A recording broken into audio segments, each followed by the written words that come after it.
der Livestream der Nürburgring Langstreckenserie. Präsentiert von Falkenreifen. Herzlich willkommen zur ADAC Ravenol Nürburgring Langstreckenserie. Welcome to the Nürburgring for the NLS, the Nürburgring Langstrecken Series. Und jetzt ist das Rennen freigegeben. The red lights are out now. Viele Zuschauer unterwegs. I would think that's very, very close. Jetzt kommt er ran, zieht sich ran.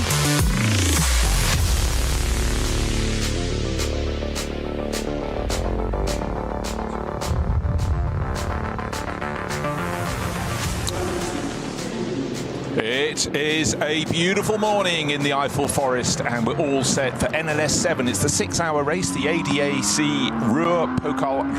Packed grid of cars, really competitive qualifying, and this is what a lot of the drivers live for, racing at the Nürburgring all year round, but something very, very special about the summer. It's been a long, hot summer so far, and we have actually been warned that got to watch out for any snap fires around across Europe, and particularly in the south it's blazing away.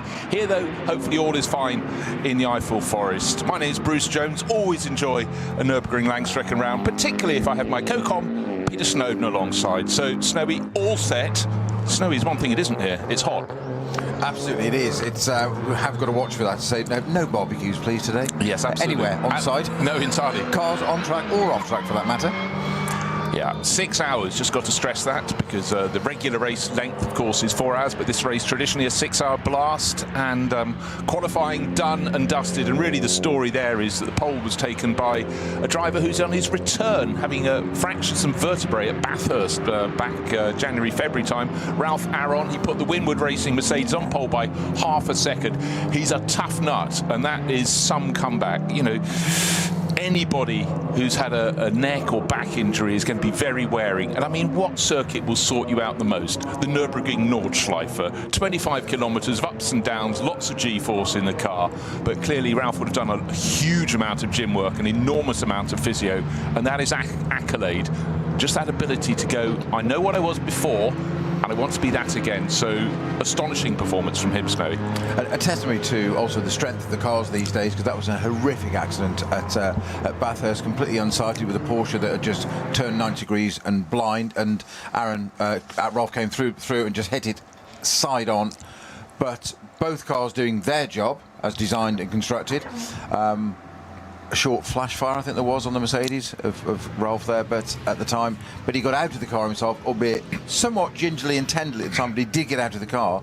But also a testimony to the fitness level of these drivers these days, that they can both walk away from that. Many years ago, that might not have had the same result. No, and indeed, I mean, I was having this conversation last night with someone who said, is motor racing a sport? And his angle, he's a contrarian, is that they're not physically doing anything. And I said, sort of au contraire. Wow. You know, maybe Duncan Hamilton in the 1950s did the wrong sort of training. You know, but drivers now, they're under so much G-force, and they know, particularly when you're doing a longer race like a 6-hour race, particularly when it's hot, you have got to be fit. Otherwise your performance, your attention will drop away. But also the reason that Ralph was a professional young athlete, and I say that advisedly, has recovered so well is because he's a professional young athlete. And it's like a lot of people, when they get injured, if they're sports people, they recover far faster, because their body is always, particularly if you're, let's say, a rugby player who gets lots of knocks, you bounce back because your body has been made resilient.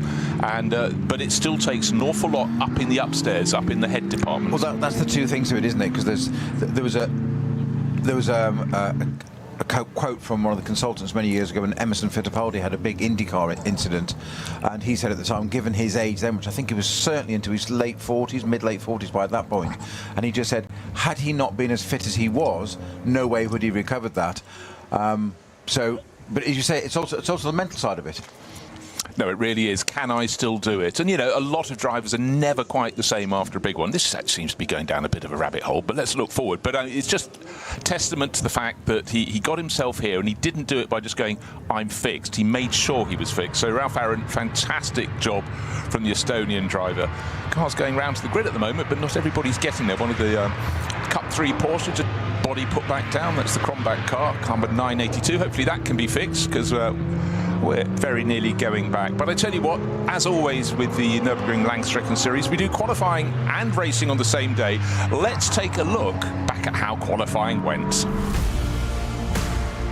Of course, it's going to be quick fire all the time. Oh, trying to just get out on the track at the moment. Some more Cup 3 Porsches trying to find their way out. Not everybody managed to get out without damage, so a little bit of repair work for VW. And then riding on board with the 48 Losch Motorsport Porsche gave us a chance to see the conditions out on the circuit. And it was a case of looking to see who was going to be making the moves. Of course, you have a lot of drivers that come out and literally do one lap, come back in, hand over to someone else. One of the cars going very nicely was the FK Performance BMW at that point.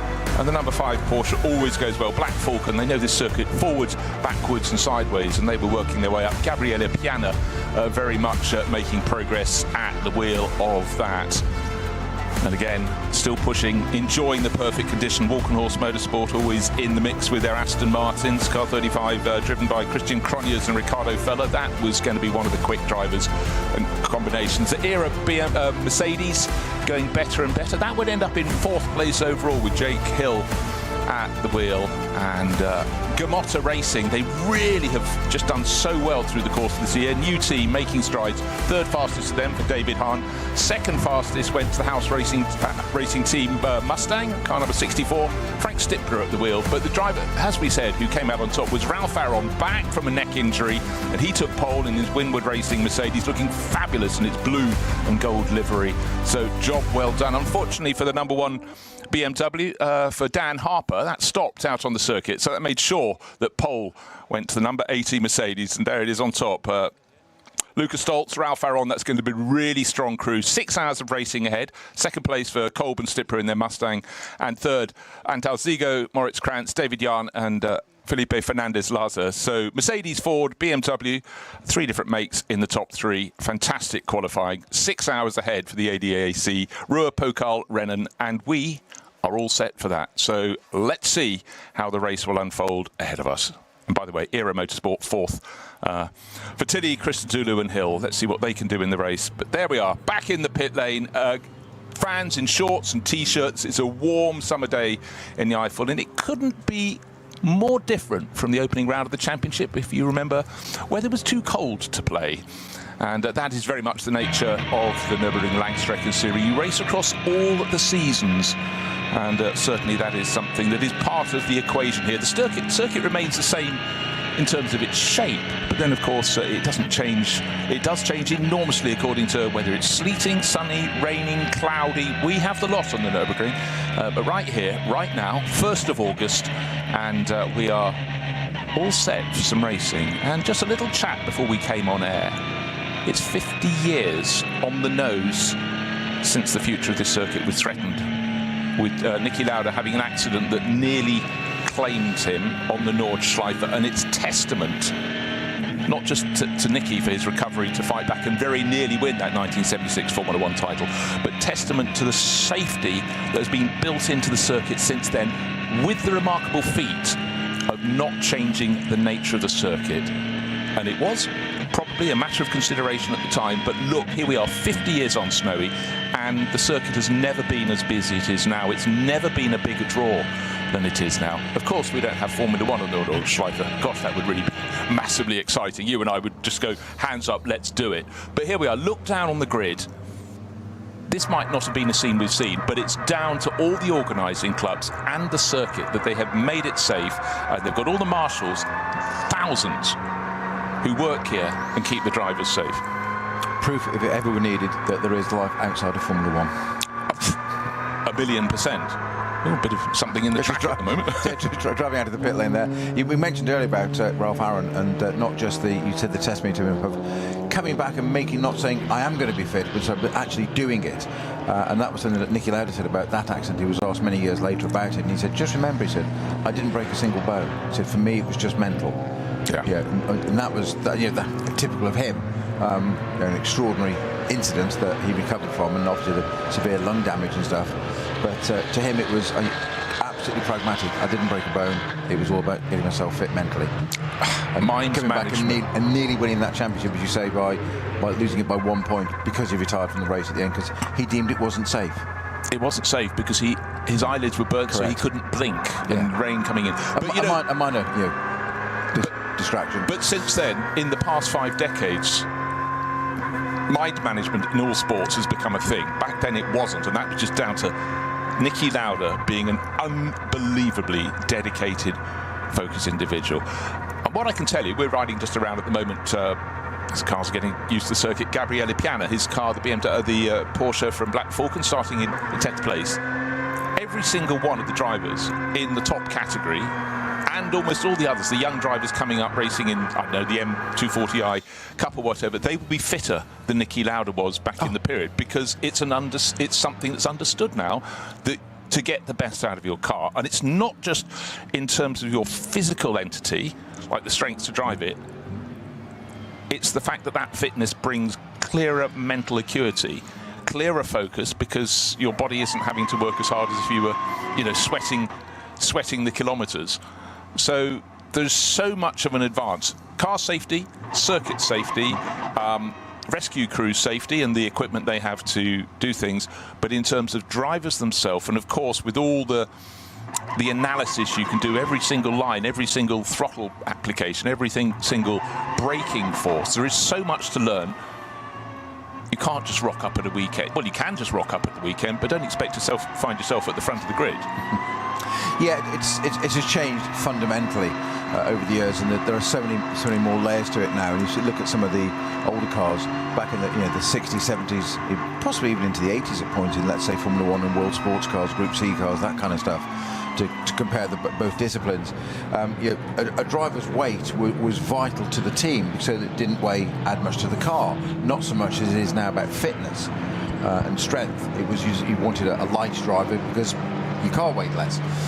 These days it's all about being able to hang on to that car, and my racing mentor said to me many years ago, said the reason you need to be fit is very simple. So tired drivers make mistakes.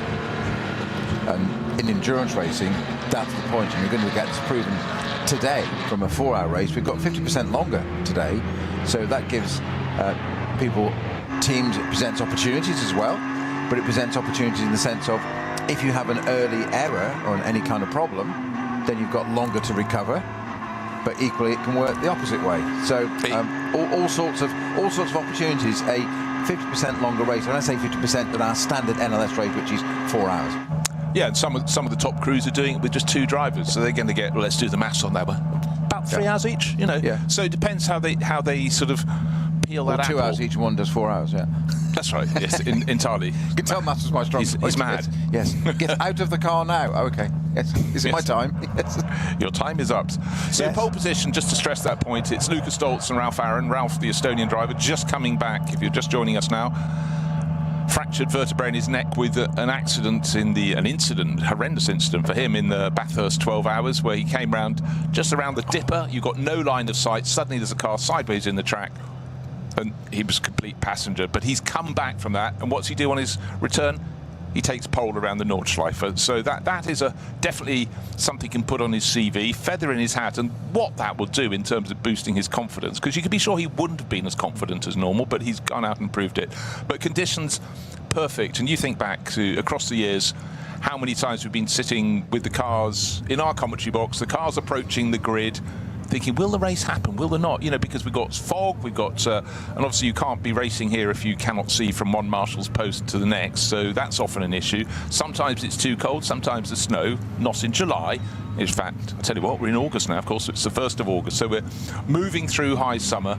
And again, the strength of the Nürburgring Langstrecken Series, we had 134 cars on the entry list, and just double checking how many got through qualifying setting times, 132, so more than enough to be going on. And of course the 6-hour races will gain extra drivers who are sort of seconded into the team, you know, with a regular crew. 2 become 3, 3 sometimes become 4.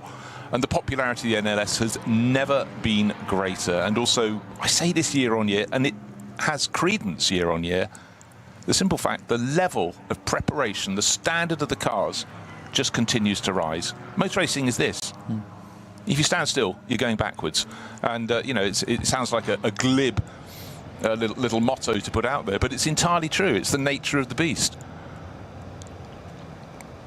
So, beautiful warm day. The pole-sitting car still working its way up the packed order. Must be some way back, going past the TCR car, but then it gets to the world of GT4s, which will be running the SP10 class. But yes, the cars at the front end, the cars from SP9, internationally They are from the GT3 category, which has just been a storm-away success. And here we are, 20 years on from the foundation of GT3. The numbers just grow and grow and grow. They're now historic series. You were at Silverstone last weekend for the BRDC Classic, and you went out to watch it. I was commentating on it, and it seems bizarre. It was a toe in the pond. Road cars effectively upgraded to become racing cars, and it is in every continent in the world. And I was assured last weekend, there's even a group of them racing out in Guyana in South America. So, you know, but the fact is a lot of those cars will be called back because they might be needed for the historic scene here. And if you happen to have a car from about 2013 in the back of your garage thinking, what can I do with this old thing? Well, it's suddenly doubled in value over the last year. Racing around Europe, the GT3 Revival Series and other series as well. So it's great to see, because some of the cars were real favourites, like the BMW Z4, because it just made the best noise in GT3 form, because to compete in GT3 it was given a V8 engine, which we all know makes a rather lovely rumble. So it's good to see them. It's cars you haven't forgotten, but you look at the liveries, you then look at the names on them and realise that Christopher Haas drove pretty much every car. One of those names that's still written above the door as they were when they were competing, let's say, in the Nürburgring 24 Hours in 2013. And it's great to see how those cars have evolved, because we're celebrating 20 years of GT3 this year. So obviously 2006. I was lucky enough to take part in the second year of that in 2007. And you look at the Porsche that we took part in 2007 now, and it was, you've just said, a road car turned into a race car. I wouldn't say it was a race car. It was a road car turned into a road car put on the track. It was no disrespect, but my point is how it's evolved. You look at them now, even you say that, just that little bit, so we're talking 20 years, 06 to 2026. You mentioned 2013 there with the BMWs.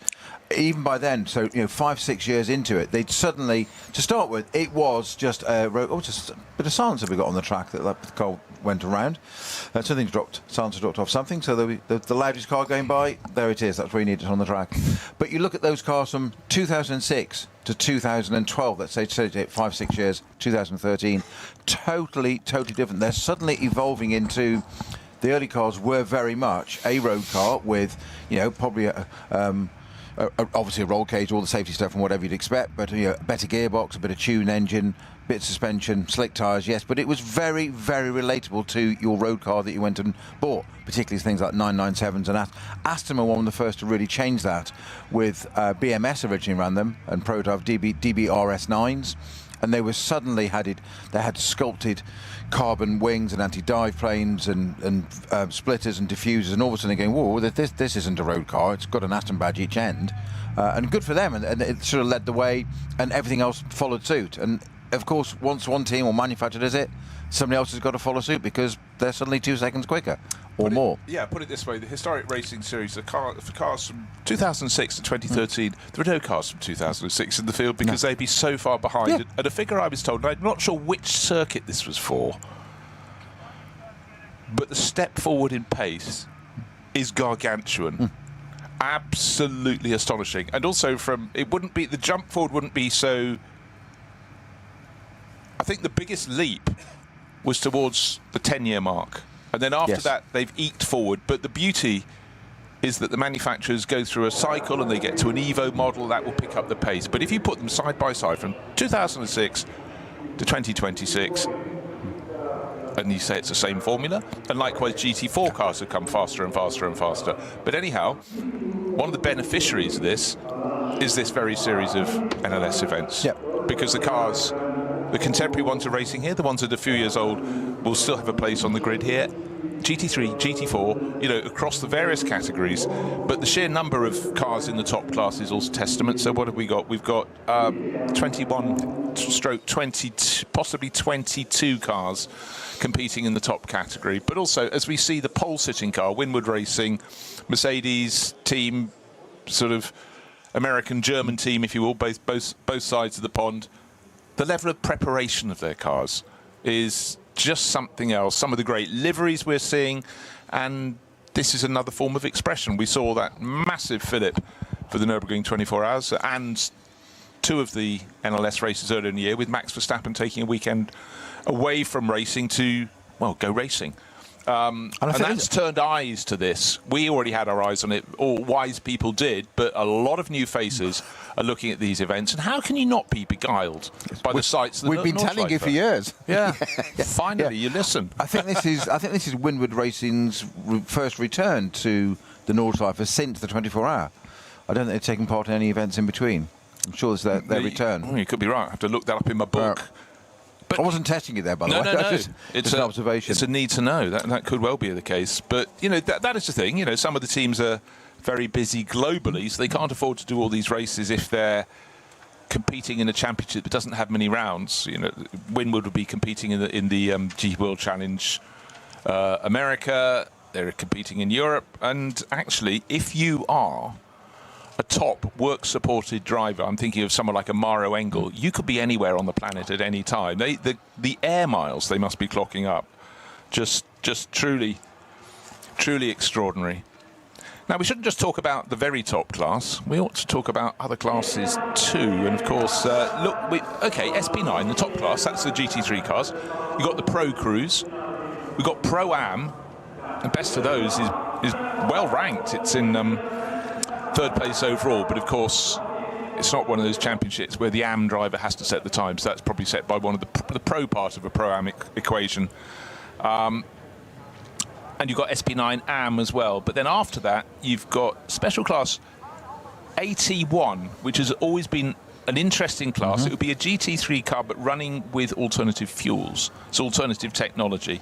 The next class, and we've got quite a few of those, and again a lot of manufacturers really do use the races on the Nürburgring Nordschleife as a test bed for their technology, and why not? The manufacturers use the circuit as a test bed for their road cars and held in enormous esteem. But the next category down will be Cup 2, and in fact, because I said the top class is so well supported, the top Cup 2 class cars a little further back than normal, back in 25th position overall, and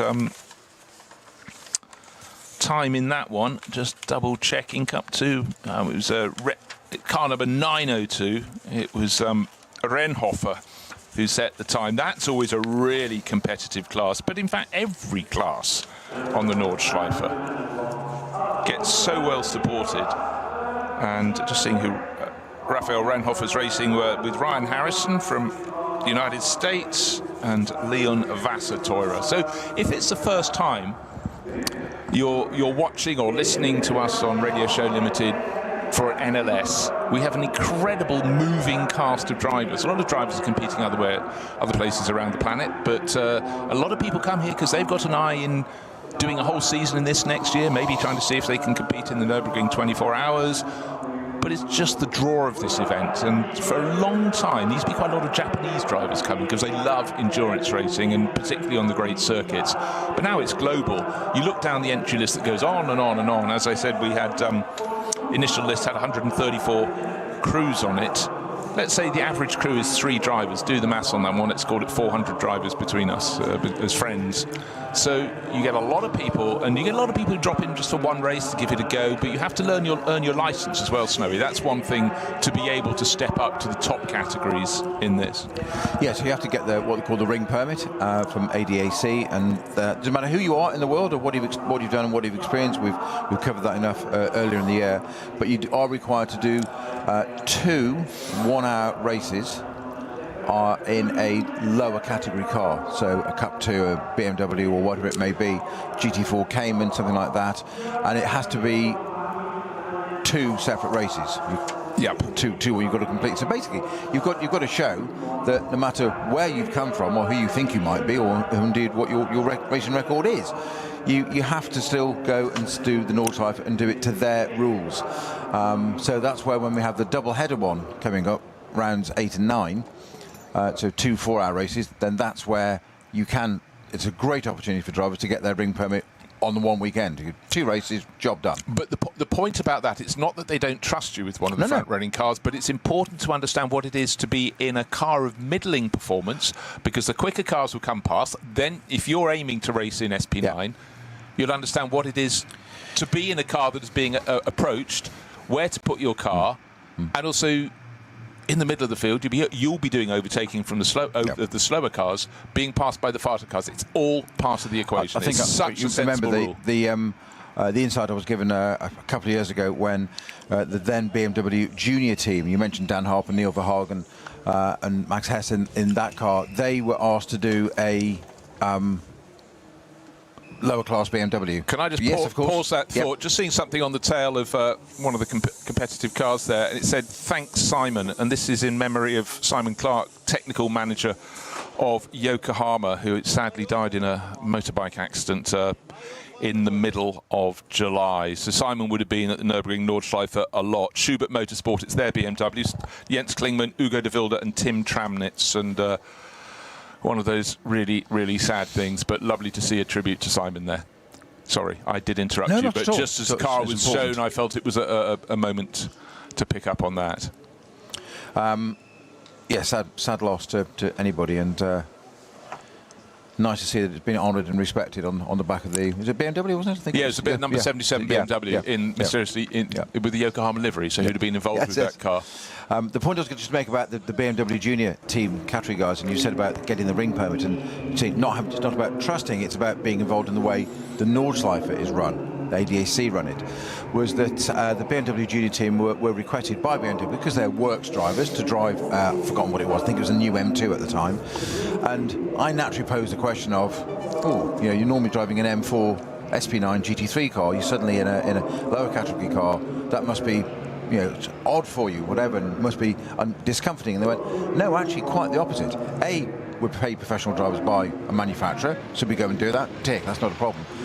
But what was fascinating was, which I thought was a great insight into drivers' mind, was all three of them, or two of them, said it gave them a greater understanding of the race, being in a different category car, not at the front, of understanding not only how to let GT3 traffic through, but Dan Harper was basically saying he was watching and observing of how does a GT3 car behave, different parts of the circuit from a different perspective. It gave him a bit more time to watch that when he went back into that car again, how he would treat the different class category car. It was, and I just thought, fabulous. Turn it into a positive. Yeah.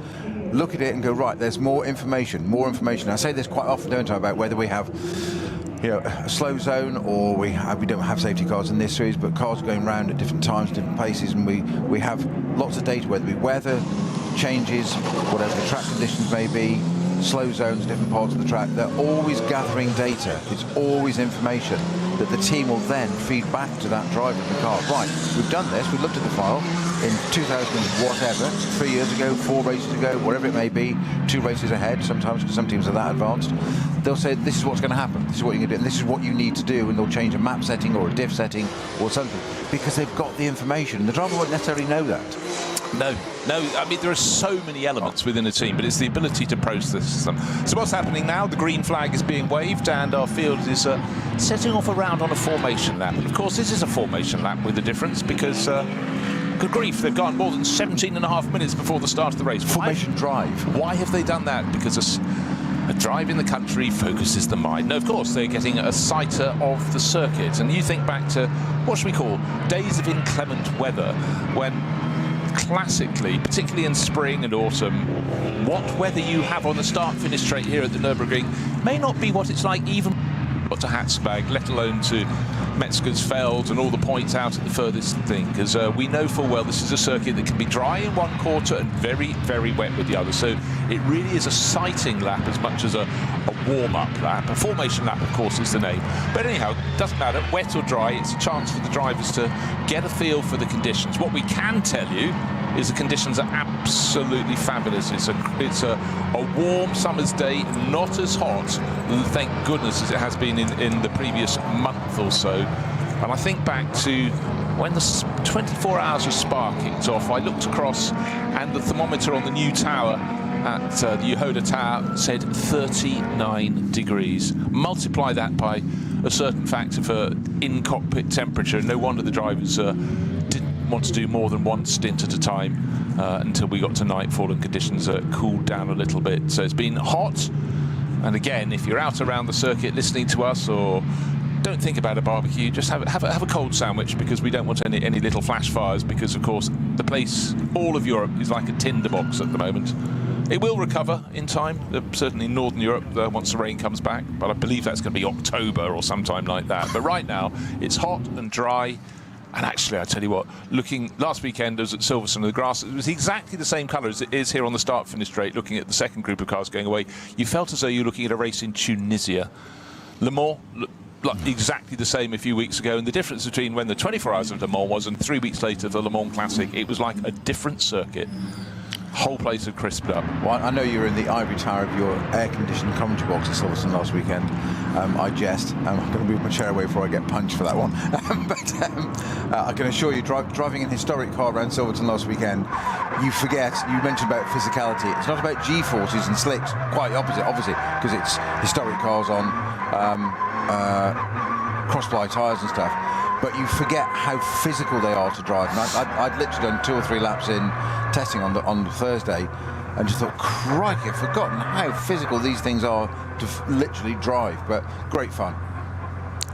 I could just say you're getting old, but I won't. Well, there is. Luckily. So Well, say that. Getting would be kind. Most people think I've got old.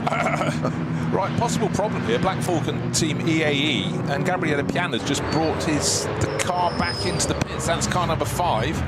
So that probably means that I guess they'll probably be able to start at the tail of the first group, but from pit exit. So people rather being scattered there as they're walking back into the pit area. But that's brought in, and that's a car that qualified. Let's just look down the list in 10th place. So it wasn't the world's best qualifying for them, but they're in the upper half of the SP9 class. So work going on, and that looks as though it's the number 88 Porsche, which is the up to race entry. Yeah, it is, as we pan away.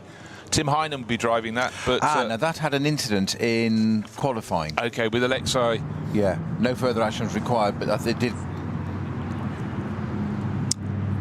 Okay, so we're hearing news fresh from the pits that is a non-starter. Not surprised. I mean, but with a 6-hour race, if I was them, I'd get it out later in the race. But maybe, you know, I cannot see from a quick visit what the extent of the damage is. But you know, we like to see cars, whether they're challenging or just getting out and enjoying the Nürburgring Nordschleife. But again, that's the peril, and particularly, I guess, with the format of having.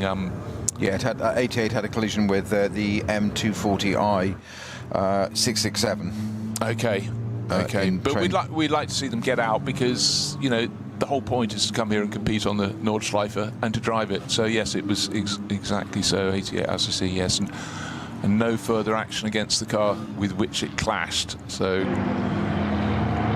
anyhow, the third batch of cars now starting to take off on their formation lap. The race is due to start in just over 12 minutes, and it's 6 hours today. This is the 7th round of the championship, but we lost the first one, and in fact the NLS 1 and 4 did not get on the scoreboards. But it's been a really interesting season so far. I'll just go through the winners. BMW in the opening round, that was Rover BMW, Dan Harper, Jordan Pepper.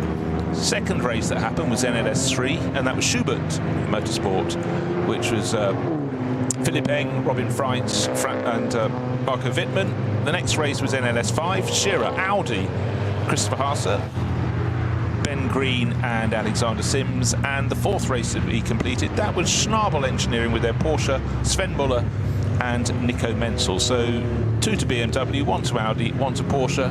What's on pole today? A Mercedes. Maybe they can buck the trend and put their hat into the ring. But conditions, perfect. For the drivers, on the hot side, but not as hot as it could have been. And again, sighters, but dry. Well, no surprise, there's been no rain for a good month or so. So it would be a little untoward. We had a sprinkle of rain in England the other day, it lasted about 12 seconds. And I guess it's been much the same across. Some rain further south, but it's a beautiful day. So here we are, the 1st of August. NLS7 is almost upon us. 6 hours of racing and a really cracking grid of cars. 132 cars coming out to play. And just running down the makes at the top, it's Mercedes from Ford, BMW from Mercedes, best of the Porsches in 5th, Aston Martin in 6th, another Mercedes, another BMW, and 2 Porsches to complete the top 10 positions. So, huge array of different manufacturers, a huge array of drivers, and a huge spread of nationalities as well. Year on year, the Nürburgring Langstrecken Series gets more and more cosmopolitan. The televising of it is a massive draw. The reputation is growing all the time. And the clamour to compete is why we have a full grid of cars ahead of us for this, the 7th round of the championship. 6 hours ahead. Einmal im Rennwagen über die Nordschleife. Ein Traum vieler Rennfans, der für die allermeisten nie Realität wird. Mit dem neuen Gran Turismo 7 aber ein ganzes Stück realistischer. Mit der neuesten Auflage des Kultspiels für die Konsole fahren wir zu den wichtigsten Streckenabschnitten der grünen Hölle. Die AMG Arena. Erstes Nadelöhr nach dem Start und durch die unterschiedlichen Linien ein toller Ort für Positionskämpfe auf der Grand Prix-Strecke. Auffahrt Nordschleife. Nach der Vidol-Schikane biegen wir ab vom Grand Prix-Kurs. Hier beginnt der 20 Kilometer lange Ritt durch die grüne Hölle so richtig. Fuchsröhre. Mit Vollgas bergab, durch die Kompression und den Berg wieder rauf. Wie so oft auf der Nordschleife, kein Platz für Fehler. Breitscheid. Der tiefste Punkt der Nordschleife. Die Brücke über die Hauptstraße von Adenau ist ein Zuschauermagnet. Das Karussell. Benannt nach Rudolf Caracciola, einem der ersten Heroen des Rings. Die alten Betonplatten der Stallkurve sind Kult. Brünnchen. Der Zuschauer-Hotspot. Ob beim Rennen oder bei Touristenfahrten, ob bei brütender Hitze oder im strömenden Regen, hier ist immer etwas los. Die Döttinger Höhe. Windschattenschlacht bei 270 km/h und die Überholmöglichkeit schlechthin am Ende der Nordschleifenrunde mit dem neuen Gran Turismo 7. Und damit von der virtuellen wieder zur realen Nordschleife.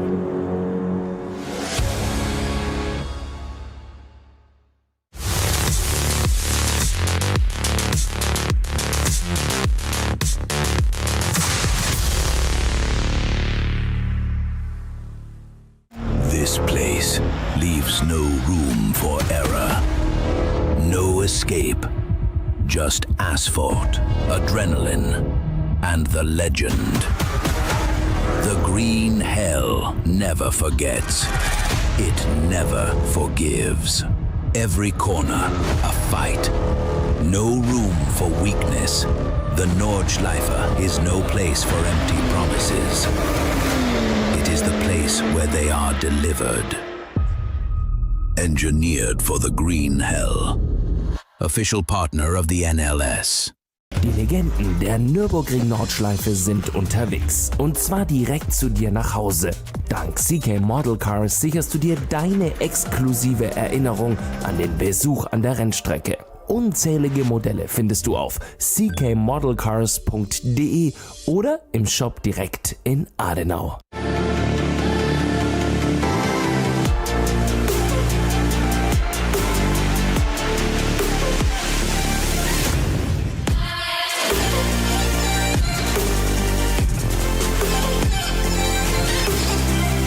Falkenreifen.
liebe Fans. Lovely Fans. Besucht uns auf unseren Social-Media-Kanälen. Follow us. Auf Facebook, Instagram, YouTube und TikTok.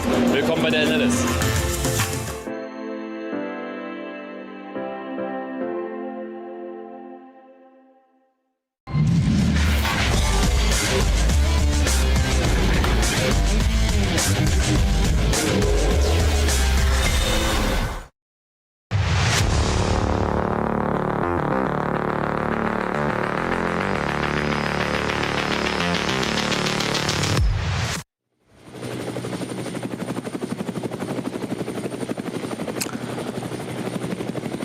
The field in dry, hot but not piping hot weather conditions.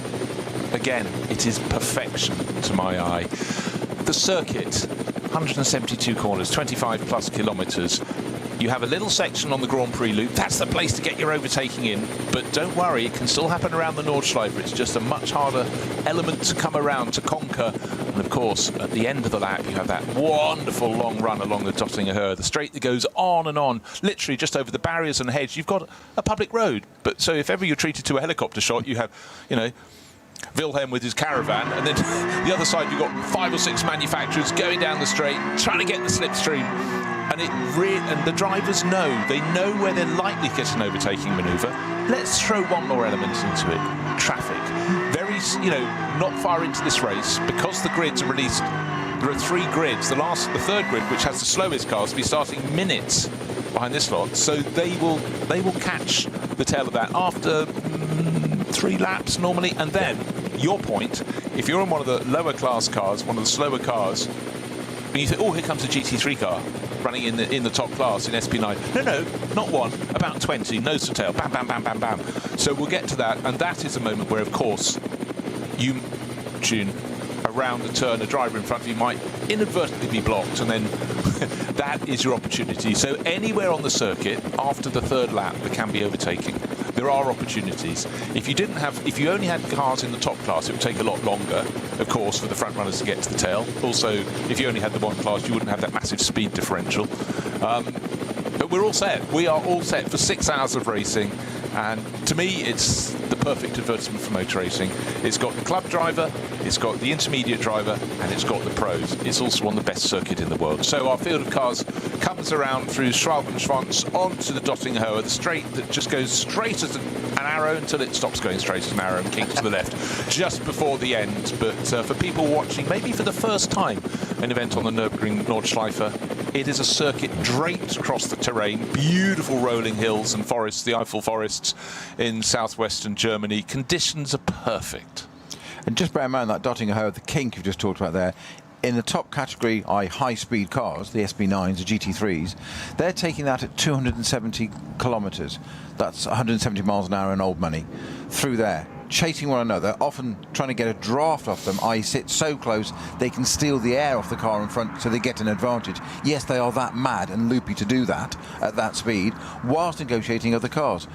One of the best bits they get is the first, because we've got 3 batches, we'll see our first one's about to start the race. That first batch gets about a lap and a half free, if you're lucky, of racing with your peers. The rest of this is then in with the other traffic. So you can be chasing somebody and going through and trying to get a side draft, and then there's a slower car in front. Because you've got every right to be there. So you've got to work your way around that as well. And then it just for fun, it drops down as well, and then goes up into Hurricane and Tiergarten, where all of a sudden it's just a roller coaster uphill. And just to concentrate you going onto the pit straight, there's a barrier on the left-hand side that you need to just kind of kiss. You want to just brush it. Yeah, that is the enemy. It's almost like stinging the tail. Yeah. Fast, quite fast, slightly slower. Oh my God. Focus. Really tight corner. And breathe. Onto the start-finish straight. So right now, the kink and the Dottinger Höhe, the leading cars behind safety car, just leading them around. Of course, the safety car will peel off into the pits, and then the drivers will come in 2x2 formation down the start-finish straight, waiting for the lights on the gantry to turn from red to green, and then boom, we're off racing. And the good news is there's plenty of space at the first corner, but is there ever enough for a field of ambitious drivers? I will leave that one out there for now. But let's just go down the grid. At the moment, we've got in the order, and Mercedes on pole for Winwood Racing. Haupt Racing Team with their ever faster Ford Mustang second on the grid. Motor Racing just firing their way up the order. Their BMW is third on the grid, and Era Motorsport with their Mercedes in fourth place. Mercedes haven't taken the victory in the NLS this year. We have 6 hours on the clock, still 6 hours. It waits until those lights are flicked from red to green. The first corner, of course, turns them to the right. They go around the Mercedes arena, double back, and then not far after that, they peel right and do a little cut through, go to the end of the Grand Prix loop, and then bam, they're off into the country over the Sabine Schmitz Bridge. Right, 2x2 cars as far as the eye can see, 4 lights, and they're all the same colour, they're all red. When they go green, there's going to be an absolute cacophony as this field blasts off. They look as though they're absolutely line astern. Some cars, some very ambitious starts from about 10th, 12th place on the grid, but our pole sitter, Winwood Mercedes, in the lead. From second, the Ford Mustang moves across the Hout Racing team. Person trying to make the move is Era Motorsport, trying to go around the outside, runs a little wide but hauls it back in. That's a good thing, because we go right, we go left, in behind. Well, I just may take my hat that I'm not wearing off to them, because that was very, very tidy for the first group of cars. And the main change was Era Motorsport gaining a place. Christodula, in that. Getting up from car. fourth to third. This is key, as I said. You want to get your overtaking done before you move on to the Nordschleife. For the Schubert Motorsport BMW running around the outside, that's the one with tribute to Simon Clark on the boot lid. It's being hung out to dry a bit, but I would suggest that's gained at least a couple of positions. But a neat, tidy start from the number 80 Mercedes. From pole position, it was put there by Ralph Aron, and that is very much on the charge. Riding on board with Dylan Pereira, perennial Porsche racer. He's with the 48 Losch Motorsport team. And at this point in the race, if you're just watching for the first time, you go, oh, they're racing on the Grand Prix circuit. Yes, they are, but not for long and not for all of it, because they've got far more exciting places to go and play, and that comes up soon. They go into the compression, up the rise to the chicane. First 2 cars making a bit of a break out of the chicane. Instead of looping round behind the pits, they turn left. Why not? Go left once, go left twice. That's the Sabine Schmitz curve. Very, very narrow there. And then a face full of forest, because suddenly they dive down to the left and start turning to the right. Then the hats and backs are upon them. But the opening shots, sensational low-mounted camera angle on the bridge, having the car just flashing past. But then, of course, it's line astern. One of the runners in the second group has dived straight into the pits. I don't know which one that is as yet. Those are from Cup 3 class. That's the Porsche 718 Caymans. Second start, can they be as exemplary as the first of the 3 groups of cars? The answer is yes, I think they can. Is it going to be first and second on their grid order, going first and second into the first corner? No, because someone from third, fourth position has, well, momentarily shifted into the lead, didn't get the braking done, drops back to third. Actually, tell you what, very ambitious, muscling away and trying to get up into second place. But second group of cars is led by the Cup 2 crews, as you'd expect. 971, Franz Lindenani, Hofmeister, Eric Brown. Their car is at the front of that pack. It was the Schmick Motorsport 960 Porsche that pitted from that second group. No, well done. So we'll keep an eye on why that is and what that's come in for. Obviously, when we need to change the choice of tyre, because nothing's changed particularly there. So there's something not right on that car at the start. Super frustrating, isn't it? You go through the preamble, you qualify well, you're ready for your race, and then you don't get released. But it's a 6-hour race, so there is more chance. In a 4-hour race, it'll be much harder to make it back up. So the order at the front, by the way, is Lucas Stoltz in the pole starting car. He shared with Ralph Aron. Ralph set the qualifying time. Frank Stipper in the Mustang in second place, the Hout Racing team. Adam Christodoulou for Era Motorsport. Demoted Moritz Krantz, whose Motor Racing BMW had started third. He's down to fourth. Dylan Pereira up to fifth for the 48 Losch Motorsport Porsche crew. And Christian Cronjes, Aston Martin, into sixth place. So he started sixth and has remained sixth. Just watching, keeping an eye very quickly on the Schmickler car. Just mentioned the 960 number. That has proceeded towards the end of the pit lane, but I'm just debating, is it coming out? Yes, it is. Looks like it's rejoining. It is rejoining. So whatever the malady was there, it's got out. Most importantly, it's just got out into its group still. It is clear air, but just ahead of the third starting group. Yeah, that's a certain element of pressure that would have been upon the pit crew. Have you done everything? Well, I've done as much as we can, but it's more important to get you back on the track. You will be quicker than the cars in the third starting group. I mean, the very nature of your car is a higher performance car, but that was absolutely crucial. As long as it actually exited the pit lane. No, it did. Okay, good. I wasn't sure if it had driven to the end. And in fact, even in the third group, another driver has just dived into the pits. But looking on board with them. It's always interesting to get an onboard as you go down to the first corner, just to see this lot. Actually, I tell you what, the first two groups are trying 3 or 4 abreast. It's a little less ambitious down in the third group. They're largely 2x2, which certainly gives you a helping hand, gives you more option on your line as you double back to the right and then turn to the left. And of course, the corner where they always bunch is this, the one right now, the third corner of the Mercedes complex. It really tightens up, and the trouble is with that corner, it's tight left. It then goes to a slightly more open right, but it's very short distance between the two. And if you're out of position for one, you know what? You're out of positions for the other one as well. We often describe parts of circuits as being technical as opposed to fast and flowing. It's pretty obvious, but the technical bit is exactly that. You have to think about it. You spend more time in a technical area of the circuit, therefore it is more pertinent that you get it accurate and smooth and precise, because others may not. So you get this suddenly tiny sort of left, right chicane or whatever it may be, and it looks like a tiny bit. But you spend so much time doing that, you have to be precise, because it relates to the clock as well, fundamentally to your lap time. And they're sort of the least favourite corners. You know, drivers go into racing to go around fast corners quickly, don't they? That's the thing. But you know, your ability to brake, be accurate on your braking and get your car balanced is something, you know, some lead foot is not to learn for a while, but it is such a technique. You might think it's the less interesting part of racing, but it certainly pays dividends. I love this new camera shot I've not seen before, which is on the Sabine-Smich curve, which is the hairpin left back onto the Hatzenbach, which I mentioned. It denotes the difference between the end of the Grand Prix circuit onto the Nordschleife, but I've never seen a camera mounted on that. I hope it stays there for the race, because looking where it is and how close some people get, it's looking back as the cars come through, and some of them are getting perilously close to wanting to be re-liveried or maybe thickness of a respray as they go by. That camera, I'm not sure that camera's going to survive 6 hours, but well, let's see. Well, it's not the widest of bridges to go across anyhow, because between Sabine Schmidt's 1, the first, the left-handers, and Sabine Schmidt's 2, we'll go with the number sequence there. If you put your car sideways there, and we have seen it before, it leaves very little space. It's such a tricky corner, very easy to be over-ambitious in there, and the consequences can be quite testing. Well, we've seen an incident, haven't we, where a slower car has perhaps taken that a tad slower than the quicker car behind anticipated. Misjudgment on both or one, either part, no blame being appropriated, but the car behind just tags it and turns it round. The problem is then it's askew the track, often 45, 90 degrees, but because it's so narrow, there's no room, and the steering lock on a racing car is minimal. You haven't got room to power flick it round, you can't do it on the steering lock, and you can't reverse across the track, because if you're on the left-hand side, you need to leave behind the car clear so traffic can go through, where that camera was talking about. So then it's down to the marshalling of somehow they've got to find a gap there and let you do a 15-point turn, which doesn't happen very often when you've got 160, 130 odd cars on the track. No. So it can be quite difficult. So excruciating. Don't want to be turned around at that point. No.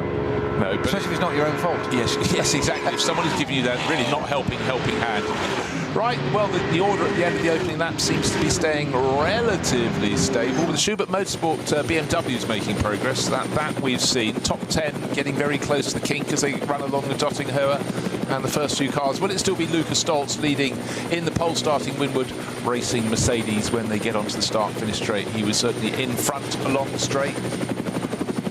7th, 8th, 9th, nose to tail, end of the opening lap, and it's Lukas Stoltz from Frank Stippler, as they were when they got into the first corner. It's Mercedes from Ford. Another Mercedes, Adam Christodoulou, third for Era Motorsport. He's only 2 seconds down, so it's still tight. He's got 2.5 seconds or thereabouts over Moritz Krantz in the Motor Racing BMW.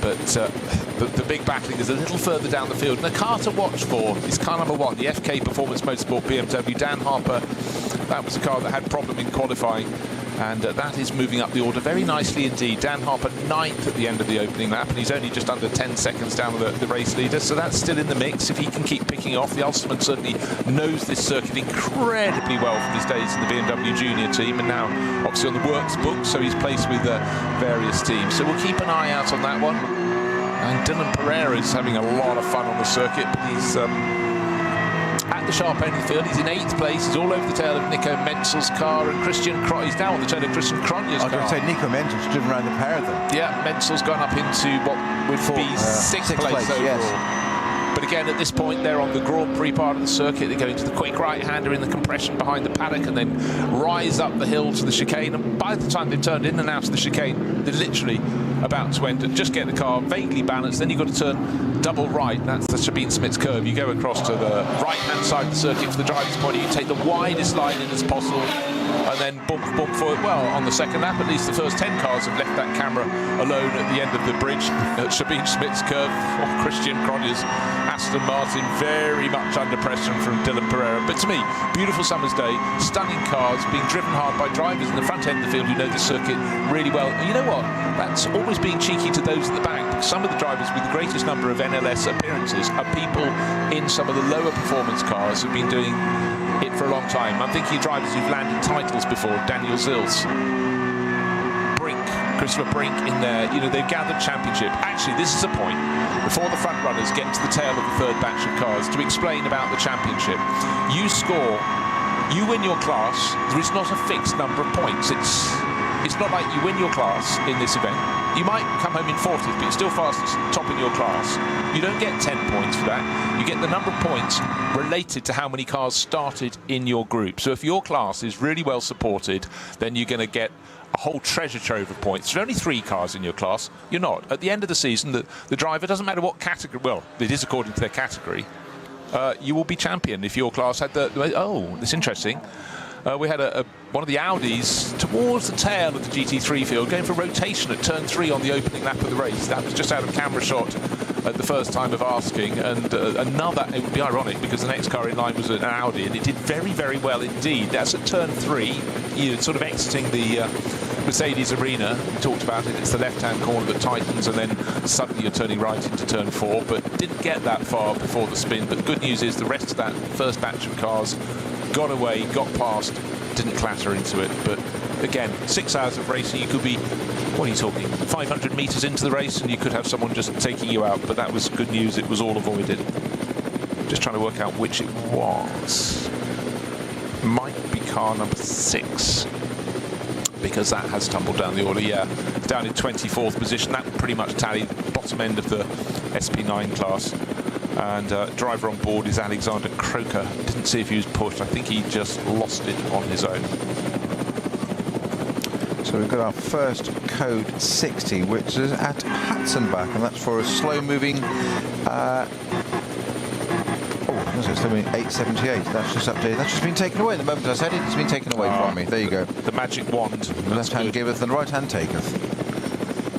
And again, the race officials have to be really on their toes because a lot of the corners don't have a good line of sight. That's part of the mix of this circuit. So drivers have to be hyper aware, not just that there's a corner coming. They've got to double check if there are no marshals waving a yellow flag to suggest something they can't see is something they will need to see. I think that's going to develop this. I tell you, it is a slow-moving BMW M2 from SRS Team Sorg Rennsport, car number 878, which has moved on from Hatzenbach. The reason it's been taken away from me is because it's moved further round. It is the flag procedure is following around, and 878, that BMW M2 has now stopped between Hatzenbach and Flugplatz. So that may well be our first code 60. It's covered by a yellow at the moment, a yellow flag. There's a green by the time we get to post number 79 at Flugplatz immediately, but just before it is stationary there. So okay. Indeed, it's become a code 120 at the moment, as the name would suggest, 120 kilometres, and they're really, really strict. They're just tying this into the ring permit. This is the one thing that you have to learn here. We don't have safety cars. It doesn't happen. Even in the 24-hour race, it doesn't happen at this event.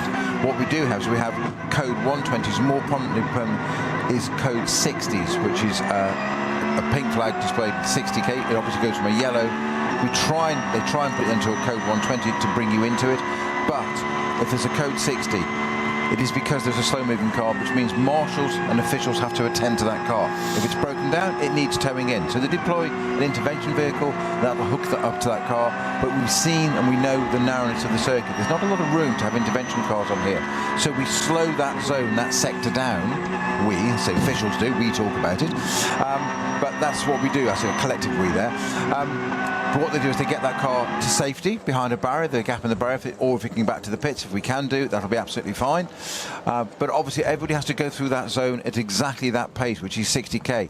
And this is where we get penalties to look out for, because drivers may not see it at the right time, go into it a bit quicker, and they are draconian. Rightly so, because it's safety, because there's marshals on the track attending to this. That's just seeing a replay. That was Nico Menzel, wasn't it, going around the outside? It's a very, very long way around the outside from 2. If you're on the outside at turn 2, you're not likely to get across to the inside in turn 3. Yeah, but it's Nico Menzel. It's Nico Menzel, so he hung it out all the way around the outside of turn 3. And Christian Cronus in his Aston Martin had to go, okay, you've gone around the outside. Because he's a real slouch as well, isn't he? Not. Hates the Nürburgring. just for some reason, just keeps rocking up here and doing very, very well indeed. And yeah, long-time Aston Martin racer, Christian Cronus, the Norwegian. But, you know, he's one of those ones who points out, I have to go now because I've got a day job. And in fact, racing on a Saturday means he can get home in time for, you know, getting his collar and tie ready for Monday morning up in Norway. But again, right around the circuit, the corners, you know, people know the carousel, that uphill banked entry into the bank corner, that left-hander that just tightens and tightens. You drop down onto the inside of the corner and it gets very rough indeed, and then you're spat out into another part of the track, and the classic corners keep coming.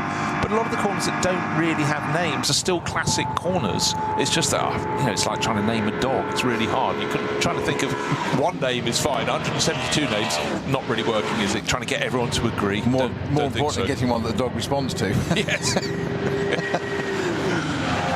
Yeah. Sit, wait, stay. Oh, never mind. Yes. Right, Lucas Stoltz. Caught it fetching and never came back.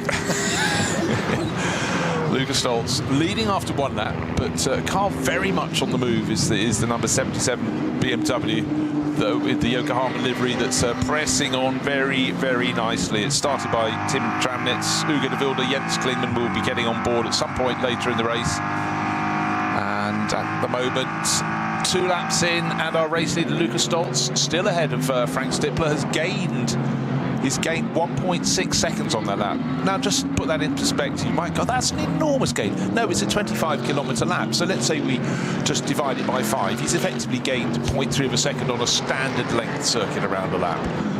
So Adam Christodoulou running 3rd overall, leading the SP9 Pro-Am class.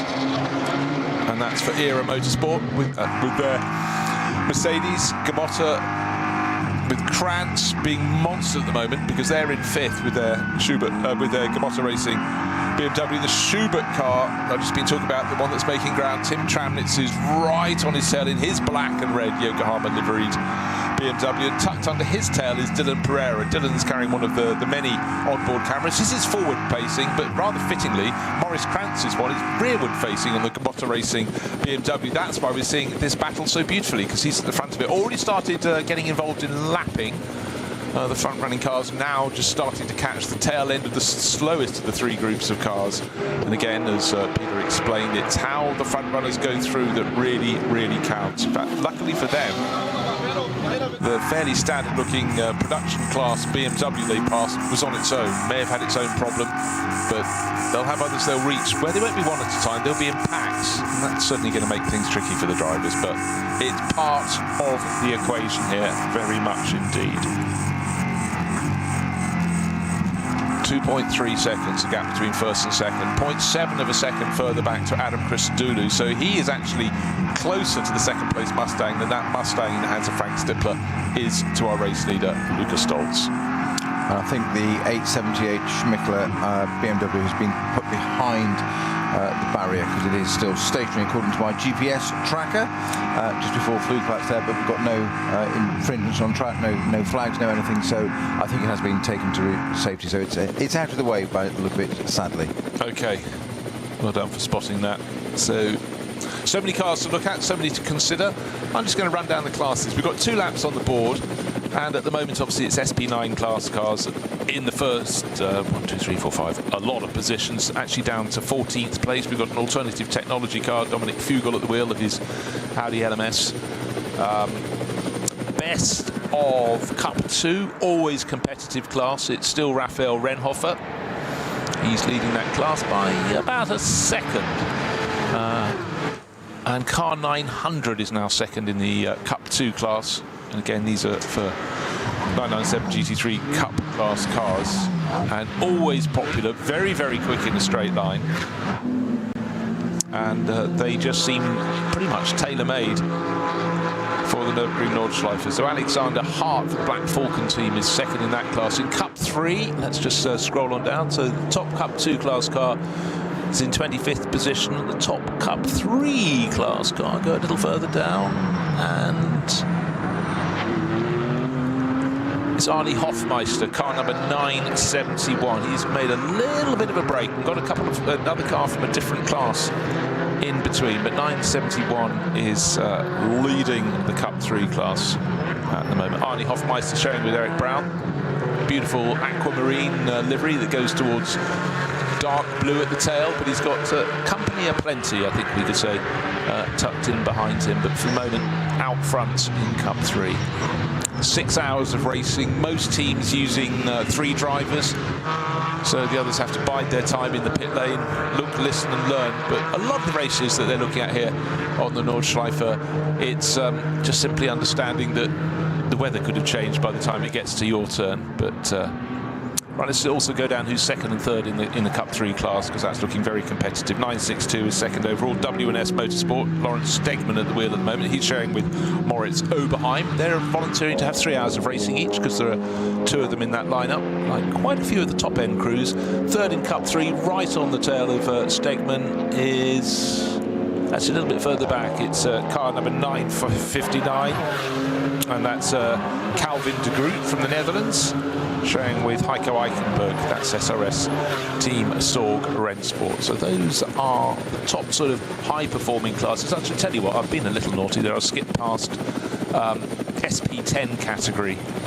which is effectively for cars running to GT4 specification. And in that, it's being led. He double checks his screen again, because I had it, I looked up and I've lost it again. SP10, I tell you what, I scrolled down by mistake. It's Jörg Wiebart, car number 176, leading that class. Jörg racing for Pro Sport Racing. It's a Mercedes GT4 class car, and he's showing that with Yannick Himmels and Anton Abe. So they're waiting in the pits for their time in the race. And for at least one of those drivers, he's probably got about 3 hours until his turn, or 2.5 hours until his turn will come around. No, 3.5 hours. We've still got 5.5 hours remaining in the race if they do the 2x2x2 format.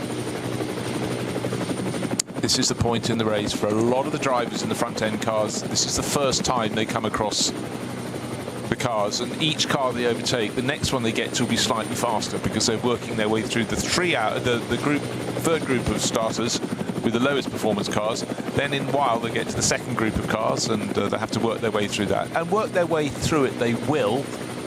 But again, it's a chance for every time you're out racing, there'll be someone you haven't raced against here. Well, that's no surprise, is it? 132 starters, but again, we'll go back to the ring license. We'll refer to the ring license. It gives people experience that is just so vital in making this work. Number 18 Mercedes, Winwood Racing, Lucas Stoltz at the wheel, his teammate Ralph Aron on his return from fracturing neck vertebrae out at Bathurst in spring. He put it on pole, but Luca just roaring through the field. He's now started to pick his way past, I think actually he's just passed the Cup 3 class leader. That's how much progress he's made, because Cup 3, they led off the second group of cars. So effectively, Snowy, he's overtaken the third batch of cars, the second batch, unless my sighting wasn't as good as I thought it was, but he certainly went past a Cayman of some shape. But it's worth pointing out they race in various classes, of course, the Cayman. So I'm looking at, is Menzel right up with Tramnitz now in the Schubert? Yeah, he is, isn't he? Yeah, he's caught totally. 4th and 5th places were on their own. They had a few seconds advantage, but Nico Menzel in the blue, orange and red Porsche was in the group behind. He worked his way to the front of that trio. He's now almost close enough, but not quite, to get a double toe down the straight. But Tim Tramnitz, well, he's got the toe. In the battle of the BMWs, it's now Schubert. Even before they got the King, he's gone past the Gamotta. That's a good point. The Gamotta BMW, approaching the little bridge. Then the track kinks to the left. At this point, there's going to be a very nice toe for Moritz Krantz, but yeah, Tim Tramnitz covered it off very nicely indeed. But suddenly there's a Porsche cable that does need to be somewhere, and it's in a bit of the somewhere they wanted to be. So that bunches them up through the final corner. 3 laps going on the board. Race leader, Gamotta Racing dives into the pits after 3 laps. I'm going to write that down on my piece of paper because that is, we expect them to go for 6 laps normally, sometimes 7 for their starting stint, but normally 6. Actually, that's the reason that Bruce exactly said I'm going to write that down on my piece of paper, because you don't normally come in anywhere near this early. 3 laps sounds ridiculous. Remember, 3 laps are 25 kilometres. It's a long, much longer time, obviously. Well, that's the formation but there. it's still not what we're used to on this. So, as you were saying about that Cayman there at the end of Tiergarten, who took advantage of that immediately? Nico Menzel. All have a bit of that, thank you very much. Nearly had a toe off the end of it, then shot into the pits. Menzel now flashing his light furiously, not to the car in front of him, but the cars in front of them, to say we are coming through. So he's doing the work of the BMW for him, actually, of Tramnitz, just saying, I want them out of the way so I can have a go at you. If you're not going to flash them, I am. Yeah. It means business, doesn't he, Menzel? He's left the iron on at home. He's on a charge. Right, they've got a taxi booked at the end of this race. Yeah, exactly. Meter's running. Yeah, and just going down the order, let's just refresh. After 3 laps, it's 2.5 seconds to go. Oh dear, it hasn't been the greatest of rates for the number 8 Porsche. I'm fairly sure Audi. That was the one that spun on the opening lap, I think. But anyhow, Selv is at the wheel at the moment, and he's the Russian racer, and he's trying to get it off the curb. Just trying to see, is that the exit of Sabine Schmidt's curve? It is no, it's the other way. It hasn't got to the end of the lap. It's Tiergarten. Yes, Horijken. Yeah, just at the end of that. Hasn't quite got there, but it's now seemingly stalled 90 degrees across the track. As we said, we described that, didn't we? Sabine Schmidt's curve and what a bit of jeopardy that can be. But that is now there. So there's tyre marks in there. So it's the corner before the final corner. You're flicking to the right, and then you've got the left flick onto the start for straight. Maybe there's a bit too much flicking because his car is nose in to the apex of the penultimate corner, and Willem, Harry, Joachim and Franz are all going to come past him because he's sitting sideways across the track. Nobody's near him at the moment, but I don't know if the car's stalled. The front wheels are on the curb. The nose is on the grass of the car on the inside of the corner.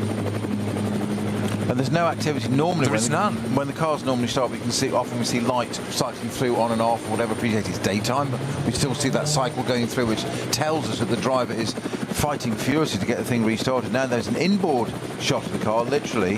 No, I can't be. No. Dust Pitt is going to say, sitting there straight, and somebody, the hand came in. I thought there's nobody attending that car, because you're not allowed any outside assistance on track, of course, unless you're in the pits. Yeah, luckily the one we're seeing is the Gamotta Racing BMW in the pits. That came in from 4th place overall, but yeah, it wasn't a helpful marshal at Hohenrhein. That's been there. So the Goss Racing, that's been there quite a while now, though, hasn't it? Yeah, it has. I just wondered if they came in with a puncture, but now the driver's got the door open in the pit lane because it's a warm day and he's sitting, and of course racing cars are heat soaked, but he's staying on board, so it's not something but it's in the pit lane. If it's going to be a longer fix, you push the car back into the garage. So it could easily, well, you'd thought if it was a puncture they'd have repaired it by now, but was there some contact, maybe the Gamotta Racing car against the Schubert BMW, the 2 BMWs side by side? The Schubert car went through down the Dottinger Höhe. He's going in the box, I think. He's going back in. Yeah, he's putting full right lock on, so that's being indicated that it's going to be put on its jacks and put into the box, I suspect.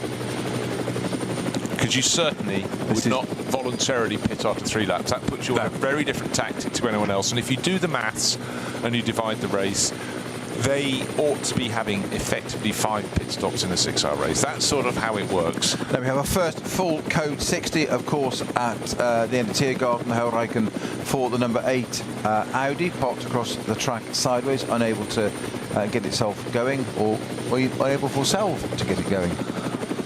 Nice one. Nice footwork there. No idea what it means. Selv is the nickname of one of the drivers. A lot of drivers who compete on the Nordschleife like to race under a nickname, and in fact, if you look right the way down to Cup 3, there's a driver, he spells his surname a little differently, Alboreto. Oh, and how bizarre. The number 23 Gamotta Racing BMW has been pushed back in for its whatever brought it in from 4th place overall, and right alongside, trying to go through the same opening. You've probably got 36 other pit garages, but in the same opening they're trying to push one of the Cup 2 Porsches at car number 909 with problem unspecified. which is K. Kramer Racing, Peter Sander and Carsten Kramer himself. So I'll pick just empty. Literally, you couldn't make it up, could you? You absolutely could not make it up there. So Nico Menzel still in hot pursuit of the BMW in front. Tramnitz, Schubert Motorsport entry. These cars 77 and 44. They're running 4th and 5th at the moment. Nico Menzel's dropped back a little bit now, but coming up to the carousel. And probably just cooling down a little bit, having a little think about where to get this. And of course, traffic can help you so much on this circuit. With, you've mentioned these huge speed differentials in different classes. So sometimes it can come to you almost like a parting of the ways, and let the car in front do the work. But equally, don't let it get so far ahead that you then lose out. You catch 2 cars, and this is always going to be the case here. It's never just one car you catch; it's going to be batches, and it might be multiple classes you catch at the same time. So you might catch a Cup 2 car that's having a battle with something else, then you've got your battle, and it all becomes really quite complex. And you've got to be thinking on your feet to work out where to do, and you can't just rely on that car in front. No, I mean your pit crew has to be so clear in their checking the tracker map the whole time. What is the consequence of coming in now? When is that pit stop going to be? Where will I come out? You know you're coming out the pit exit. Yeah, I know you know that, but where am I coming out relative to other traffic? You know, in a 6-hour race, where you can divide it in many different ways, break it up within reason. Just be aware that all it takes is a puncture, a little bit of debris or something, and your whole tactic is gone. But you know, you can make the situation better or make it a whole lot worse if you're not paying attention as to when you bring your driver in. And we know full well that, particularly in the races in spring and autumn, you're second guessing the weather. Imagine you just pitted and went, no, that's great, another set of slicks. And then you're partway around the next lap and it starts not just raining, Nürburgring raining, chucking down, you're coming in all over again. But you know, that thing, and a number of times over the years we've seen drivers just drive past the pits, they're the front runners in the field, and suddenly the rain comes and the cars from about 8th place down go, oh, bingo, we're coming in, getting the right tyres. But it also can dry here. But we're not looking at rain today, are we? I think we can safely say we're not looking at rain on the 1st of August in NLS7 in 2026. It's hot, it's dry, and it's looking very, very good for Winwood Racing. As I pointed out before the start of the race, 4 NLS rounds have been completed thus far this year in a slightly interrupted season. BMW victory for Rover team, the opening round. BMW again, Schubert Motorsport, and they're going very nicely today at the moment. They're running with Tim Tramnitz on board in 4th place. They're looking good. So BMW from BMW, the 3rd race that we held was Scherer. That's the Audi team, and then Schnabel Engineering with a Porsche. No Mercedes wins thus far. We've got a Mercedes leading, Lucas Stoltz. We've got a Mercedes in 3rd place, Adam Christodoulou. We've got a Mercedes in 4th place. Am I repeating myself? No, in fact, we haven't got a Mercedes. No, I'm repeating myself because I shouldn't, because it's a BMW that I'm looking at, not a Mercedes. That's 4th place, Schubert Motorsport. 5th place is the Porsche of Goroyan RT by Car Collection. That's the natty name of the team that Nico Menzel is driving for. Christian Cronus has dived into the pits, and that is a bit of a surprise. He's come in early. I was shocked that the Motor Racing BMW came in. Anyhow, that's clearly got a problem. But Christian Cronus has pitted after 4 laps, so that is a surprise. I wouldn't be surprised having some come in after 5 laps or some after 6. But 3, yeah, there was a problem. 4, interesting. So the Motor Racing number 8 Audi has been returned to the pits. There's bay A. It's now clear of the track there. Most interesting, that code 6 we have. The code 6 has been reduced, and we do now just have, and it's just gone clear actually, because we had yellow just approaching it still. It's now gone completely clear. So we're what the Americans refer to as full course green. So I thought it was a golf term, but yes, I've never found the greens actually. Right, so what's happening? I tell you what is happening is the Mustang has had a better lap. Was it traffic, or is the fuel load going down and it's suiting Frank Stippler? Because he's closed the lead. Remember, it was out for just about 2.7 seconds, 1.1 seconds. So that's come right down. Lucas Stoltz leading still for Winwood Racing. Adam Christodoulou sitting 2.5 seconds down on Frank Stippler's Mustang in 3rd overall, and then he's got best part of 10 seconds clear of this fantastic battle between Tim Tramnitz in the Schubert Motorsport repeat name and manufacturer BMW. in 4th place overall, ahead of Nico Menzel in his Porsche. So a real mix of cars. And that's how we like it on the Nürburgring Nordschleife. Some other good performances coming in, still checking out the progress of Dan Harper. Remember, he started right down at the tail of the lead group, didn't get a lap completed in practice, and he's up into 7th place overall. Just having a little look on his speed relative to his rivals, and, well, it's obviously good because he's picking them off bit by bit. Of course, 2 of the cars in front of him have come in for early pit stops. One is still stuck in the garage, and that's Moritz Kratz in the Motor Racing BMW. And the other one that came in was Christian Cronjes in the Walkenhorst Motorsport Aston Martin. Remember, that was fighting within the top 6. So Adam Christodoulou in the ERA Motorsport Mercedes. That's new to ERA this week. First time they've run that car. No wonder they've drafted in an expert like Adam into that car. And very wise he started. He started 4th and took it straight up to P3 by 2-3 corners in, wasn't it? He got the job done and settled down there. 4.2 seconds adrift at the moment. But that's not insurmountable at all in such a long race. Right, what we don't get to see very often in these races is McLaren, and one's going very nicely at the moment, and that's the Ben Deur driven McLaren 720S, and that has just gained a position. It's just gone past the Mercedes of Pro Sport Racing with Stephen Palette. Driver, I always go Stephen Palette Audi for so many years. He French racer, raced one, but he was seemingly unable to do anything about the pace of the McLaren that just worked its way around him, and now the Mercedes, Stephen Palette's got a bit more company because he's got Benjamin Leuchter tucked in behind him as well. So time to get busy, you would have to say. But that McLaren, yeah, starting to make progress. By the way, they're outside the top 10 and just moved up a bit. Now we're getting some news coming through about the number 23 Motor Racing BMW. Remember, it came into the pits and then pushed into the pit garage, and we'll let you know very soon what exactly is the problem. As indeed has Christian Cronjes in the Walkenhorst Aston Martin. He's in the pits from 10th. So the first of our front runners, if you like, that's pitted.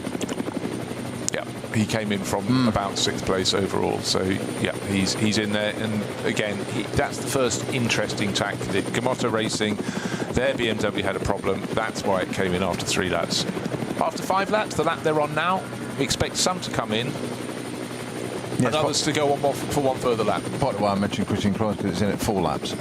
Indeed. Yeah, which is odd for our calculations, isn't it? 100%. That's why I said it was the first interesting tactic in the race. That Pro Sport Mercedes coming under further pressure. It's one with a very unusual yellow and pale blue across the last handful of years, and the Mercedes is under a huge amount of pressure now. The McLaren that went past has put about 2 seconds on it very, very quickly indeed. So right now, Stephen Palette still really learning the Mercedes. He's learning it in probably the hardest circuit in the world in which to get accustomed to a car, because you've got a twist and a turn at every single juncture around you, and in a straight line. It lost out to the McLaren. It's under huge pressure now, and the car behind is a car length behind. No, half a car length, quarter of a car length. Gets a bit too close in the corner, has to back out. And it's sad this early in the race to see any car having a problem, in fact at any stage in the race, but we've got an Aston Martin in the pits as well. Walkenhorst Motorsport. It's not Christian Cronjes' car that's being wheeled back, is it? I think it is, yes. Okay, well that would explain. So that's got a problem as well. Lap 4, yeah. Yeah, because it pitted, and I said that's a lap or 2 laps early. They're looking under the rear end of the car. You're an Aston Martin man, so what on earth are they up to under there? 3 mechanics under the car. Well, it looks like the bodywork's come away, the splitter maybe, unless they removed it to get to something else underneath. Probably the transaxle. Being a rear gearbox on one of those. I mentioned about Team Rennsport earlier having an issue. Their day isn't working out for them because one of their other cars, which is a Toyota Supra number 524, is currently stationary at almost flat Flugplatz again. Okay, right, we've got to the bottom. Thank you very much, Twally. The black and orange warning flags, the number 23 MOTORSPORT BMW. Issue with the fire extinguisher. There is a box in the car which should be active. It has a blinking light, which was not blinking, and they need to repair it. Fair enough. For their own safety. So where is that light that's blinking? Is it somewhere you can see outside, or is it in the cockpit and the driver noticed? I'd suggest the driver's probably a bit busy. So it must be something that can be, there must be a light that can be visible and that race officials have picked up, and they cannot be back in the race until that is fixed. So they are plummeting down the order. Luckily for them, it's a 6-hour race. If it costs them a lap, you know, that is an enormous amount, 25 kilometres, but they've got a chance to keep on going and try and pick it up. But your point, of course, very well made, is the fact there are no safety cars, so you don't get, you know, where you can almost get a lap back and then get a lap back. But that is the situation. So a problem for Aston Martin. That's Walkenhorst number 35. Christian Krohn is driving very nicely, as per normal, in 5th position. Came into the pits. We thought it was a good lap, maybe 2 laps early. Then it turns out it was a problem.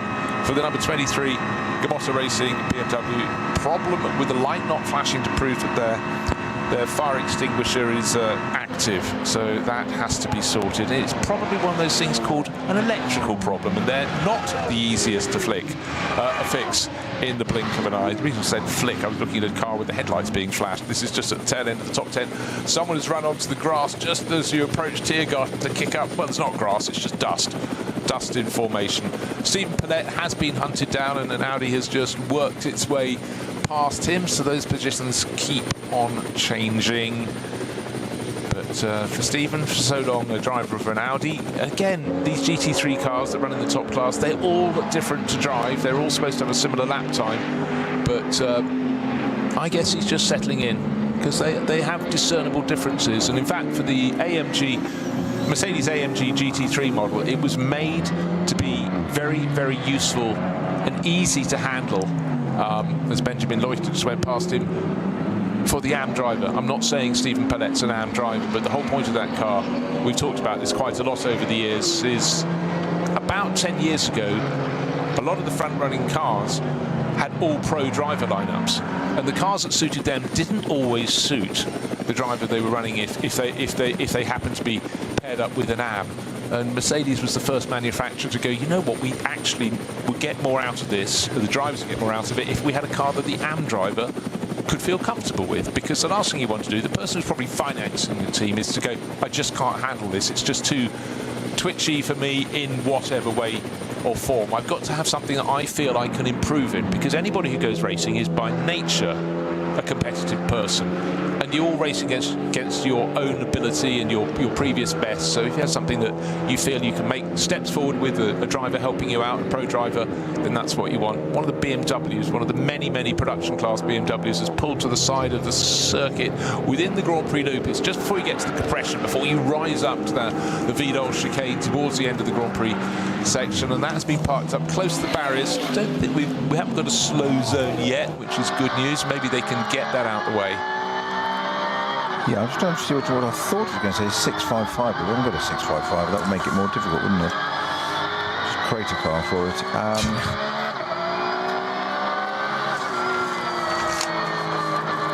It is exactly where you said it was, but we'll come back to that. We'll have a fun and have a little bit more, and we'll come back to it.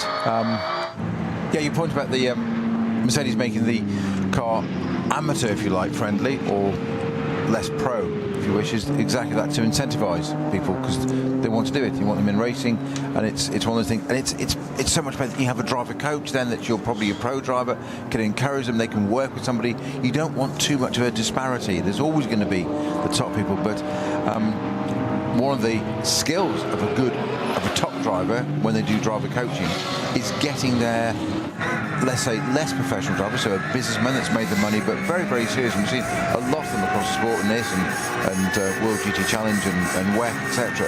They are not that far off some of the pro drivers. Okay, and again, thank you to people in the pits. Just going to throw, before we break away for ads, the axle frame for the Aston Martin has come loose Right, so that's good. So basically, those Astons have got a transaxle, and they have what they call a carrier. So it's basically it's a frame at the back that holds the transaxle, and then all the rear suspensions hang on it. So if that's come loose, that's suboptimal. It's suboptimal, and there is possibly a reason for this, because that did have some damage from an accident in qualifying. And again, I'll just reiterate that you don't have an enormous period of time between qualifying ending and the start of the race, and it may be something they just didn't identify. I mean, you wouldn't have sent the car out if you thought it was loose. Of course not. It's you know, that's not the nature of the game. But it may not be that easy just to tighten it up either. It's probably something you've got to strip things out. So you've got to take the suspension off and gearbox out to tighten the frame, then put it back. That's not going to be something they're going to do in a matter of a few minutes. Yeah, so struggles there for Walkenhorst Motorsport with their Aston Martin and Gamotta Racing with their BMW. No struggles at all for Lucas Stoltz. He's leading for Mercedes and Winwood Racing.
Dein Online-Shop für Simracing-Hardware und Zubehör. www.simraceshop.de.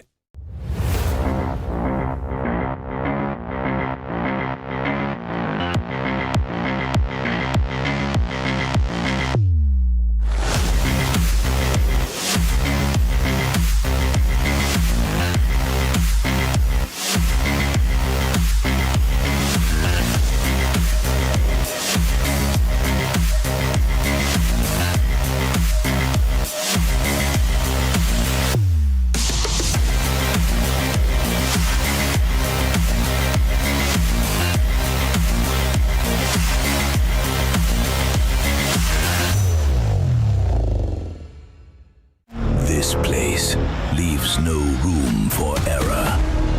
No escape. Just asphalt, adrenaline, and the legend. The green hell never forgets. It never forgives. Every corner, a fight.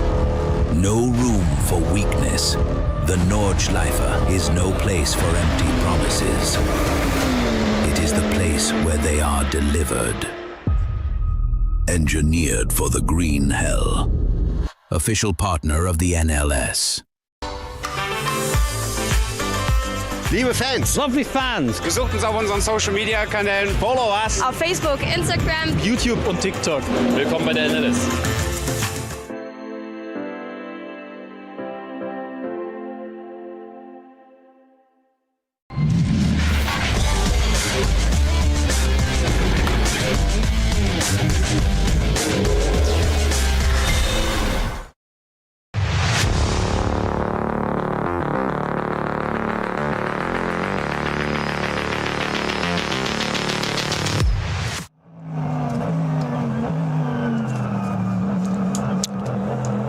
Lucas Stoltz started the race on pole position. He has not been passed. He got a better start than Frank Stippler's Mustang, but that's very... And at the end of 6 laps, what happens? The drivers come in. Those without problems, they've all gone for the standard pit stop, or have they all? Well, I'll tell you what, Stoltz has gone past and dived into the pits, but Stippler and Christian Zulu are going to come in after 7. So is that a wise move to pit at the end of 6? Will 7 be better? Where's the traffic? How's it going to lie in front of them? we will see. So Stippler up to second place, Christodoulou from second to first in the Mustang. Mercedes of Adam Christodoulou, Era Motorsport Mercedes, get used to that. Other cars still diving in behind, and I think that's Dan Harper diving in the pits, car number 1. That was the one that was working its way up to 7th place, had been gaining not just time, gaining position, but note that down in your notebooks. Car number 1 has dived into the pits. So has Ben Bunagel from Ulna Motorsport, car number 1, 2, 3.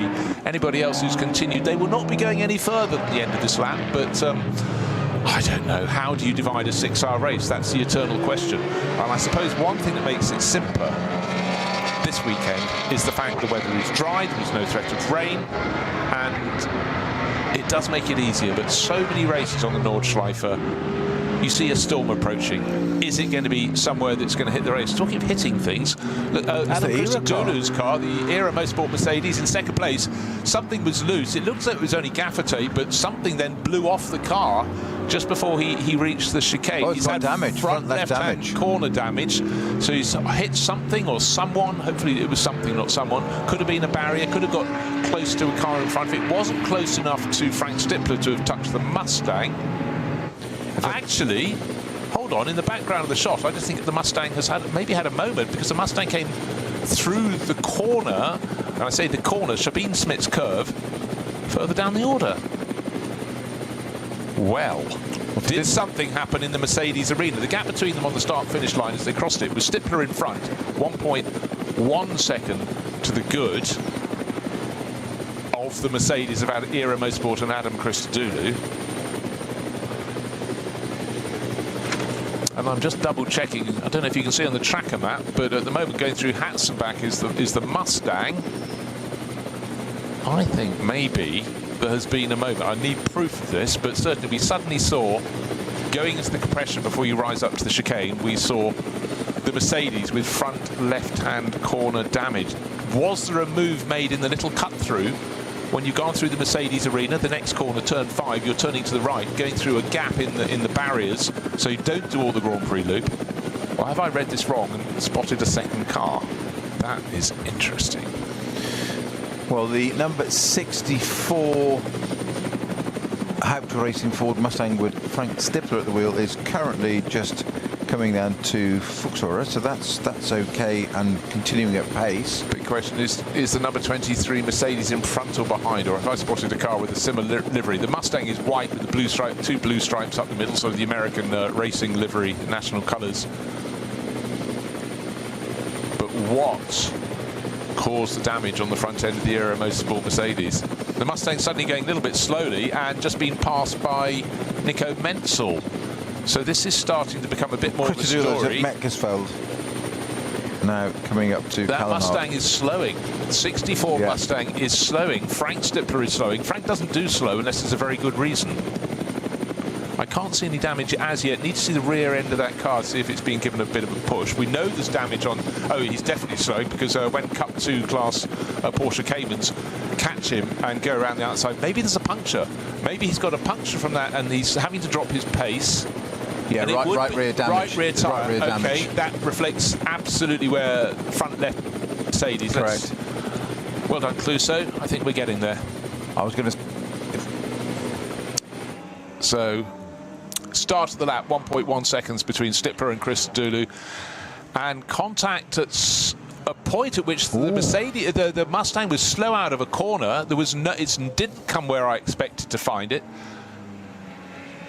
And so by the time we next saw the Mercedes, it was in the lead of the race. The Mustang's going very slowly. There's damaged parts on the Grand Prix loop, still luckily being missed by most people. It's like the liner of a wheel arch. Right now, the Renazzo Motorsport Lamborghini's got very close to it and is going past. But the fact that Frank is limping in, Cup 2 class Porsches going past production, not quite production class cars, but other cars of a lower performance category are just monstering their way past. So this, of all the places you don't want to puncture, is on the Grand Prix loop. You've got to do another 24 kilometres on a flat tyre.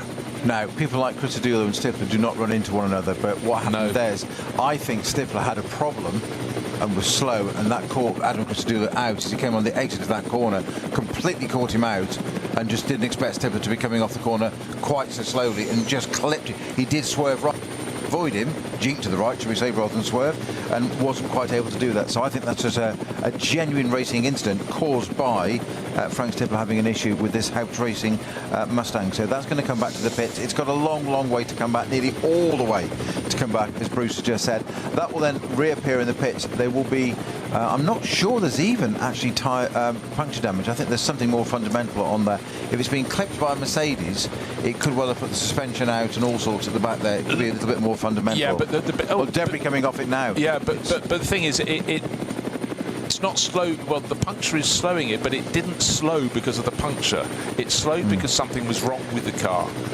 You could say, oh, did Frank just miss a gear going out of the corner, so he's trying to accelerate away? Disintegrating this car. I mean, Frank's bringing it back at an original pace. One of the hardest things for a race driver to do is to bring a damaged car back. You know it's wounded. You've got to bring it back, but you've got no idea of what it is. So the team will try and be telling you, and we've got a fantastic Helicam shot now, which I'm sure the team are looking at as well, and they'll be reporting back to Stippler in the car saying what it is. But of course, to drive back at, if you have to do 60k, you have to do 60k. If there's no code 60 area, any driver, certainly the likes of Frank Stippler, will try and get that car back to the pits as soon as possible to get it repaired as soon as possible.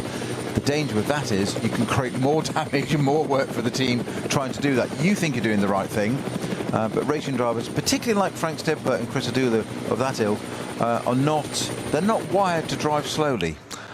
No, bring it back carefully, and they're saying explain carefully. Right, just getting messages. There's been a bit of a oh gosh, oh dearie me.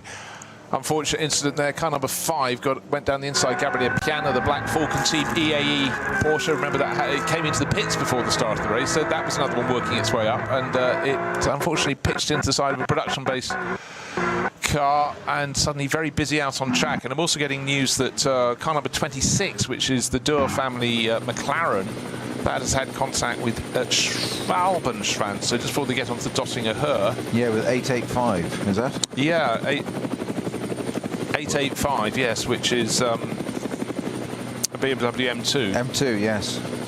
Okay, and suddenly getting sort of really quite busy. So, and I think it was car number 450 or something like that. There was contacted by Gabriele Piana.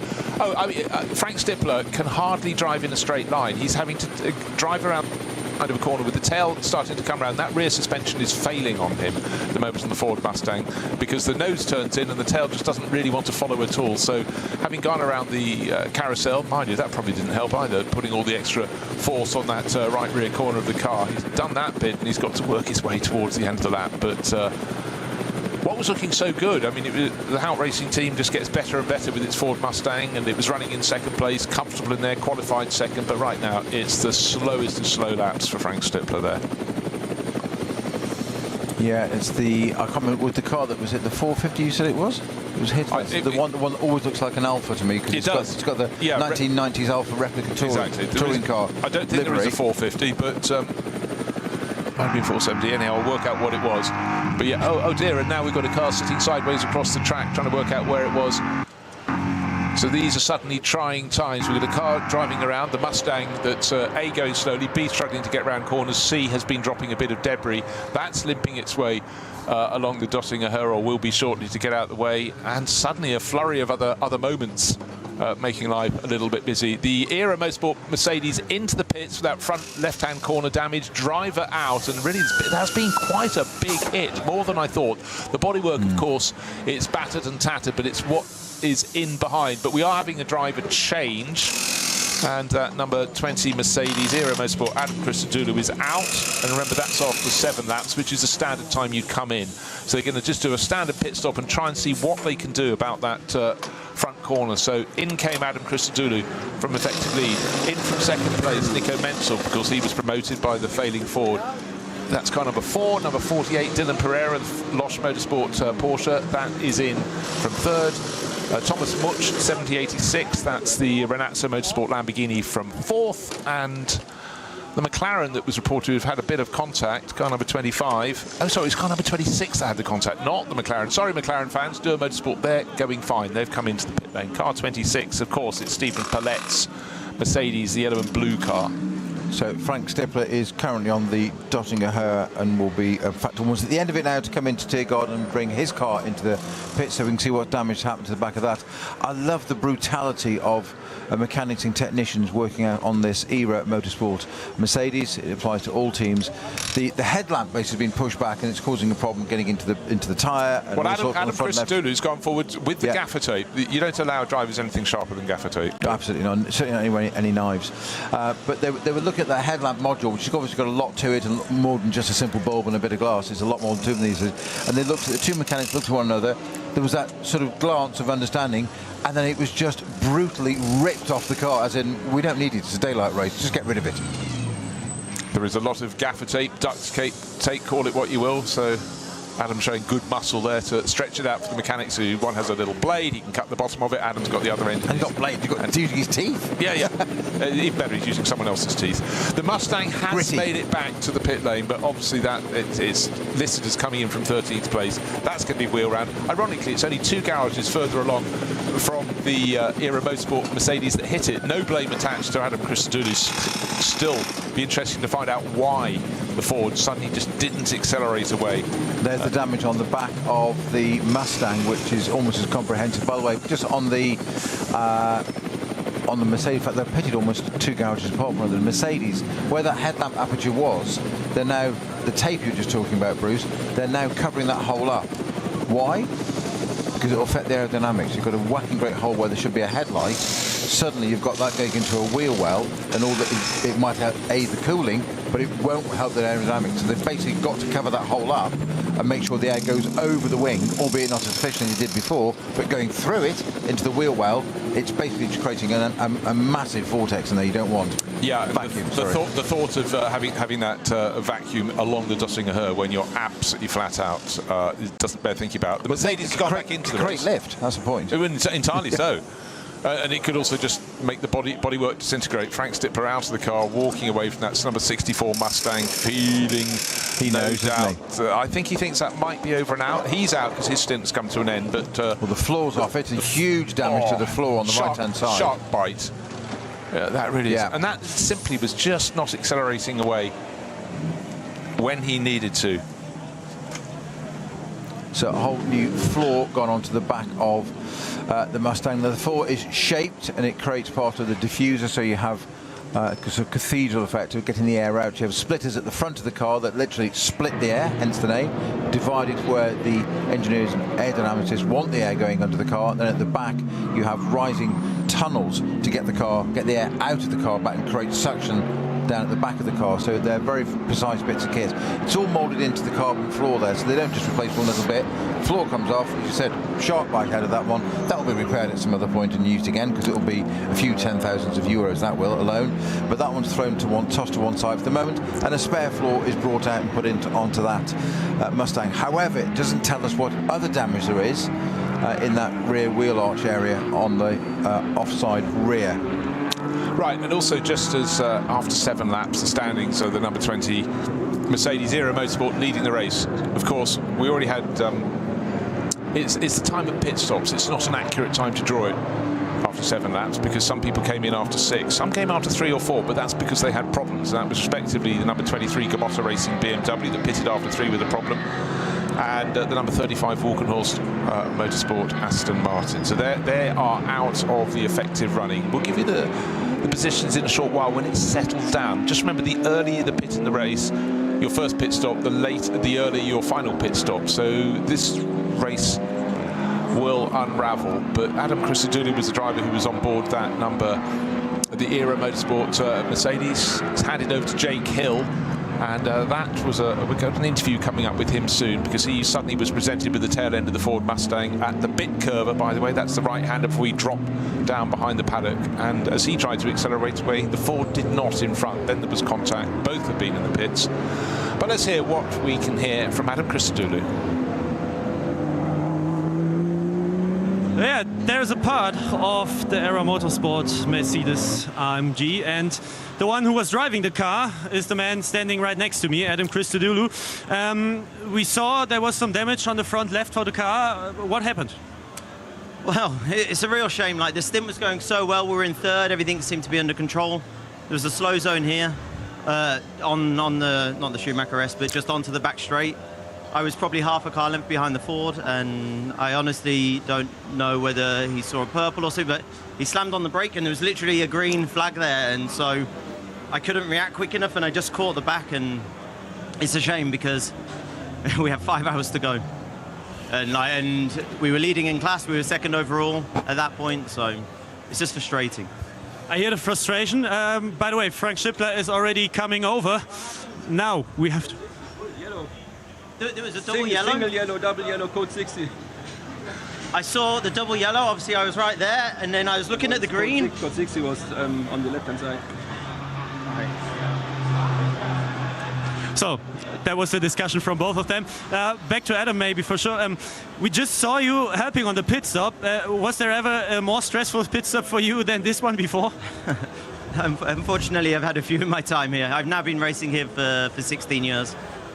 And it's just one of those, like in my head, I was like, right, what's the quickest way to try and repair this? So we got the tape, and I was just like, we're kind of unlimited how many people are allowed there. So whatever you can do to help, we have a 2.5-minute pit stop. And we just need to make sure that air doesn't get in the bonnet and cause more damage. So it's a bit of a Frankenstein right now. They will do more repairs during the next stop. It's one of those, like, you do whatever you can to get to the end of the race. Like, we're leading right now, and we just have to see how it plays out. We just heard some fragments of your discussion right now. Was that just a misunderstanding, or what was it now in the end? Well, Frank said there was a code 60 there, but like obviously when I'm right at the back of the Ford, it's a pretty big car, and if he is blocking the view, obviously I haven't seen it. I'm looking at the green flag, which was like 5 meters away, and so I was ready to go, and obviously he slammed on the anchors. So I don't know. I need to look at the video just to see. Like, I like to think it's very rare that I make a mistake, but obviously if I can't see a flag, then obviously. This is really shit. It kind of, sorry, it's not good. So it kind of ruins potentially both cars' races. All right, then we'll leave you alone now. You can cool down, and then still best of luck for the rest of the race. Back to you guys. Well, interesting interview there with both drivers. So fabulous from our point of view to listen into that. And one thing is guaranteed in the world of motorsport: when an incident happens, neither driver will agree. What I will say first of all on that was, both drivers completely fair, completely calm, completely reasonable, and waiting for further evidence to make sure that their own opinions of it are right, which was absolutely brilliant. So that actually is a measure of what top quality those two are. Yeah. We said that the Mustang had slowed. Frank Schippler says that he saw a code 60, so he slammed on the brakes. He slowed down to the code 60. We said about that, the penalty that you can have for not doing that. So Frank thinks it is the right thing. Adam, right behind him, unsighted, which has said, you know, the Mustang's a big car, as is his. He hasn't seen that, and he sees a green flag, so he's come out of the corner unabated at pace and wondered why the car in front has slowed down. What I think, okay, it's taken both cars out temporarily, it's slowed them down for a bit. They will come back. It's early enough in the race to come back. One thing they said at the beginning of the show was a 6-hour race does allow for things like this early on to be brought back. You've got 2 more hours. What I think is fascinating there is, and absolutely wonderful to see, is both drivers, neither's blamed the other, neither's got irate. They've both just said, I saw this. The other one said, I didn't see that. Let's go and have a look and talk about it. And that's a level of professionalism. I agree. I mean, what you heard from Frank Schippler was double wave yellow, which is the beginning of a code 60. And what you also heard from Adam was he saw a green flag further up the road. Yeah. He said, you know, that's all clear. Yeah. And at that point, what's he doing? He's going to accelerate into it, and unfortunately accelerated into the back of the Ford. But he tried incredibly hard to miss it. But these things can happen, but you're quite right. The professionalism, they've been there, seen it, done it, and actually you look at the career history of those two drivers, they're not drivers who make mistakes. No. So that is a real rarity. It may come down to nothing other than a difference of opinion. It may be simply that, well, let's just leave it out there. But you're quite right. You wanted to highlight the fact they handled it so professionally, and they really, truly did. We've had a new leader in the race, but that's the leader of the Cup 2 class, because they tend to come in a pit a lap after the front runners. So 3 of them have come in from first, second and third, but they will obviously fall back down the order. And they came in the order of Alexander Hart. He was leading that class early on, the Black Falcon team. That's Black Falcon team Zimmerman. Raphael Renhoff. In fact, no, Raphael was leading early on, wasn't he? For Team Liqui Moly. again, by Black Falcon. They're real specialists at that class. And 992 came in from 3rd overall. But again, now they're out the way, it's going to be back in the hands, and you'd expect to have that number 80 Mercedes of Winwood Racing. That came in, remember, a lap earlier. It pitted after lap 6. The other front runners in the top class came in a lap later. So the stagger's going to unwind a little bit, but just remember that final pit stop, you would have thought that Winwood Racing Mercedes would be a lap ahead of the final pit stops for the others. And when your final pit stop is later in the race, you have a shorter time in the pits. We can talk about that till the cows come home. It's a stagger that's built in. So obviously the Winwood Racing crew decided there was an advantage. Remember, they're sitting on a lead. It was only about a second, wasn't it? 1.1 seconds, I think it was, ahead of the Mustang of Frank Stippler when they dived in for the pit stop. Ralph Aron's taken over from Lucas Stoltz, so leading the race. But just remember that final pit stop, theirs will be a longer final pit stop, but also their first pit stop, the other end, the yin to the yang, if you will, was the fact that their first pit stop by pitting earlier is shorter. By pitting earlier for the final pit stop is longer. So what you gain early on, maybe that just gives you more of a buffer. But you've got to be in that time when you're not being challenged from behind, because the car that pitted a lap later would have been a little longer in the pits. You'll be able to use that buffer. Make sure they're not close enough to use your slipstream. That's my thinking about why the car we're riding on board now, buffer on at the wheel, clear track ahead of him, tick. What's behind him? Well, the big question is, he's probably sitting on quite a sizable margin. You've rolled the dice, you're going, okay, we're confident enough, we're just not going to let you get close enough to use our slipstream, get into play. We will have to have a nosebleed later in the race when our final pit stop, when it's got to be longer, but maybe just without you on my tail, I can press on. Hand over to Ralph Aron. Brilliant pole position by him. Half a second clear of the best of the rest. And no traffic other than the back markers to contend with. So interesting, but the pain could be at the end of the race. We will see. But we do like it when we have a split strategy. If everyone would come in after lap 7, it's a straight race. But I do like the consequence of you've gambled early on. Will it pay for you? Well, we will find out. Alexander Hart just rejoining the race. Remember, he came in from Cup 2 class lead. His black and red 997 GT3 Cup class car. He's in Cup 2. Looks great. Lovely livery, black and red. Around the first corner, no one on his tail. So gained himself a bit of an advantage in that pit stop. The Black Falcon team Zimmerman. Zimmerman is the name large across the door.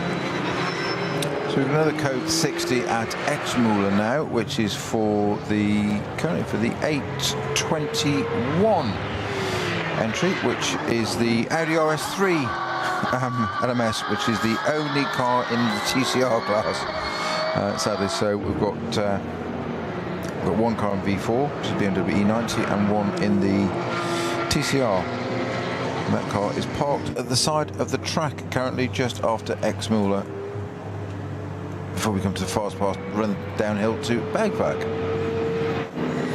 So I'm guessing I think it's a mechanical thing from what I saw a moment ago, and it will be moved behind a barrier fairly shortly, and we can get that cleared. Just such a treat to see the Nürburgring in bright sunshine, warm day, probably hot for the drivers on board, but the track is dry, it's uniform, and that is not something you can say every round of the Nürburgring Langstrecken series. And today, maybe quite wisely, making the most of these conditions. Instead of having our regular 4-hour races, this is a 6-hour race, and certainly different ways you can move the chairs around in the planning. So the Cup 2 class car back into the lead of the class. It's Benjamin Hites, the Chilean racer. Did quite a lot of GT3 racing the last few years. He settled down in the Cup 2 class car, and certainly just really seems to have this circuit has a particular allure to him. He's done so much racing the last few years, not to the detriment of anything else. He's just that this is one of his favourite focuses. So again, I talk about the cosmopolitan nature. In the list of well-known Chilean drivers, there aren't so many, are there? Alicio Salazar, and that's your main person, but certainly Benja Hites raced a bit in the States in Ferraris, and he came across to race GT3 in Europe, but just loves this place, and why wouldn't you? couple of other dates for you. The number 5 Black Falcon Porsche, which is currently running in 17th with George Piana at the wheel, that's been given a drive-through penalty for causing a collision. Well, we saw the collision. Yeah. And also, interesting, another Porsche news. Nico Menzel in number 4 car has been looked at for under minimum pit time. Oh, that is currently running in 6th. Oh, that's one of those things that, you know, whenever you see a message like that, you just look across your co-commentator and you sort of raise your eyebrows and go, all that effort, the gun has been spiked. It's suddenly much, much harder to do great things if you just made that little error. Tiniest of margins. Fantastic battling in Cup 3. You know, we often don't get treated to enough of it. 2 cars, same team, same target, but only one of them is going to win the class if they don't knock each other off because they're covered by about half a second, about to start another lap. And more importantly, covered by the same sponsor, so it's great for them to see the 2 cars. Am I seeing double? It out. Get the photographs now. Quick, get the photographs now. Get the press release done. Put it on hold, but as one of the Mercedes comes out of the pits, it's one of the GT4 cars that splits the 2 Porsches. One goes one side, one goes the other. That's actually allowed the second of those 2 Cup 3 Porsches to swap places with its sister car. Totally unsighted there. Car coming out of the pits, as mentioned, GT4 Mercedes, and allowed that Mercedes has now got past them again. Yeah, the ones we're talking about are 961 and 953. So 961 at the moment, it's got Toby Goodman, British driver, on board, and 953 has got double check. Sorry, Toby Goodman's just gone past the GT4 Mercedes again. So that was a car that came out of the pits. That they did that already. Then Mercedes came past them again. So plenty of overtakes. Now the Mercedes looks like it's going to fall into the hands of the other Porsche. Yeah, Alexander Fehlenbach, by the way, I struggled because I'd looked over a line. So there's actually a bit of breathing space after the change there. Toby Goodman getting through. But again, it was great. But it doesn't matter if they're the same team or anything. They're just a couple of Cup 3 Porsche Caymans having a really good scrap around this circuit. It's a car that seems supremely well suited. They've only got one job, and that's not to run into one another. Exactly, but it's a well-supported class. 21 cars, one of the largest cars. Just going back to what I was saying, the overall NLS title at the end of the season goes to the driver with the largest number of points. There's nothing rare in that, but it's easier if you are racing, competing in a class that's got a large number of cars in it. If you happen to win that class, you get a large number of points. So say, for example, there are 21 cars and you take victory, you get 21 points. If there are only 14 cars, you only get 14 points. So if you race in a class that's has got large numbers on board, then of competitors, then you've got more of a chance, in theory, to win the title. But then again, you've got more rivals to stand between you and the title. But the fact we've had some serial winners in the NLS Championship over the years, very seldom from the top class, the SP9 class, simply because some of the other classes are better supported, and you have a sort of rolling guest fleet. But just go back. 2025 overall champions BMW M4, so in the GT4 class, that's SP10, FK Performance Motorsport, Ranko Mijatovic and Nick Wustenhager. The year before, Mijatovic won with the BMW 240i class car with Sven Markert and Toby Goodman. We've just seen Toby Goodman in the Cup 3 class. Now, the year before, Philip Leisen, Oscar Sandberg, Daniel Ziltz. That was in BMW 330i, so going sort of down the performance scale, but there are a greater number of drivers in that. So anyhow, long-winded way of saying, if you compete in a top class, you may not get in the top class, SP9, you may not be the overall champion. But matters not, it's how the rules are structured. It does mean that everyone's got something to aim for. You can win your class, but is your class tally going to be enough to give you the overall title? But some drivers have made a habit of it. Danny Brink, Philip Leisen, 3 out of 4 years, 2018 to 2021, they took the overall title, twice showing with Christopher Ring. Almost all in BMWs, almost all entered by Adrenaline Motorsport. But anyhow, that's that. But in many ways, Snowy, the top class, SP9, you're going for ultimate glory. If you win the title, that's great as well. And people like Frank Stipper have long been top in that class. But but it's a sort of different game. If you're racing in some of the categories further down the table, then in the performance chart, you know, you want to win your class, and if it's well supported, you may win the title overall. But up front, it's all about getting the race win or the class win.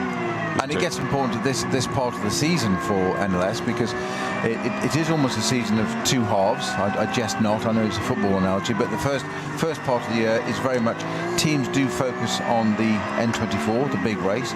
It's not part of the series, but unfortunately, that's what people do. They focus on it, use it to get data and information and intel, etc., for that race. We then have a little sort of drop off.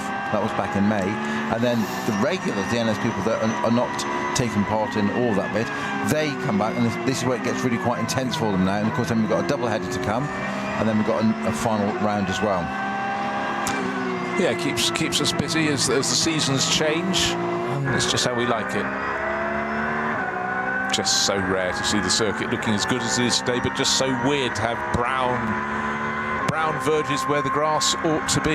It is there, but it's sort of resting for the moment, a little bit dormant, but it does give a very different feel to the circuit. Blue skies dotted with gentle summer clouds, but still on board. It's going to be very hot indeed for the drivers. Gabriele Piana getting very close. He's already been given a drive-through penalty, remember, for contact with another car from one of the junior classes in this, and he's still pressing on, but it's a setback, down in 13th place overall. A minute and 20 seconds down the race lead, so these things can be costly. But, you know, we keep saying this, we'll carry on saying it, is that it's the onus on the driver of the faster car to change their line, to go round someone in a car that doesn't have the performance, and unfortunately sometimes there's a bit of guesswork involved. And for Gabriele Piana, who is such a Nürburgring expert, contact followed, just the way the game is played.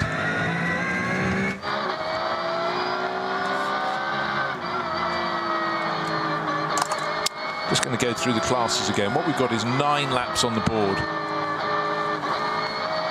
overall. SP9 Pro, well, it's Ralph Aron, the Mercedes that started in a pole position for Winward Racing. He's taken over from Lucas Stoltz, who started the race.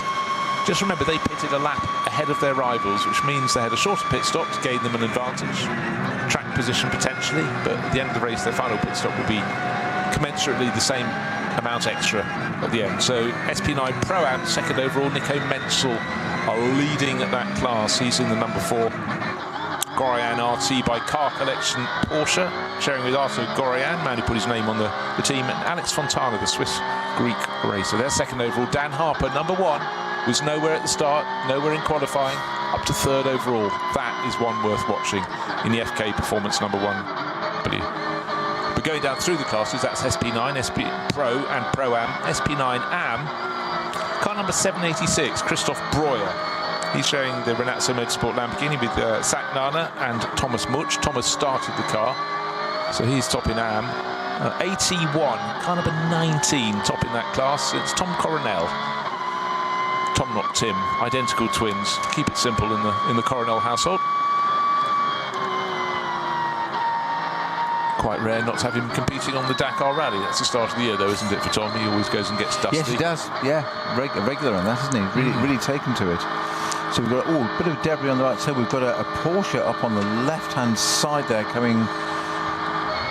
I'm just trying to see where that was, but there was an intervention vehicle on the right. I mentioned those earlier in our bit of pre-show build-up on the formation lap, and there was some debris. I think it was the front end, the front bumper of that Porsche, and it looks like a Cayman on the left-hand side. Looking very sad and decidedly second-hand and not taking much further part in this event, and it's just gone to yellow. That was at, I thought it was Fluke Clouds, 941 is the entry, which is the Adrenaline 718 Cayman. I was right in terms of being a Cayman. So yeah, 941 is Cup 3 entry, parked very much on the left-hand side. I think having collected barriers on the right-hand side first. Yeah, it did sort of look that way, and you know that driven is by Ricochet. Sorry. He's on his, yes, ladies and gentlemen, Peter Snowden's on his final warning. Exactly. Yes, where's my coat? I sold it. Right, end of 9 laps, 11 seconds is the margin that Ralph Aron enjoys in the Winward Racing Mercedes, leading the race from Nico Menzel in the number 4 Porsche. And just remember that time, because his final pit stop will have to be longer. So I'd say that Nico Menzel Porsche that was driven so well by Nico in the opening stages of the race to gain positions and not let the leaders get too far away, that is doable.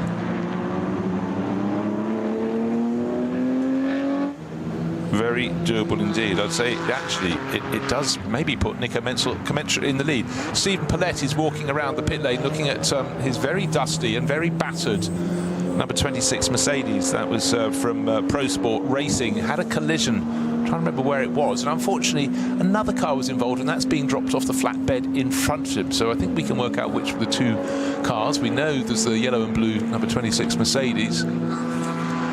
And I tell you what, we are going to be able to have a replay of that, because one car would be the quicker car, that's the SP9 class Mercedes, and the BMW with which it had contact, they're both rather battered. There's a lot of damage on that BMW, a lot of back end side as well. So, huge dusty moment, and one car off the track, and it was guesswork. The Mercedes is bent and battered. But as the dust clouds settled, or even began to settle, you could see the Mercedes on the left-hand side of the track, and you couldn't see the BMW with which it had contact, because they were reported as being in contact together. But for the next 2 or 3 cars coming through, there was this wall of sort of orange dust that was kicked up as the cars rotated and clattered into the barriers and the tyre wall. Stephen Paulette is fine, his Mercedes is not. A Mercedes that is fine is our Winward Racing number 80, Ralph Aron, the Estonian. Just remember this, this is his first race back since damaging vertebrae in his neck in Bathurst. Huge accident at the start of the year. He's back. What did he do to show he's sharp? Put it on pole position. His teammate Lucas Stoltz led away in the first stint of the race and gave him a small advantage, and he's working very hard on it to see if he can stretch it. But he has stretched it. On that last lap, he gained the best part of 2 3/4 seconds on the chasing Nico Menzel. So suddenly, I said Nico Menzel's car had a slight advantage in terms of the stagger at the end of the race. I think that's actually just gone away. Well, we mentioned, didn't we, at the very, very beginning of the show, quite literally about how dry it is across all of Europe and stuff at the moment, especially here at the Nürburgring, and the parched grass at the side, and not to light any barbecues anywhere. But that was evidence with that BMW going off there, the amount of dust that came off. I know it clattered into the barriers, but normally you can see the car, you can still see the accident happening. There you couldn't, because it was just lost in this absolute fall of smoke, of dust. Of dust, yeah, it was absolutely extraordinary. Now, the number I want to sort of throw out there, if you pit early in the race, your final pit stop will necessarily, because of the size of your fuel tank, be earlier than that of your rivals. And the difference is about 16 seconds. The difference between first and second at the moment is 14 seconds. So if we have another quick lap from Ralph Aron, that will put him level with the end game for the Gorian by Car Collection Porsche. And as of the rest, the next car is a further 9 seconds back, so 23 seconds down. That's Dan Harper doing a double stint in the FK Performance BMW, but it's now starting to thin the field. But as we've seen with the cars that are running second and third, the Ford Mustang of Frank Stippler, the chasing Mercedes, Vera Motorsport and Adam Christodoulou, it just takes one little moment and you could suddenly have a delay of some degree, could have damage of some degree. So you just got to keep plugging away. However, something else to put in the equation. We're looking at the gaps between first and second and third. They're respectively 14 and 23 seconds back to Nico Menzel's Porsche, Dan Harper's BMW, from our race-leading Winward Racing Mercedes of Ralph Aron. The VT2F plus four-wheel drive. Let's explain. We talk a lot about, as we're just taking a look at, well, our race leader, Pavel Lefterov, using a little bit of the bit beyond the track there in the Mercedes arena. BMW in the Mercedes arena, but maybe the Mercedes going to race Mercedes arena would gain ground. Remember the gap between them was 7 seconds. Well, it's not now. 5 seconds gained by the chasing Ralph Aron. I sort of thought we'd come this way.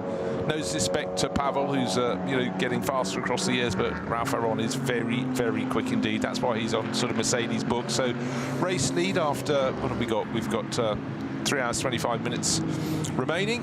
So we're getting towards a halfway distance in the 6-hour race, and it really is race on.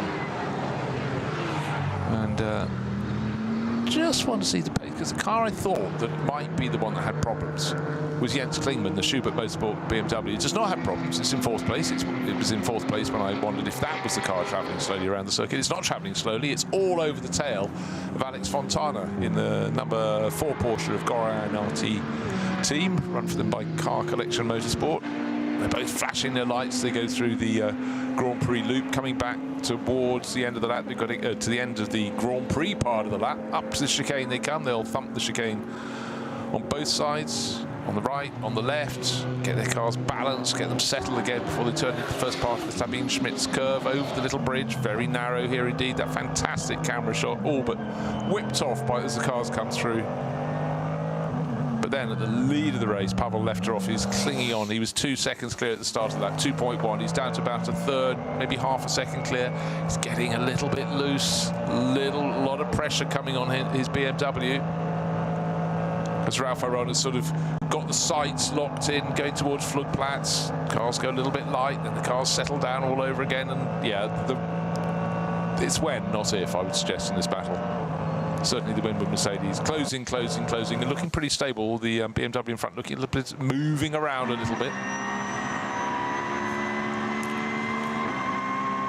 And then we move on. Let's just go down the order a little bit. Pavel Lefterov leading in that number 1 BMW FK Performance Motorsport. Second place, car number 80, Ralph Aron driving the Winward Racing Mercedes. Third place, 22 seconds further back, so just under 25 seconds down on this lead battle is Alex Fontana, but he's got Jens Klingmann all over the tail of the number 4 Porsche, the number 77 BMW pushing very hard indeed. Sven Muller, 48 Losch Motorsport, his Porsche is only a third, a second back, so Fontana, Klingmann and Muller covered by 1.3 seconds, that's third through to 5th. Up at the front though, the pressure is really being applied by Ralph Aron to Pavel Lefterov. Pavel in the race leading number 1 BMW, moving around all over the place, not trying to cut across the nose, just trying to keep his car on the track in front of the Mercedes from Winward Racing that's down, putting pressure on it. Again, Pavel Lefterov is really giving his tyres quite a pounding. So we take a look over the next few corners. Of course, we'll probably get to different sorts of corners where it's not happening as much, but he's aiming for an apex and he's sliding past it, and he is under a lot of pressure. Okay, if you've got a front-mounted camera, as we have on the Winward Racing Mercedes, you can't always see how the car's handling, but it looks so Ralph Aron is smooth, and Pavel Lefterov is looking quite not jagged. He's doing a good job, but he's really having to work, and as a consequence, when he doesn't quite set up the car correctly, it looks as though he's really working his tyres. Moving a lot through the corners, that BMW, which it shouldn't be quite as much, and that's just given Ralph Aron a little opportunity to look down the inside there. Porsche Cayman on the left-hand side, Aron literally gluing the back, the front of his Mercedes to this is the 24-hour race winning car, by the way, back in May. Just a little bit on Ralph Aron, just a little bit reading up about him, and he hasn't raced since his accident at Bathurst in February. Didn't do anything for the first 2 months. He wasn't allowed to. Just literally had to lie down. Did he have to stay in Australia for quite a while? Yes, and he hasn't. He's never done the Nürburgring before, and he was just get away. No. And he just said that it was the one thing he said, the circuit didn't bother him, but he was aware that there, given the injuries he had, that the compressions and dips might be more physical to him there. But on putting it out on pole position and asked what his plan for it was, he just said, nobody's here to finish second. Oh, there's a race driver for you. Yeah, it's been reading Ron Dennis's book, isn't it? Exactly. Second, first, the losers. Yeah. And again, just as Ralph was getting really close, I think he's got through. He's now got through. He's got through, yes. Got through because there was traffic up ahead. We flicked away from that. We'll just come back to it, and the position has changed. And expect him to pull away because he gained 5 seconds on the previous lap, and now he's the one dictating how they get through traffic. Oof, gosh, he's not mucking around. I say, yeah, it's decision making there, going down through the inside. That's one of the Caymans at. Just trying to see where he is. This is car number 80, is it not? It is. Yeah, that was coming out of Wipperman Yeah. Oh, such a brilliant part of the track. This is the point at which I was sort of imagining, you know, when I said mistakes tend to be made later in the lap, but this is the point at which I think you go, my brain just can't take these corners coming at me so quickly, and often you have quite a few cameras mounted around the circuit at certain points when people are doing track days, don't you? The people, the vultures looking for people having spins and so on and so forth. Max Cruz Racing has just come in after 18 laps. That's kind of a 75, so that's sort of out of sync with everybody else. So that is one that is possibly just having a problem, just double checking that they're not getting a stop and go penalty. We talked about car 37 having one of those. Car 32, we haven't reported that one. It's another car from the top class. That's we saw that a short while ago on screen. The Mercedes in the Toyo Tyres livery. Yuichi Nakayama, Andreas Goulden and Tim Santler. Tim was at the wheel last time we looked, and that's made a visit to the pit lane. So again, these moments, stop and go penalty with 30 seconds at the stop part. That is a real wrap across the knuckles.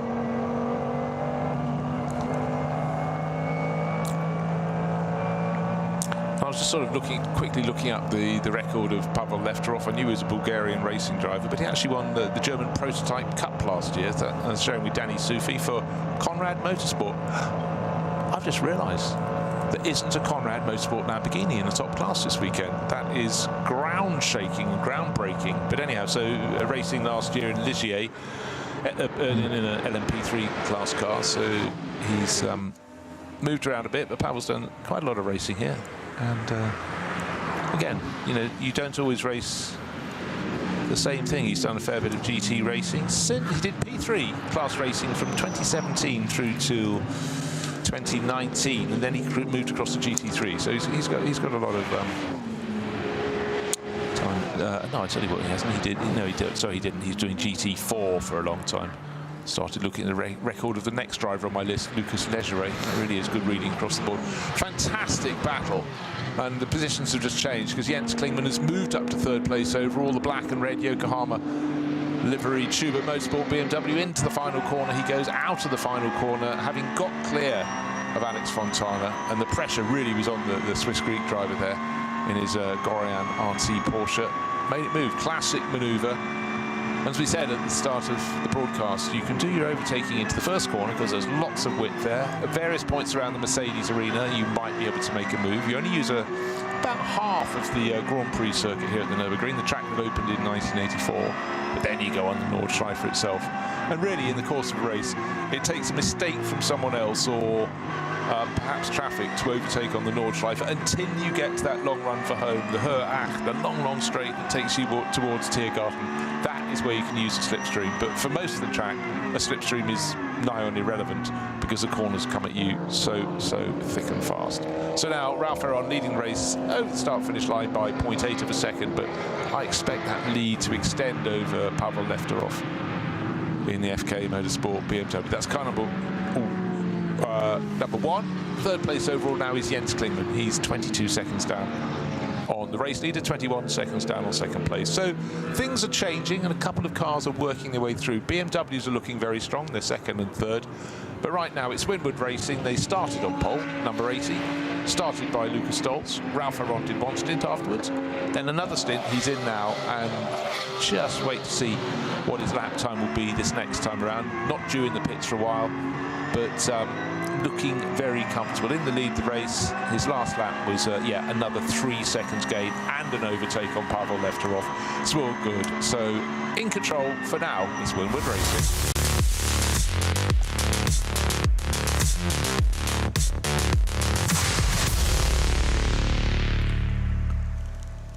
Who will win today? Will it be a Mercedes leading the race? Possibly. Will it be a BMW second and third? Possibly, but it's looking as though it's shifting towards being a two-horse race. But the car, the team, the combination that have dominated this race so far, not quite yet at the halfway point out of 6 hours, is Winwood Racing, that number.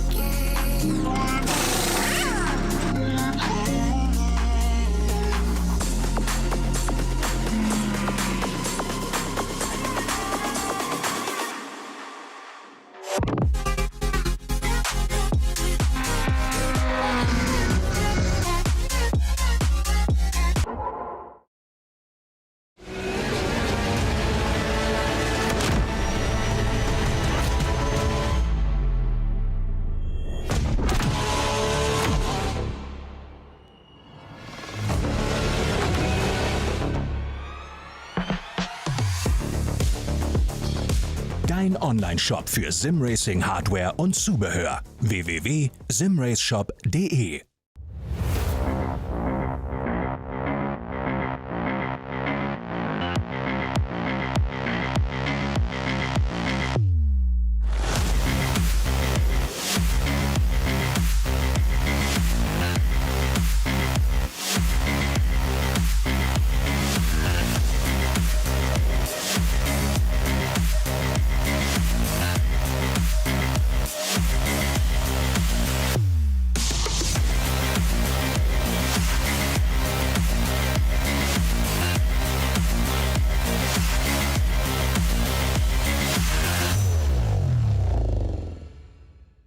This place leaves no room for error.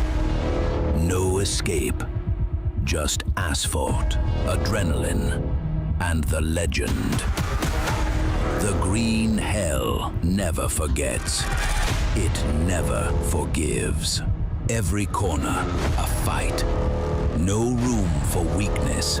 The Nordschleife is no place for empty promises.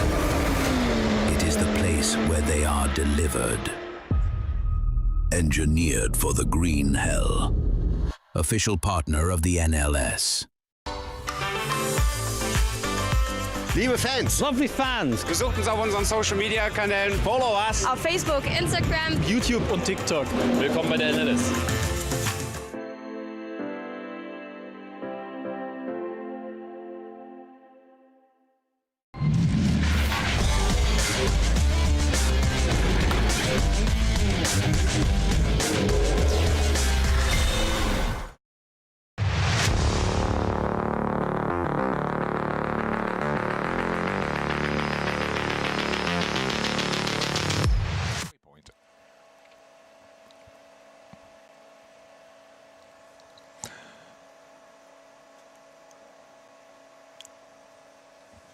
When you start the season in the Nürburgring Langstrecken Series, you never know what the weather's going to do at the start end of the year and the tail end, because you know there can be weather that might be described as inclement, it might be impossible, it might be uncomfortable. When you get to high summer, you want it to be high summer, and it most definitely is this. So you can be fairly sure if the teams have rain tyres, which of course they will, it's the Eiffel Forest, they'll be tucked away at the back of the garage, not thinking they're going to use them. We're getting towards the halfway point in the race, haven't had to use them. Fine weather clouds, blue sky, dotted with these lovely pink and white floaty clouds. Just, but it's another variable in a race that inestimably has more variables than any other one in the world. Anything on the Nürburgring Nordschleife throws so many elements at you, but it's the way you negotiate traffic, it's the way you're fighting the circuit itself. If you were out there one at a time going as hard as you could, it still would be a circuit that would really test you. But one thing that always strikes me is the changing light around the circuit, particularly like a day like today, bright sunshine, then plunged into sort of Stygian doom, into deep darkness, then bang, in a nanosecond later you're back out into the light of day. How difficult? Do drivers ever wear sunglasses, or do they go, I always want to be able to see in the dark bits more than the bright bits? What's been your experience? I've personally never worn sunglasses in a race car. I'm not sure whether others have. I'm sure they have. You do have, back in the days when I was doing 24-hour races a bit more regularly, you'd have two crash helmets. One of the reasons for that was that you obviously perspire, so they need drying out because they're not very nice to put back on again. So you have one that's drying and you have dryers. But what we used to do there was, depending on your stint, if you had 4 drivers in the car, you'd probably end up doing equally a bit of time with a gap in daylight, then a bit of time at night. So you'd have a different visor, one with a tinted visor, which you could pop down and use effectively as sunglasses to give you that variable that one part of the circuit, you say, suddenly goes into darkness. You don't want those sunglasses on. I'm doing the fingers like it's abbreviation.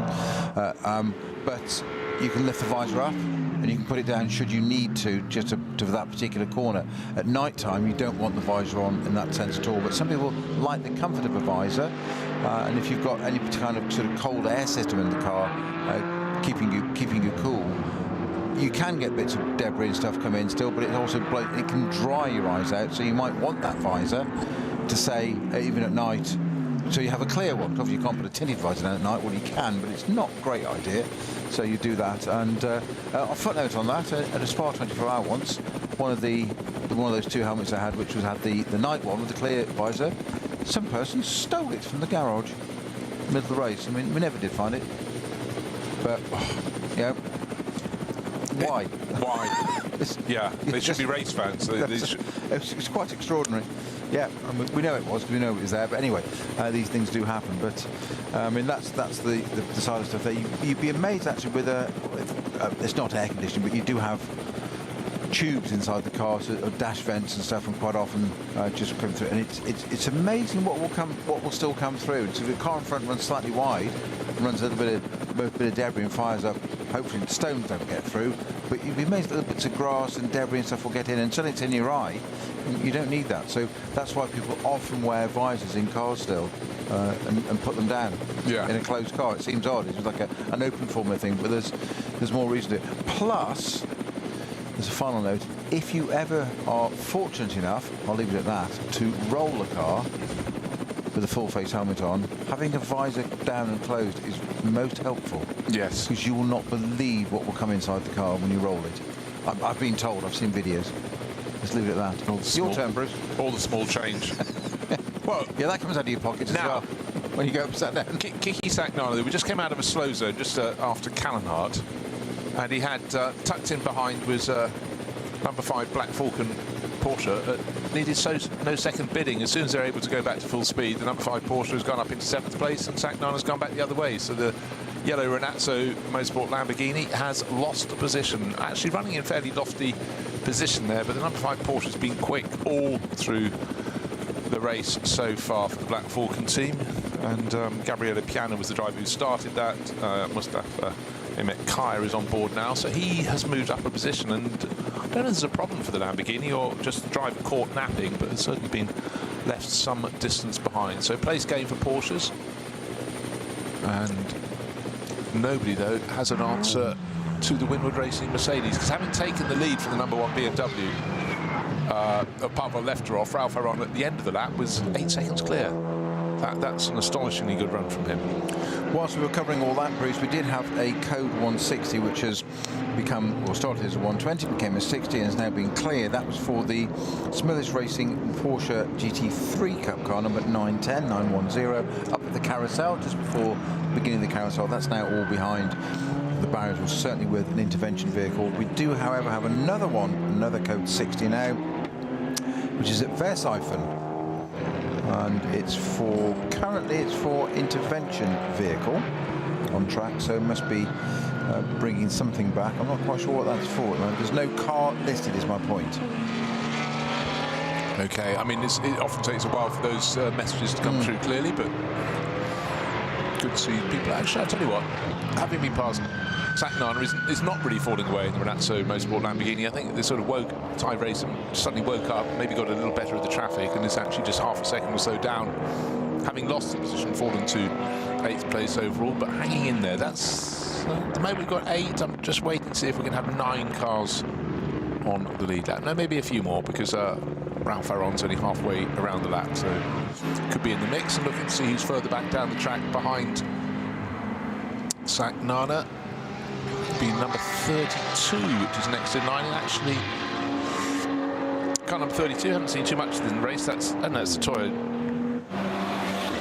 Tyres Mercedes. That was one that had a penalty, wasn't it? It had a stop and go penalty recently, so that's why that one's fallen down a bit. But the number you need to know is place change for the lead of the race, car number 80, Winward Racing Mercedes, seconds clear at the end of the lap after he passed Pavel Lefterov's number 1 BMW. So pace and pace to spare. Conditions dry, light bright, not so much blue sky at certain points of the circuit. It might just be because we're looking towards the sun, but certainly quite a lot of the fans at Hatzenbach have got great big parasols there, so obviously you don't want to watch all of a 6-hour race out in the blazing sun, and it really has blazed in Europe this summer. Slightly cooler now. Welcome changes. Yellow flag going towards Flugplatz, course vehicle, flatbed. 1, 2, and that's the truck that normally has the barriers in for barrier repairs. But it was empty, so it looks like they've either been used or they forgot to load them, or they went off with the tailgate down. Yeah. But again, the marshalling is astonishingly good, and it has to be, because quite simply, a circuit as long as this, you've got to have a clear chain of command, and your flags have to be super clear when they're being waved, and drivers have to understand the difference between a yellow and a waved yellow and a doubled waved yellow, and then they have to be conversant with where the speed limiter button is, so that they can hit the respective grade. Is it a code 60? Is it a code 120? Have to be on top of their game. There is no time to relax apart from the dotting a her, that long run towards the end of the lap, because pretty much any other moment on this track, you're either coming out of a corner or about to go into one, or setting yourself up for one. Oh, and or passing traffic. And that, of course, is a huge element at the Nordschleife. Yeah, so one of our entries a little bit further down, the M240i Racing Cup category. I shouldn't call it the devil car, but 666 is its numbers. That has been given a stop-go penalty of 60 seconds for pit lane speeding. But interesting, we've also got car number 6, which is the Audi R8, and number 48, which is the Losch Motorsport Porsche, under investigation. Not sure what for at the moment, but that's under those two are under investigation. You will bear in mind Sven Muller in the number 48 Losch Motorsport Porsche is running in 5th place in that three-way battle for 3rd. He's fallen back a little bit off the tail of Alex Fontana, and Jens Kleemann commensurately has pulled a little bit further clear in 3rd place in the Schubert BMW, but very much in the mix. So to lose something like that would be tricky. What was the other one? Number 6, wasn't it? Lemmertz is the wheel of that at the moment. That's Pierre Lemmertz. It's the one of the many Audis in the field, running in the AM class, but that's down in 31st position. So not troubling the scorers, as you might say in cricketing terms. Haven't talked for a short while about what's happening in Cup 2. It's normally the sort of next class after the SP9 classes, and it's being led by kind of a 902 at the moment, Vasser Teurer, but 902 from 900, gap between them, it's fairly comfortable at the moment. 902 entry entered by Team Liqui-Moly by Black Falcon. You say that quite a lot, because Black Falcon are in league with many sponsors for they don't end only the top class, they do various of the cup classes as well. Alternative fuels very much. Someone's coming in to get some now, because exactly. That's the alternative fuel Audi car number 75. Dominic Fugel diving into the pit lane.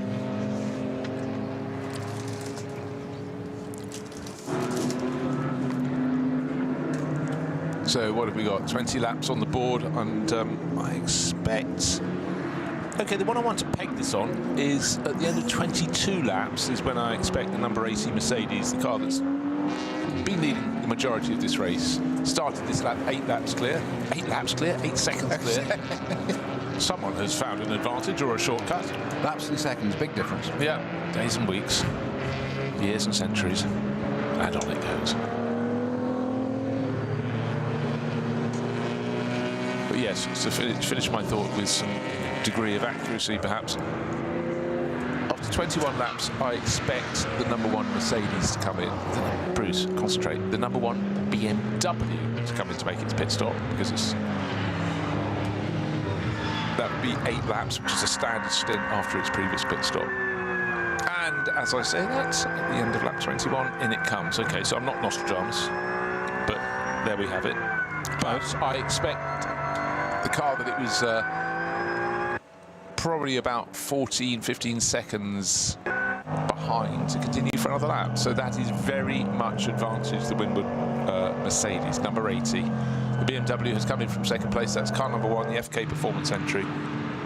And that even more swings the advantage the way of the blue and gold Ravenel-sponsored number 80 Mercedes. So track lead plus its final pit stop will be shorter by about 23 seconds. So that is looking very, very good. Drivers will be quite tired at the end of this because Ralph Aron should come in at the end of this lap and he'd have done 2 stints, 16 laps. Do the maths on that, 400 kilometres. Sorry, 400 miles. Isn't it? Yes. No, kilometres. Yeah, kilometres. Kilometres, yeah. Panicked. Oh, got someone moving very slowly down. It's a yellow, it could be a Cup 2 class. Yeah. A Cup 2 Porsche, waiting to see the window strip if it comes through. Hazards on, keeping to the right-hand side of the track of the Dottinger. Just meanwhile, I mentioned a few minutes ago, Bruce, I thought there was, well, there was a code 60 at Brunchen, but I couldn't see why. It's actually for car 969, which is the 718 Cayman of SRS Team Sorg Rennsport. They've had each of their cars in different classes have issues this race. That's so unusual. Yeah, and that has now pulled off at, it's gone to Flansgarten and now off track, but it's, yes, out of the way there, but that's why that was what I saw earlier. So this Porsche, it's got a right rear puncture. Yep. Flapping away, not far to go, but the speed differential as the other runners come through is gargantuan, but there's a clear line of sight. The marshal's doing a fantastic job, waving the white flag, which means slow-moving vehicle. Also into the pits after 21 laps is the number 77 BMW. That's the Schubert Motorsport car. So again, it's more and more advantage going towards the 80 Winwood Mercedes. Just to say, its final pit stop should be shorter. Interesting combination of young German drivers in the race. Car number 718. Tell me if you've heard of these drivers before. Timo Bernhard. Oh, I think I have. Jörg Bergmeister. They're out in a Porsche 718 Cayman in the GT4 class, and it's the last one that's ever going to be built after this race. These two Porsche veterans. The team is run by Team Bernhard, Timo's company, Timo's team. Will be put in the Porsche Motorsport Museum. So something special, special for them, special for the museum. And running around in 44th position at the moment. Sounded a bit like Murray Walker there for a second. But puts it, he said, just double checking that the screen is updated to where are they in their class. Bear with me. What should do that? The Porsche that's coming down the Dottinger slowly has nearly made it to the end of Tiergarten. It's the Black Falcon GT3 Cup. You're absolutely right on the category, Bruce, and that's the number 632 car, and that should be entering the pits virtually any second now. Oh no, so it's just coming up to the end of Tiergarten, Hildeichen now, yes, keeping to the right-hand side. It should be in the pits with us very shortly. Okay, and having doubled back to check the class position of the Timo Bernhard Jörg Bergmeister car, it's in an 8-car class, which is SP10, that's GT4 category. They're running 4th in that, so a decent run for them. Course vehicles picking up broken cars, and whenever you get an overhead shot, you realise just how narrow the circuit is. Right, just a chance to see the current standings. The Winwood Racing Mercedes leading by 19.4 seconds from the number 1 BMW. That's now got Leighton Fury on board, but that was also bearing in mind that the BMW had dived into the pits. So I think the margin would probably be about more like about 14 seconds, 12 seconds maybe before the pit stop. And just to go on about it again, the number 80 Winwood Racing car, by having that long second stint to go with its slightly shorter earlier stint, has got itself back into the mix, and some of its rivals have blinked.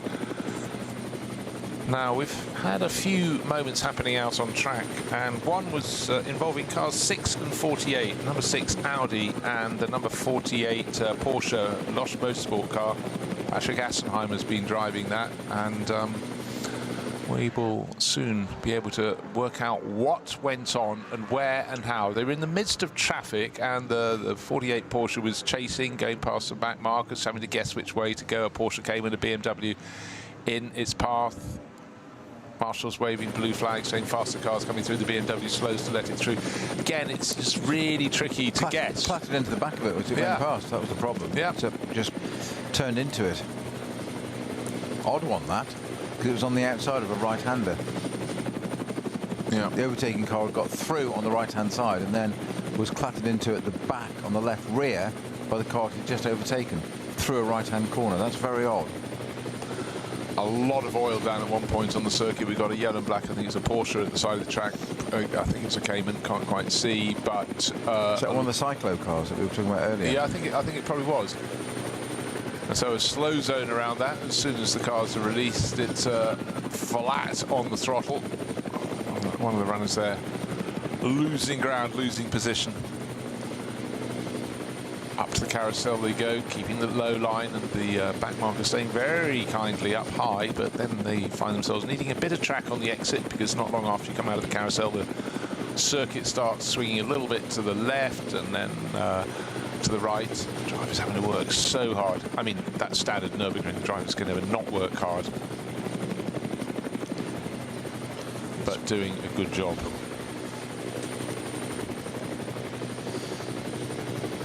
Well, we're well into the second half now. 2 hours 53 minutes of this one-off in the season 6-hour race for us. We normally have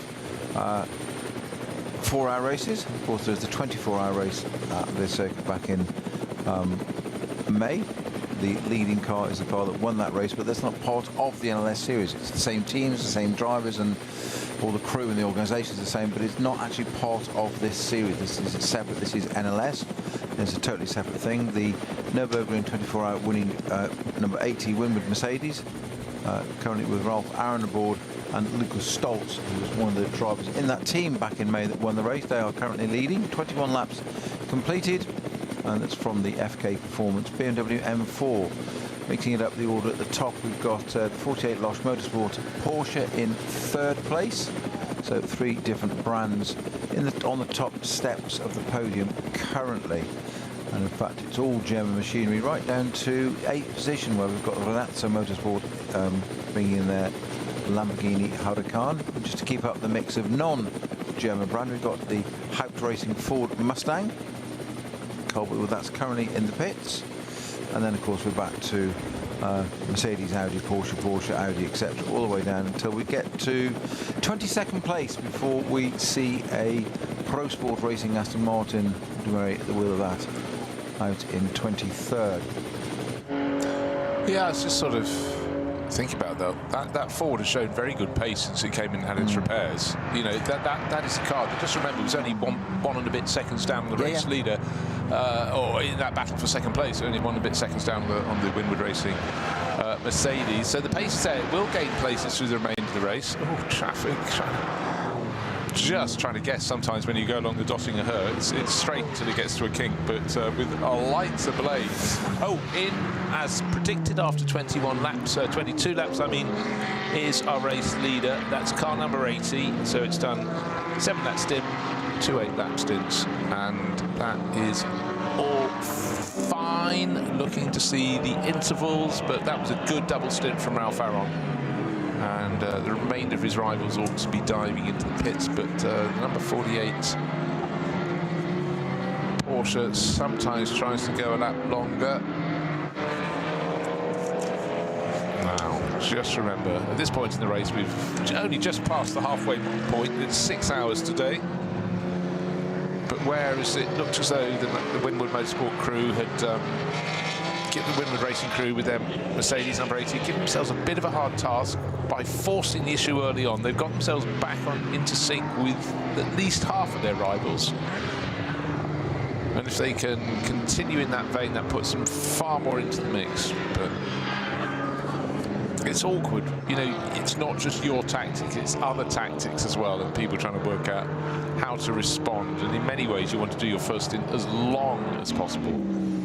Makes your first pit stop longer, but maybe the later into the race you do that first pit stop, the more strung out the order is around the 25 kilometres of the Nürburgring Nordschleife, and just gives you a bit of an advantage because your final pit stop will be shorter. But we'll come to that later. We don't need to talk about final pit stops for another just over 2 hours, or just under 2 hours from now. We've got under 2 hours and 50 minutes left in this race. It started at midday. In fact, in many ways, it started at about before quarter to midday, because the cars had to go on that very, very long 25-kilometre formation lap.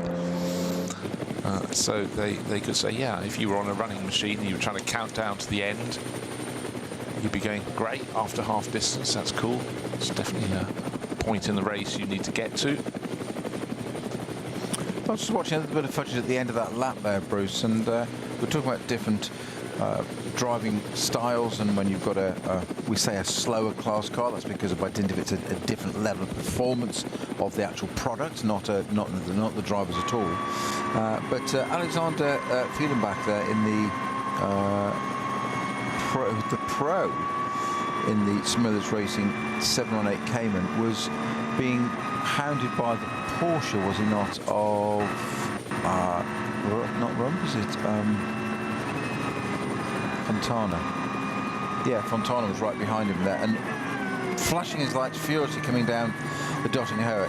He's got no right to come through, and the other Porsche needs to not necessarily jump out of his way, but I was surprised by how much he kept in the way, and he was dancing the car through Tiergarten, the Cayman that is, to stay ahead for a moment. And it's just one of those things of, you know, do I, don't I? Those GT3 cars, it's going to sound silly, they're not as quick as you might think on the Dotting Hohe compared to some other things. And we've seen this before with Cup 2 cars giving a GT3 car actually a hard time on the Dotting Hohe on the straights, because they have less aero, so they're quicker through the air in a straight line. The GT3 car's quicker over the lap because it's got greater aero on the technical parts of the circuit and just a whole load more power as well. But interesting there to see a Cup 3 car able to stay ahead of a GT3 car. Really not that difficult. You might say, it caught my eyes. Is he holding him up? Is he not? Has he got a right in it? It was interesting. It wasn't necessarily the Porsche wasn't all over the back of him saying let me through. It was close to my thought there. So that goes back to what we said about evolution. Suddenly you've got Cup 3 cars in the right time on a clear day, beautiful wet conditions, perfect conditions, I would say, weather-wise now, temperature-wise for the tyres, to be able to go. We've got is that an Aston? Is that the Pro Sport Aston that did the same as the Utah Audi? It's had it. Well, this is the car that Christian Cronjes. Yeah. Well, so it did come back out. This one's got going. And it's Cronjes back in the car. I think Dennis Vetzer probably did the same, but that is way down the order. But obviously, when you've had the problem, they had the problem with the subframe, didn't they? Yes. I'm just trying to see how far behind that is, but you know, it's just a different race. It's now, a test. It's a test run for them at this point. You can't afford in this race to lose a lap. I suspect they lost a lot more than that. Yeah, no, entirely. Yeah, I mean, I should have said even a lap. Yeah, but it's down in, it's laps completed 9, laps race leader completed 22. So clearly, race turns into test session. No such thing for Lukas Stoltz, who's now back on board. He did the first stint, second and third stints in the race leading Mercedes from Windward Racing, handled by Ralph Aron. So I presume Luca will do a double stint now and Ralph will get in for the final hour or so of this race. But they're sitting on a tidy advantage in the SP9 Pro class. Topping the SP9 Pro-Am class is Sven Muller at the moment, car number 48. And that's the one that, it's little moments in the race. Lost Motorsport by Black Falcon. We just saw a moment in traffic. But Tobias Muller sitting in the class lead. Look, we've got subdivisions, as we said, in the class. You've got SP9, you've got your Pro, your Pro-Am and your Am. The Pro class within SP9 at the moment is seemingly led by Lukas Stoltz. Frank Stipler still in second place in that, and Tim Tranetz in third, Christian Krog's in fourth, and Dan Harper is fifth. That's within SP9 Pro, not overall. We've then got SP9 Pro-Am. Adam Christodoulou leading, and then of course we have SP9 Am, which has the Lamborghini Huracan at the head of the field there.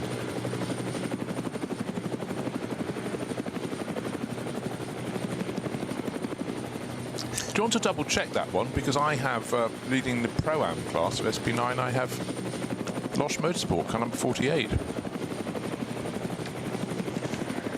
which is running second overall.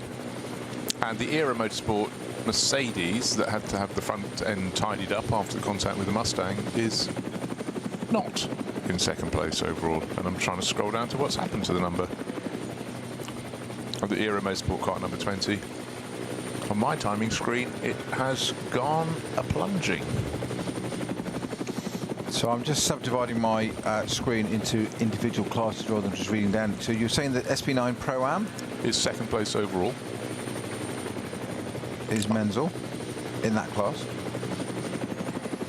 I've got Adam Christodoulou leading it and Nico Menzel in second place. No, I don't think that's quite reading right, because if in the running order at the moment, the race is being led by Lukas Stolz, Winward Racing, that's SP9 Pro. Second place, car number 48, Black Falcon car, lost by Black Falcon. It's Tobias Muller, showing with Dylan Pereira and Patrick Assenheimer. They're second overall. They're top in SP9 Pro. Right, okay. We've got different information because I've got them running third at the moment, with second being... Alex Fontana is second in class. Yeah. And car number 123 is third in SP9 Pro-Am. So anyhow, what we can tell you though, for sure and for certain, is that Lukas Stolz is leading the race by a comfortable margin. End of last 15.6 seconds. It'd be more accurate this time around because, of course, that was when Stolz was taking over the car, pitted after 21 laps, and we will see how everyone else settles down. But really, by the end of this lap, everybody should have done their third pit stop. They generally came in around 7 laps, 14 laps, 21, 22 laps. That's sort of pretty much where we're at. Big question on my lips, I've just got to go looking, is where is car number 20, the ERA Motorsport Mercedes? I'm looking at timing screens to see if it's been given any penalties, not in the clear and obvious. Where it is on track, you mean? Where it is in the results on the table, because it's, if you look at the official timing screens that we're looking through, it's not in the top 20 positions. We're just having the last lot of people serving their third pit stops. That's where you need Ian McCarthy. Blink of an eye, who can have an answer for us. Again, sometimes when you want to scroll down the entry list, because it's huge, 132 starters, you can either go, it's in 114th position, only 13 laps on the board. So basically in that stint, Jake Hill started it. It's been back in for long repairs. That is that's currently 7th in its class. Yes, but it's only got 13 laps completed, so it's not second. It's not leading the Pro-Am class or second or third in the Pro-Am class. It's right there. It's seventh in Pro-Am. Yeah, but it's 9 laps down. That's the crux. Yeah. Didn't spot why it's lost so much time. We saw one shot with Jake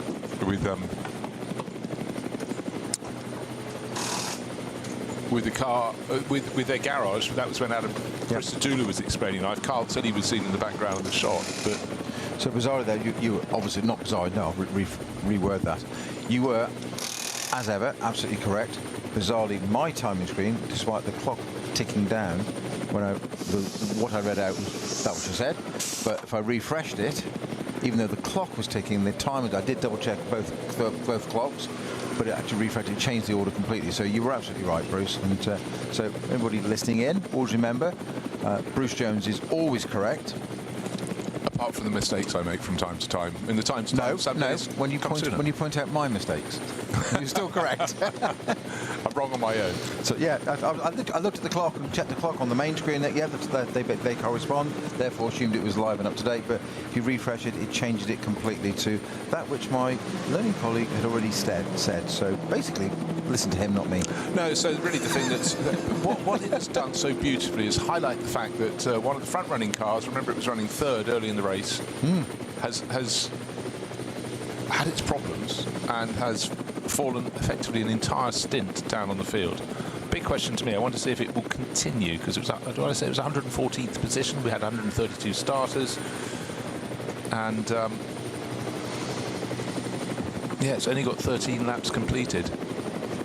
So maybe the damage was done to the front end of the car. Remember, we saw Adam Christodoulou desperately trying to take that headlight back into position so no air would get under the wing. Maybe that damage is considered too much, and Jake would have done his stint. 114th now, as you say. So there's a very simple way of finding that out. I shall ask not Jake, because he's in the car in the pits. I shall ask his dad to see if there's an update. He'll tell us soon. Quick now. Well, that's the sort of clever way of sorting it out. Again, quite difficult to keep tabs on all the cars, but what I can tell you is that Lucas Stoltz is stretching his margin of advantage. And actually, Patrick Assenheim and Alex Fontana have just come out of the pits in the number 48 Porsche, the number 4 Porsche from Losch Motorsport and Gorian RT. I just want to see where they are relative.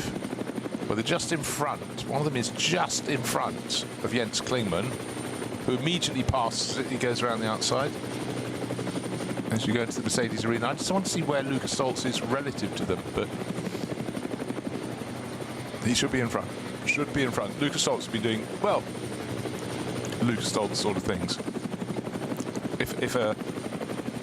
He's just competitive at every level around this circuit, but the thing you always have to remember, if everything was running smoothly, no cars off the track, you are still constantly passing in a 132 car field. A lot of other cars, a lot of them a little slower than you. You have slow zones, you might have to slow for it, but it might be cleared by the time the next car in the pack is following through after you. You lose, you could lose a dozen seconds. So the times, they really bob up and down, and you just have to hope, above hope, that it's kind to you. And when you're expecting a rival to come out of the pits behind you, you've just been delayed a little bit, they're suddenly in front of you, and it really can change the nature of this race. This isn't a sort of commentator saying anything can happen, but the scope on the Nürburgring Nordschleife for elements that are untoward, out of your control, to affect your race are enormous. You have to keep running the perfect race, and you can simply be once, twice, even 3 times in a race, particularly a longer race, be interrupted by slow zones that don't slow other drivers because they're being cleared, and it is a massive change. You can't factor it in, it's an unknown matter, but I'm just wondering how that is shaping up for Lucas Stoltz. So his last lap wasn't enormously quick, but he had just come out of the pit, so that sort of is a mitigating circumstance. The real key to me is what sort of pace he will achieve on the next lap. So he hasn't got, it's not his out lap, it's the one after. Okay, it should make a big difference on a lap that's 25 kilometres, but it certainly could. It could cost you a dozen seconds, and in fact that's pretty much how his pace fell away from the mean. So maybe I'm making a mountain out of a molehill. Well, something you weren't making a mountain out of a molehill about was the ERA Motorsport Mercedes. I've just said I'd ask Simon Hill, Jake's dad, a racer in his own time as well, and one of our sometime part-time commentary team as well, was helping us out at Paul Ricard and Nürburgring earlier this year. Well, actually, more than helping out at Ricard, one of the main team. Simon has very kindly replied quite quickly with, of the damage that Adam picked up early on, the splitter, Jake was then hit by a Porsche. That splitter then departed the car, which doesn't make it very drivable, shall we say. So there's literally nothing to reattach it to by the time they tried to do that. So they have indeed retired that car, which is why it's dropping right down the order. So great shame that not the result they wanted at any race, let alone for their first outing in a new car to them. Let's be positive in this. It showed great pace. Absolutely. And that's all you can ask for. And Jake would have got about pretty much a stint in there, maybe a lap short of a stint. So he'll be becoming accustomed to that. He'll work out it drives a little differently to the Nissan Skyline he was racing last weekend at Silverstone on the Grand Prix circuit, but it's all part of the experience. But I would say from the point of view of ERA Motorsport, they got in and they were quick with it, and that is that's what you want. Yes, exactly. That's the main thing. If you know, reliability you can work on, and so pace can't always be found that easily. You want a fast, reliable car, not just a fast, unreliable car. It doesn't do anything. No use, because there's only one lap where you get the points. Yeah. No, exactly. So many drivers struggle with that concept, but still slow zones out around the circuit. A slow zone at Klostertal. Galgenkopf is a yellow flag. What else have we had? Galgenkopf. Yeah, it's those two at the moment. Yeah, Fairsiphon. Yeah, that's been a long one. Yeah. And again, this is the point in the race. We've passed the halfway point. We're nearly at 2.5 hours left. So therefore, nearly 3.5 hours in. Drivers, of course, they very seldom do more than an hour in a single stint. Yes, we'll have some double stints, so let's call it 2 hours and 10 minutes. But that's normally it. So you should be able to keep your concentration. But simple fact of the matter, the Nürburgring Nordschleife, unbelievably difficult 25 kilometres of racing. your attention cannot afford to waver for a nanosecond, because otherwise you might miss a signal being given to you by a marshal, either waving a flag or some of these LED screens around the circuit that will flash a colour at you. You know, blue if someone faster is catching you, white if there's a very slow-moving vehicle on circuit, yellow if there's some form of potential peril up ahead. Drivers have to be, even when their eyes will be moving around looking for which way the circuit's going up ahead and where traffic is, they've still got to pay attention to the marshals. It's of paramount importance. Yeah, it's still old school. I mean, most circuits these days, certainly at this kind of level, have repeater lights around a circuit. They're far more visible, they're brighter, you can see them, it's not waved, you've got no chance of it. They can just turn the switch and it's on, and they can do it from race control now. If you look at any kind of onboard footage of race control centres, they're so complex now. We think we're pretty well equipped here with the amount of screens we've got here, but you know, this is in a studio as opposed to a race control centre where you'll have multiple CCTV per corner, different angles, never mind all of it. And quite often I was watching something the other day from Bathurst, actually, I think it was, and it's like an air traffic control round console, and it is literally, I'm guessing, 40-50 screens all angled, and at the base is a round desk, and there's people all standing around looking at it. Then there's an outer desk where people can also confirm and certain things. And obviously those individuals have got a section to look at, so you will have, right, those corners are yours, and then someone's like that homework when you're at school, pushing the neighbour next door and shoving it around. You concentrate on your bit, because you're reporting information and data that it's facts. It's not opinion, it's facts. Which is what I go back to with Chris Adulu and Frank Stippler. They exchanged facts, no opinions. No, but the thing that would get me, the more complicated, the more number of streams of information you have and sources of information, clarity of communication. There has to be an organised structure. And often you get, I remember speaking to he was a presenter in rugby programmes in the UK, and he was coming to do a talk at my children's school. And I said, could you just do something for me, as someone who does television? Could you tell me the chain of command from the director to you? Director has absolute priority, or the producer, to your ear. How many other people can speak to you? What's the pyramid? And unfortunately, he said there were 13 people in that link.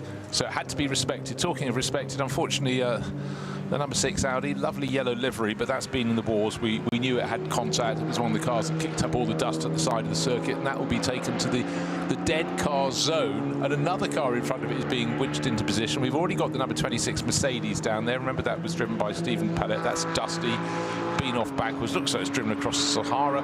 The number 910 Porsche from the Cup 2 class being lowered down, and then unfortunately the number 6 Audi that had its contact with the 48 Porsche, as far as I recall. That Audi, Pierre Lemmertz, Andreas Ziegler and Alexander Kroker will run no more this weekend. And the car park of shame or misfortune, call it what you will, is just over the barriers from the Sabine-Smits curves, and late in the race you suddenly see quite a few colours of cars in there, because there are quite a few cars. Some races almost none, others seem to gather them. And again, my little point that some races in the dry end up with more in that parking area than in the wet. Right, we've got this fantastic battle, lead the race. Patrick Assenheimer just under 3, well, it listed as 3 seconds clear at the head of the field, but it looks like it's slightly less than that. A really good scrap. A couple of Porsches coming into the start-finish straight, and it's Assenheimer by a whisker. It was 2.8 seconds last time round. Alex Fontana right under his rear wing. The Gorian RT by Car Collection after 24 laps. That should just come up on our boards any moment now. Half a second, there it is. Wow, that's interesting. We were just talking a minute ago of different camera angles, and just I'm watching in the background there the helicam angle. They've got a camera on the bottom of the helicopter filming what the helicopter sees. I know, it's just come down to land, and I'm just watching it land, and whoever's piloting that helicopter is the most sublime pilot, because it's just gently touching down to the ground. Perfect. astonishing skills, responsible job. Right, I wanted the stagger to unwind to see, because we had Assenheimer and Fontana listed as in the lead of the race, but I knew that they had been coming out of the pits. They were the last batch to make their pit stop. So the start of lap 23, they were at a stationary point in the pit lane, but they'd been there. But by pitting a lap earlier, number 80 and number 77, the Schubert Motorsport BMW, very much coming into the mix. Lucas Stoltz doing a double stint as predicted, in the lead of the race again. The stagger has unwound, only 5 seconds clear of the 77 Schubert Motorsport BMW. 5.03 seconds if you want to be a pedant. That is the gap between first and second. But the gap is under half a second between third and fourth. Patrick Assenheimer, as we were just shown, just a whisker ahead of Alex Fontana. So 16 seconds cover our top 4 runners. That's not bad. Another 20 plus seconds back to Leighton Fury, another of the BMWs. That's the FK Performance Motorsport version. So top 5, Mercedes, BMW, Porsche, BMW. And at the moment, we've got car 992 running in with Bjorn Griezmann, Manthey Porsche. That's in 6th place overall, but again, the stagger's still unwinding. Just before you cut away to that, Bruce, we've got a very, very slow-moving car down the Dottinger Höhe, which is from 325i BMW class. It's the 102 entry with Nils Renken at the wheel, which is currently now dropped down to 5th in class. Not sure where it was before. That's been led at the moment by 101 with Fritz Hebig at the wheel. That's the leading car in that class, but it's carefully making its way down the Dottinger Höhe, and I'm guessing it's going to have a puncture, to be honest, Bruce, because it's going so slowly on my GPS tracker that it's only just getting to the kink. It was the slowest course vehicle, as slowest as a flatbed truck coming back with a car on top. So, yeah, massive problem. Oh, there's a metaphor. Well, Bernhard and Bergmeister, you may have heard their names before. Timo Bernhard running the team with long-time fellow Porsche works driver. They are driving the last ever 718 Cayman GT4 model built. That will be that for that model shape, and it's going straight into Porsche's museum after this weekend. That's sitting in the excuse me, in the pits, and it was running 4th in class last time I checked. Gosh, the races that Timo Bernhard and Jörg Bergmeister have done in sheer number, in diversity, racing not just around Europe, but a lot for both of them in the States as well. They have seen some scenes, and I always have huge respect for someone who A, has a long racing career, B, has a career with success, and you fully understand that people like Jörg Bergmeister and Timo Bernhard, their ability out of the car is part of the reasons why they're works drivers, because they've got to be professional, you've got to be able to speak to people, but the knowledge they can impart, so it's lovely that they would have known each other for a very long time. It's just rather sweet to see them racing together, and for Porsche, what a good idea. If you come to the end of a line with something, you know you're going to stash it away, put some of your old pros out in it. Yeah, it's one of those people that's been around for a very, very long time, hasn't it? Karting and various Formula Ford, etc., etc. Doing right through the whole gamut of race cars, and just I think they've got an experienced pair of hands. Oh, yeah, you would say, wouldn't you? But those sort of people they're still vital to.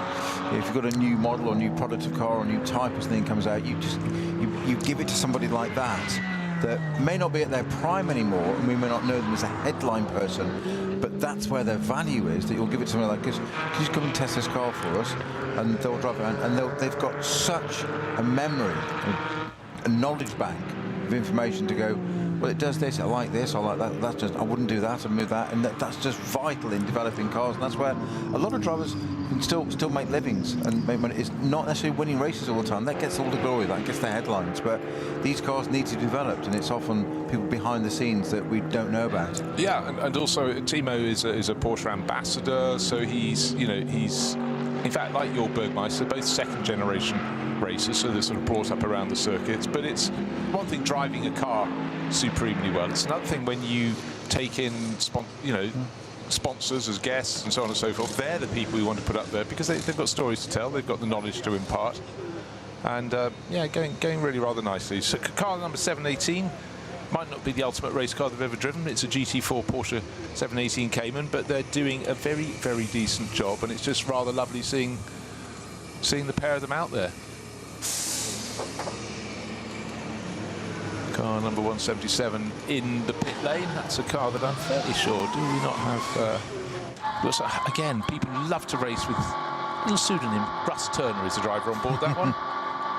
Are you really, Russ? Other drivers in 177, for your reference, 3 American racers: Malcolm Harrison, David Ogburn, Russ Turner, and Alexandru Vasilescu, who's a Romanian, so that's quite a cosmopolitan crew. But again, it just shows how the combinations of drivers here are almost as if nowhere else, just because so many people are drawn to this event. Sometimes not a full crew of drivers, so you've got to put yourself in with others. Very good battle at the front of the Porsche Cup 2 class, 900 and 902, fighting 902 with a liquid moly livery out front by, what are we talking, a second and a bit, but a really, really good scrap. The class doesn't seem to matter at any point in a race. You just go, right, let's find the Porsche Cup 2 class. 902 Ryan Harrison, and 900 at the moment, right under the rear wing with Benjamin Koslowski, another American driver in this race. We saw their car early in the race with Benja Ites, the Chilean racer, on board. But this is great. Past the halfway point, we've actually got over 3.5 hours on the clock, 2 hours 20 minutes remaining. So set fair. What's the gap between first and second? At the start of this lap, it was 5 seconds with the car that's dominating this event by small margins. Lucas Stoltz and his teammate in the Winward Racing Mercedes is Ralph Aaron. His first event back since fracturing vertebrae in his back of his neck, down in Bathurst at the start of February. So he's recovered. He's doing a decent job. But I tell you what, when he gets back in for what I think will only be the final hour of the race or so, that's where your body starts aching. The adrenaline won't be as tough, as strong in you as it would have been at the start of the race. You've had, effectively 2 hours down while your teammate Lucas Stoltz drives. Then you get back in, and that's where you realise, am I physically fit as well as mentally fit? It's got to be, Snowy, more of a strain your first race back, because there are the ifs, buts and maybes. Even if they're unformed thoughts in your mind, there is still going to be something you're concentrating a bit harder than if you haven't had, and that takes its toll, physically. Yeah, the daft thing is it can be something as you feel absolutely fine, it hasn't crossed your mind, and then somebody like a journalist such as yourself goes, how are you feeling? And they go, well, what do you mean? Why have you asked me that question? And it's that self-doubt that drivers do and elite sportsmen do. Why have you asked that question? It's a perfectly valid question, because to us it's, how are you? You've had a big accident. To them, it's like, I'm fine. Well, why? Yeah, I'm racing again. Why? Full stop. Why? And it's a rabbit hole. Just something I forgot to say there on looking at the team of Bernhard and the experience. I've forgotten he'd won Le Mans outright in 2010 for Audi. Oh yeah. Yeah. No, I just forgotten that along that CV there. Oh yes, of course he won Le Mans, didn't he? Yeah. You'd want to drive like that on board, wouldn't you? Yeah. That's why he hangs around here. Yeah. Just having a little look at the timing screen, see the pace picking up as the drivers, dig into this stint. And the reason my eyes were piqued was that one of the drivers, in fact, our race-leading driver, Lucas Stoltz, actually did a fastest sector so many times, whether it's a 4-hour race, a 6-hour race. The fastest lap of the race is set on lap 2 because you're not picking your way through traffic. And thereafter, you probably are. And in fact, the fastest lap 4. Our race-leading car was on lap 2, and it was 7 minutes 55 seconds. You're not doing that now. That's a simple thing. But the thing was, on that last lap, he gained 3.3 seconds on Jens Klingmann's second-place BMW. So when all is clear, when all is good, that Winward Racing Mercedes, prepared relatively locally here in Germany, is just the class of the field. Just simply the class of the field. We've had vignettes from other drivers. Frank Stippler was fast in that Ford Mustang for the Hout Racing team, running second. And the Era Motorsport Mercedes, have to stop myself from saying any other manufacturer, We saw Adam Christodoulou showing that is quick as well, but you do have to have the perfect race, or as close to perfect as you can. And they are clear. Alex Fontana is still there or thereabouts, all over the tail of the third place Porsche of Patrick Assenheimer. We'll look at it now.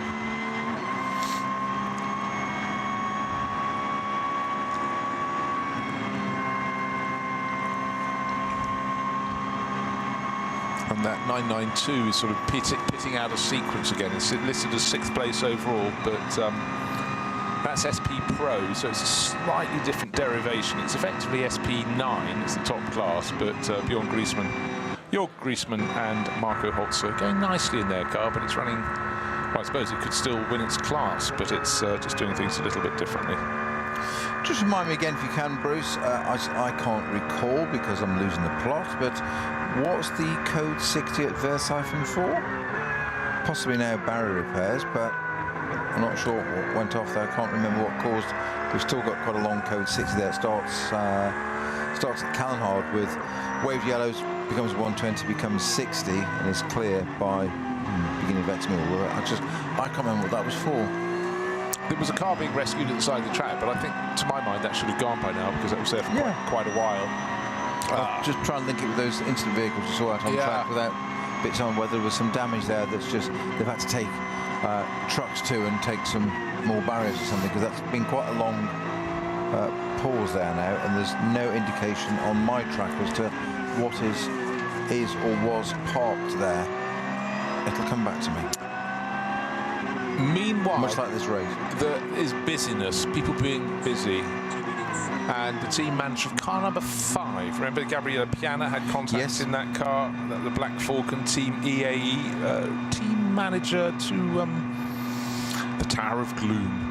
Right, onboard shot, still barrier repairs going on. They look as though they're close towards the end of it, but a great big oil streak just after that, and then, well, no, oil lake a few corners later, but a lot of quick dry placed on that. So that answers the question. That's the leading car just gone.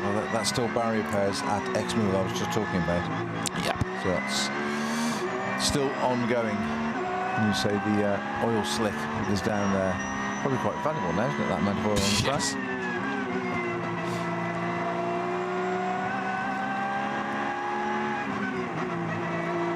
So you can tell from how the lap times drop, and we've got a large code 60. Patrick Assenheimer at the wheel of the Black Falcon number 48 Porsche. His last lap is an 8:57.9, call it 8:58. It is effectively 21.6 seconds off his best lap. That's what code 60s do, drop you down by that amount. But of course, you've got to come across that time, that section, slow down, and then speed up again. So it's just what you have to do. And again, we go back to it again and again. It's about the ability to be absolutely bang on as you go into slow zone and absolutely fire yourself out at the other end. So a car that may be in trouble. Mike Stursberg is driving it at the moment. It's the number 5 Porsche, running in 7th place overall. Team manager to race control very soon indeed, as soon as possible. But a team that's going like a train is Winward Racing. End of last lap, race leader Lukas Stoltz leading by best part of 9 seconds over Jens Klingmann Schubert Motorsport BMW. Advantage Mercedes. But we've got 2.25 hours remaining. Let's see who comes out on top.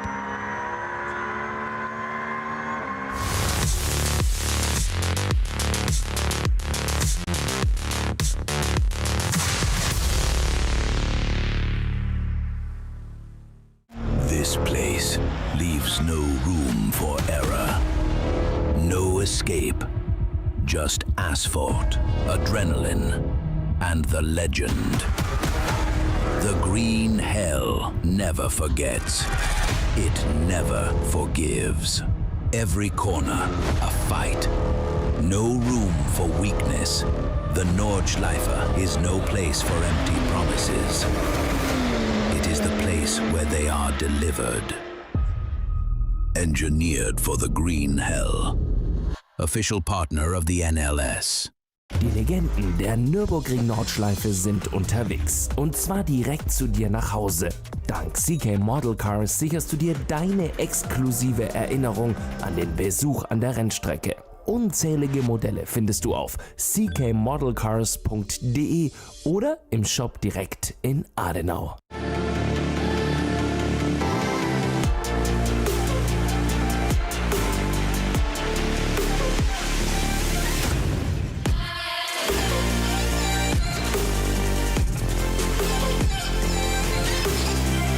Faltenreifen.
Liebe Fans, Lovely fans. besucht uns auf unseren Social Media Kanälen, follow us auf Facebook, Instagram, YouTube und TikTok. Willkommen bei der NLS.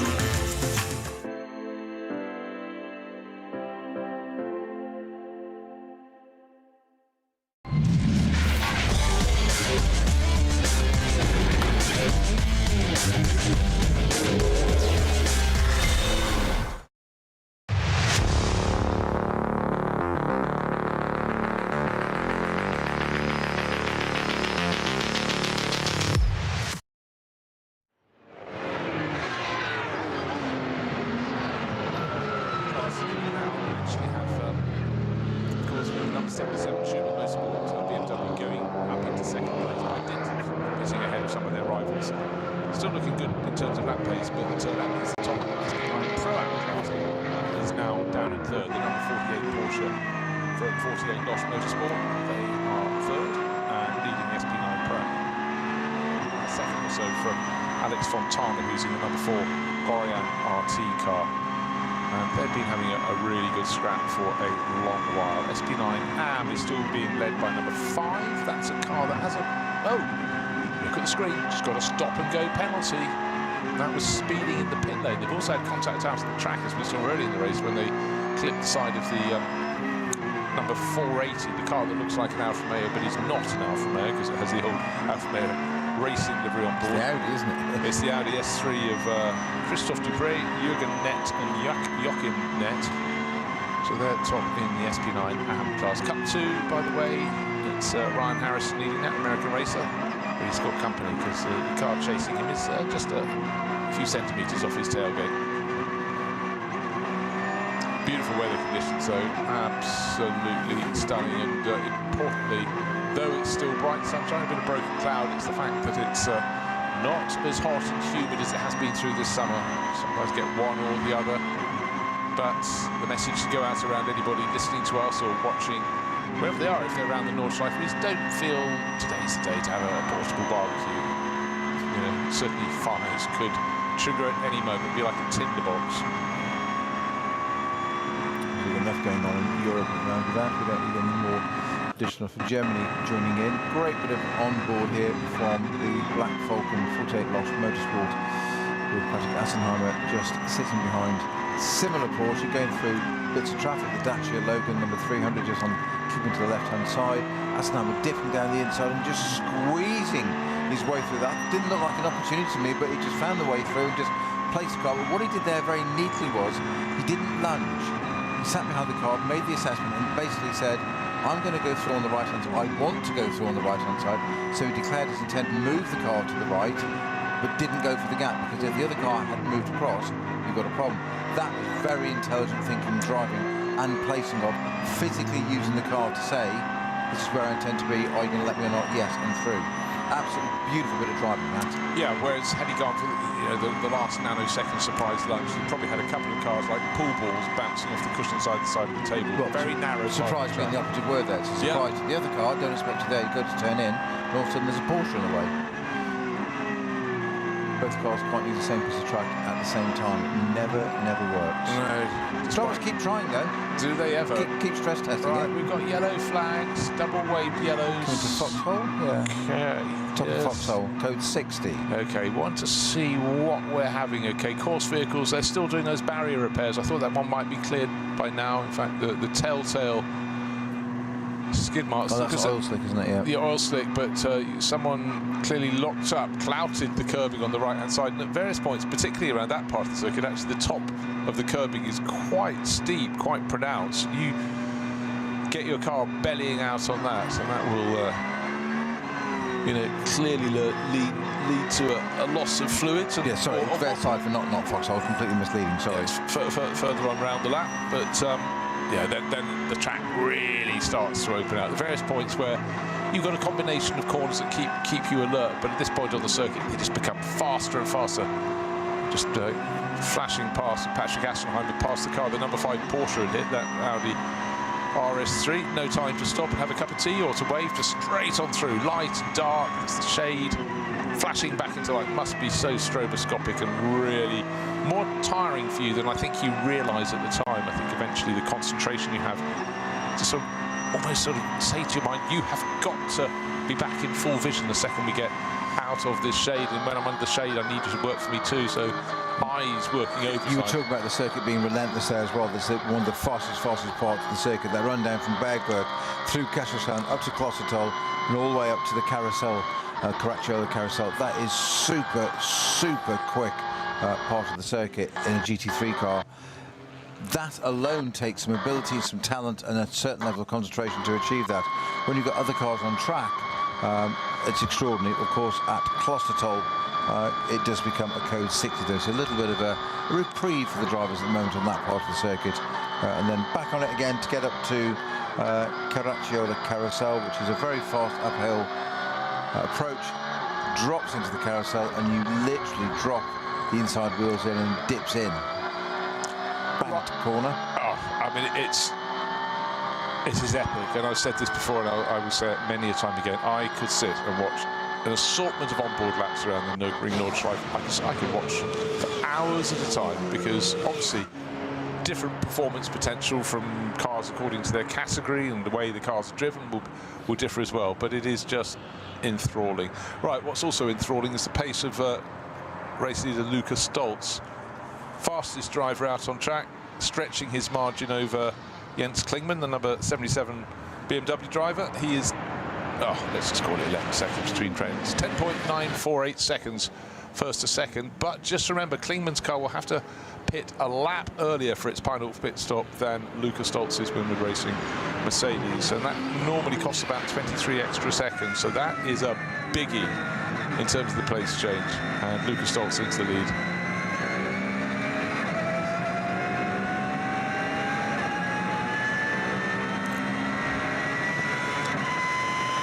And in the Cup 2 class, it's incredibly close. Ryan Harrison still leading the way, but being chased all the time by, he's in 902, but it's car number 900 that is putting so much pressure on him. Looking left, looking right, looking like trouble. And 900 at the moment, in 13th place overall, has got Ben Koslowski at the wheel, and the other drivers in that car nominally through the rest of the time is Benja Ites from Chile and Alexander Hart. So a good scrap. It could be the opening lap of the race, the way the cars are so close in Cup 2, but it's not. We're getting very much towards the 2/3 distant point in the 6-hour race. Another 5 minutes will be there. Quite extraordinary that, as you say, we're 4 minutes off the end of an ordinary NLS race, but still a third of this one to go. I know, it's the strangest thing. You know, after all these years of doing 24-hour races, I still can't get my head round on Saturday morning when I'm leaving the hotel, the cottage, whatever, that I'm not going back until Sunday night. You packed your bags and freed your room.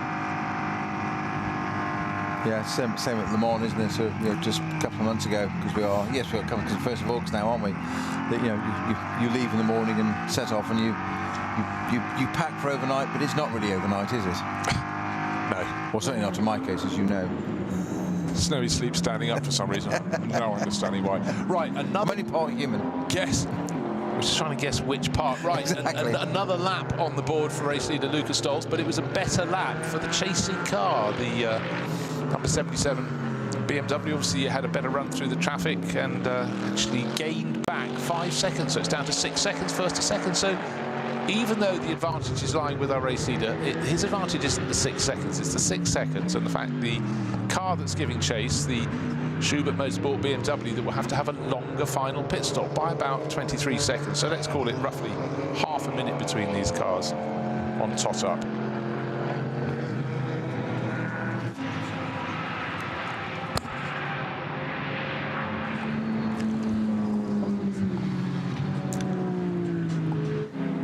So that was an interestingly quick lap very quick lap from Jens Klingmann. Pulled that out of nowhere.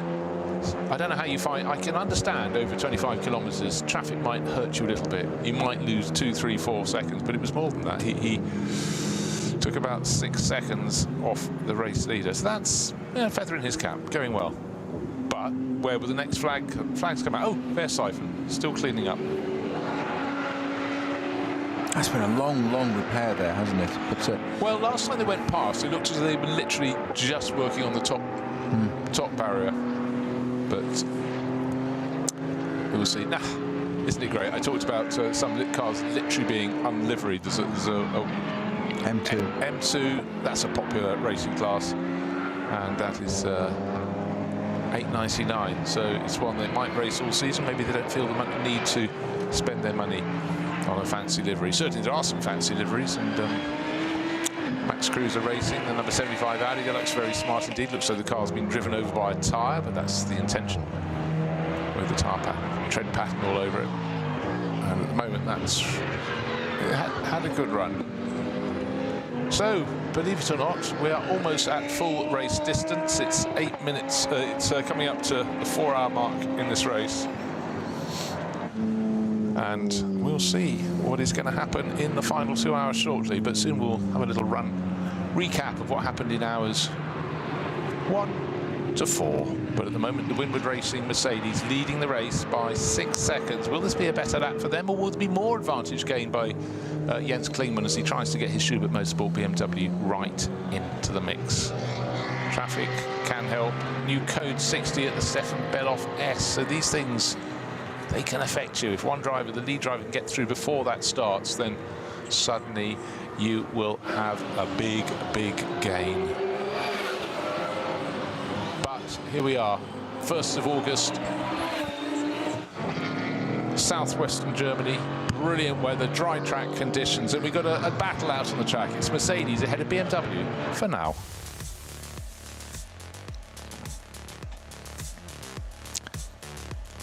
Four hours into NLS7. It's actually the 5th race because 2 had to be cancelled for reasons of weather. But this has been a cracker. Beautiful blue skies. A lot of happiness down on the grid. Packed field of cars. 132 cars coming out to play for NLS7. Clean start from pole position by Lucas Stoltz. He's in the blue and gold car from Winward Racing, the Mercedes. He kept ahead of Hout Racing Team's Mustang. That slotted into 2nd place. The place gate was actually 4th to 3rd, and that was Adam Christodoulou in the Era Motorsport Mercedes. Yes, they moved over from Ferrari to Mercedes. In behind, everyone else was neat and tidy until you got to turn 3, and one of the Audis, the one from Juta Racing, had a little rotation on its own. But that was, I think, the cleanest start we've had from the front runners for a long time. Actually, suddenly with that black Audi going sideways, the number only just managed to miss it. Had to really slam on the brakes. And there was some fantastic scrapping. The Walkenhorst Motorsport Aston Martin very much in the mix. Nico Menzel and his Porsche just skeetering his way past. And then in classic format, the Gamotto Racing BMW, a sitting duck as the Schubert Motorsport number 77 BMW got the slipstream, used the toe, slingshotted past along the Dottinger Her. So that was a classic Nürburgring race move. But Gamotto Racing stayed in the hunt, but they would have a pit stop they hadn't been wanting early in the race, and that set them back enormously in terms of time. And then poor old Juta Racing, not their day, and round at in the corner just before the final corner. And in Gamotto Racing, they had to come into the pits with a problem, lost time. The number 5 Porsche getting in the... That's Gabriele Piana. And there were some penalties coming their way thereafter. Then a scary moment, Gamotto Racing BMW back on track, but was following a course pickup and then jinked to one side of it, found a car parked, a course car parked to one side. Big miss there, thank goodness for that. But there's some good runs, and Patrick Assenheim having a lovely run in the number 48 Porsche, getting in on the mix. Classic Nürburgring racing. You can't always guarantee the weather, but the racing can be good. The Dual Motorsport McLaren was starting to make moves, but that would pick up a penalty later on that would cost it position. But any driver running off the track, well, you just get so dusty. The driver behind would be blinded. You have dust all over your tyres. That wouldn't make the happy quite as sweet when you got back onto the black stuff. But through all of this, peerless performance. The number 80 Winwood Racing Mercedes out front, but they're not home and hosed as yet. And up and down the paddock, up and down the order, people still, as we get past the midway point in the season, trying to put points in the bank. You get them at the end of the race, the more higher in your class and the more numbers in your class, the more points you may bag. But there have been spinners, there have been no winners as yet, but there have been losers, and that number 6 Audi crew over and out. They're not the only ones to depart. But right now it's Winwood Racing leading this event, and in the classes too, a brilliant battle between 902 and 900 in the Cup 2 category. Pit stops come, pit stops go, but we're getting towards the very end. We will go towards the end of this race. Who is going to win?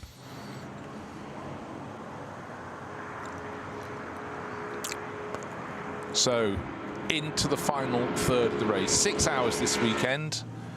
And it's a different mix, a different way of going racing. You get very accustomed to the 4-hour races, but here we are with 4 hours done, only 6 seconds between first and second places. They'll be in the same shot together soon. But was this a better lap for our race leader? The number 80 Mercedes swinging in, swinging out of the final corner. The start of the lap, 6 seconds, the gap between first and second. The lap before had been 13 seconds, a massive swing in the favour of the BMW that's giving chase. This time around, I can't see the BMW in the background yet. If it's the gap stayed the same, wait on that long shot. No, it looks like it was a better lap from our race leader, the Winwood Racing Mercedes, going through, waiting to see when the black and red Yokohama liveried Mercedes comes through. What will the gap be between them? Still waiting. Looks like it was a better lap there for Lucas Stoltz, but you know, it does ebb, it does flow. And I think around that lap at pretty much every timing sector, I think it was an advantage for our race leading Winwood Mercedes. Another Mercedes going well is car number 32, blue and silver. That has had a penalty though, and the Toyo Tires example down in 11th place overall. Yuichi Nakayama at the wheel, and quite a lonely race for them actually in many ways, because they've got almost a minute's advantage over the car that leads the Cup 2 class, which is the number 900 Koslowski driven Porsche, and 20 plus seconds back on the car that's 10th, which is the Manthey Porsche with Marco Holzer at the wheel. But let's see, the end of this lap is the pendulum, so he's swinging towards the Schubert Motorsport number 77 BMW or not. Just remember the gap. The end of last lap was 6.1 seconds. We're waiting for the end of this lap, and then we'll know. Was it just a bad lap for our race leader, the previous lap? You must have just looked inside my head, because I was thinking exactly the same. I don't have the answer, so don't answer the next question, but I was just thinking completely the same thing. There you go. It does happen. It's called teamwork. Yes. It's called tragic. Catch on. It's called tragic. 2 people with only one thought. Well, a shared passion. So this Cup 2 class battle is going to go, I think, to the finish. It's advantage 900 at the moment, only by small margins. 902 second in class, Ryan Harrison. He lost a bit of ground last time around. Now, our race leader, the Ravenel, with Grace on board. Grace is not driving. Grace is the cat on the flank and the hood. That lovely rumble the AMG GT3 makes just sounds sensational. So the answer to the question that I posed, would it go out or would it go in? Would what? We talk about the lead of the race. It went down to 6.1 seconds. It's now 7.0 seconds. So actually advantage to our race leader. But you'd say that's as close to no gain at all. 9/10 of a second gain, so not too far out of the background of the shot will be the red and black Schubert Motorsport BMW. And we have had a change of position in Cup 2. 902 is now leading the class from, and apparently we're going to have to look to see where the green flag is. Now this is contentious. If a green flag's being shown, it means you come to the end of a yellow flag area. Car facing backwards, had a spin, damaged the barriers possibly a little bit, but just wait. And there's the overtaking manoeuvre. Where's the green flag? Where's the green flag? There's the green flag. To my eye, that move's been made too soon. Yeah, it's very opportunistic, I would say, and I would, if I was being the overtaken car there, I think I'd be questioning that one with the team and just saying, have a look at that. But unless there's something additional, that does look a little bit early. Well, we see it again and again. And we're just hearing that actually the green flag that we could see was the second. So the driver who made the jump was correct. That's always the question. Normally, okay, Snowy, wind your neck back all of it a week. What is the sequence of showing a green flag after a yellow? Well, immediate. There's no exactly. no bit in between. But you see one, don't you? Yeah. Okay, so that could be cross communication between a couple of the marshals posts. And bear in mind how many there are. It could be a misheard signal. Hang the green out at marshal's post. Can't hear it. Yeah, and I'm not asking for the replay again of the. I would like to see the replay again of that because I can't see one in the shade on the right when the driver makes a move in the first place in the shadow. That's not to say it's not there or that the driver's not right. I haven't seen it on the little bit of VT I've got. I'm intrigued by that one. Me too, because exactly that. If I did want to see a replay, I'd like to have the right-hand side of the shot. You know, having been told to look for the green flag, you're not entirely sure where it's going to be. And did I just miss that in the gloom, in the shade, the deep shade at one point? But anyhow, what we now have is 900 leading the class, 902 in second place. But that's one. We'll keep an eye on the warning screens. Did we say there was a stop and go penalty a short while ago? Yes, I think we did. We did for the number 5 Porsche. So that's going to fall down the order. No longer. It's shown pace. It started in, I think, 9th or 10th position. 10th position for Black Falcon. Showed its pace, but it's been in the wars a little bit. And sometimes you can end up be in the wars, have no scratch on the car, but you simply getting things wrong in the pits. We've seen cars done for speeding in the pit lane and so on. Such an annoying penalty, but you know, unfortunately, well earned. And that's the sadness.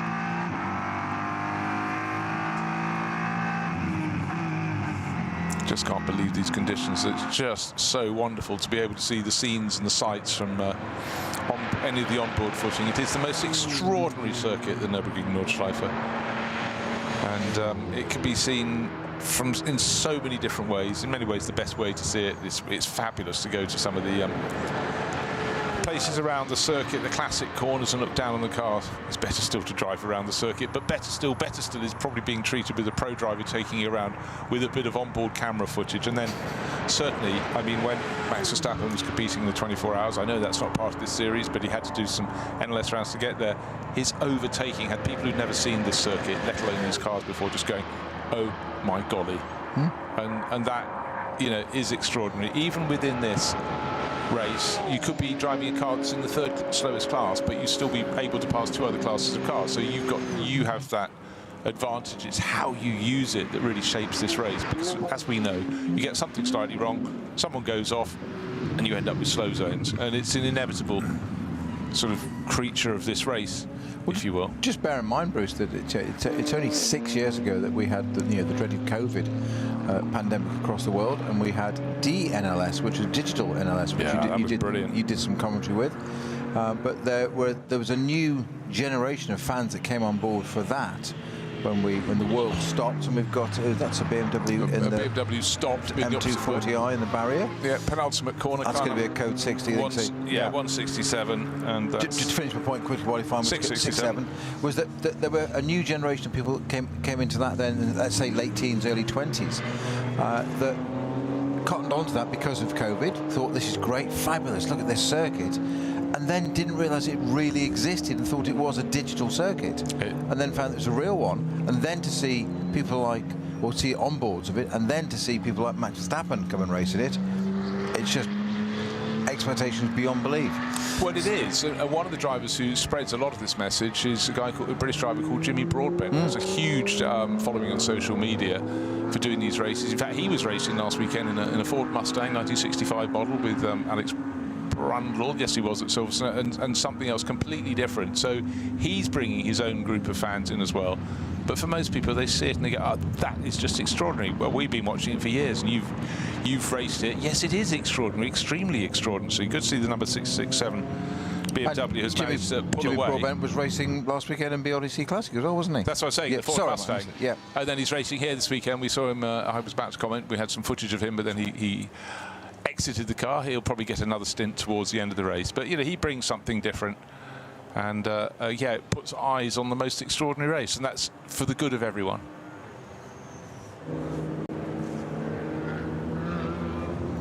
Now, I'm just trying to see who was on board 667 at the time. Aidan Mulrady is an Irish driver who's based in the States. He's I think a United Airlines pilot. Apologies, Aidan, if I've got the wrong airline for you there, but let's see, he's sharing that car with Pedro Zalta and a British racer Adam Sharp. Scroll down to see where they were. They were running in the BMW M240i Racing Cup, fiercely contested category, but that little well, quite a big contact with the barriers. Quite possibly it took 2 to tango at that particular corner. It's a very, very busy place when you're trying to get through the penultimate corner. You're flicking to the right and then have to immediately turn left. I was just thinking about that because it looks like it's gone straight on, and it can be that if they're both trying to go through the corner together, they've sideswiped one of them and one's pushed the other off straight on, as it were. Great deal of cement dust, isn't it, basically?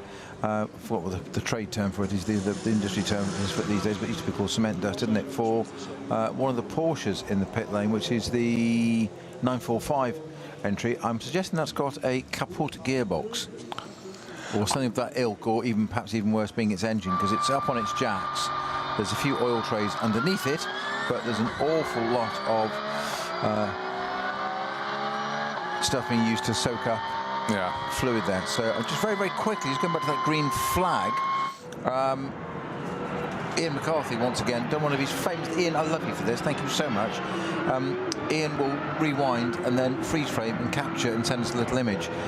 We said we couldn't see the flag on the right for that car that did the overtaking. We thought it had jumped early because we couldn't see it in the shadow. It's because it was on the left-hand side. It was a light board, and it's almost obscured by the intervention vehicle. So the driver was absolutely right. There was one on the left-hand side first. He was going past, and then we saw the second one. So he was absolutely right. There were 2 green flags. That's what our producer telling us, that there were 2 green flags. We didn't doubt it. We just wanted to interrogate it. We doubt nobody. Maybe that's where we're going wrong. I don't know.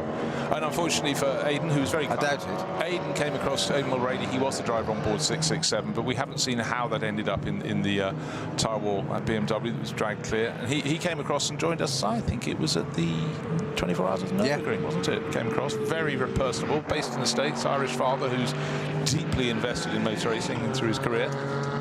There's no other way. No. All in all, don't go. Exactly. Slow progress from the Hout Racing team. Mustang. Remember, that was in second. It was a little bit of contretemps, a bit of misunderstanding, and a clatter up the back from the Aero Motorsport Mercedes, which subsequently retired. But suddenly creeping its way forward towards the top 10. This is an impressive drive from the Out Racing team. Frank Stippler, driver on board at the time, is now back on board. His lap pace is very good, as you'd expect. His last lap was, well, everyone's last laps were slow. He was bang on the money with his last lap. So what's the next target? Well, he's a full minute down on Gabriele Piana's number 5 Black Falcon team Porsche. So to be honest, with an hour and 44 minutes remaining in this race, he's probably not going to claw that back, but there's the target. That's what he's go for. And for Lukas Stoltz, who's leading the race, as at the end of lap 29, in comes Jens Klingmann. So just remember, he was about 7 seconds off the tail of the race leader. He's made his pit stop. He's got time for one further pit stop, but his final pit stop will be about a lap before Lukas Stoltz's, or the number 80 Winwood Racing Mercedes, and it will be about 23 seconds longer. So I think effectively there's going to be a half-minute deficit after those final pit stops. So it's looking better and better for the car we're riding on board with, the Winwood Racing Mercedes. They've done the hard yards, they keep pressing on, but we've still got time. An hour and 43 minutes remain in this race, so not far short of half of a regular NLS round. But it's up to the drivers. Keep looking for the flags, keep looking for any signalling from the side. Do not pick up a penalty, do not muck up your pit stops. We're talking penalty, don't forget that the number 5 Black Falcon Porsche, currently pedalled by Gabriele Piani, will have a 1 minute penalty added at the end because it came into the pits at the start of the race. So he started from the pit lane, so you get a 1 minute penalty for doing that. Ah, okay, good work. Right, so at the moment he's quite a long way down. He's in Plus, I think he's got another penalty as well. It has. It's got a stop and go penalty. Correct. Yes. So it's got that, and it's 1 minute first starting from the pit lane. Yeah. Gosh.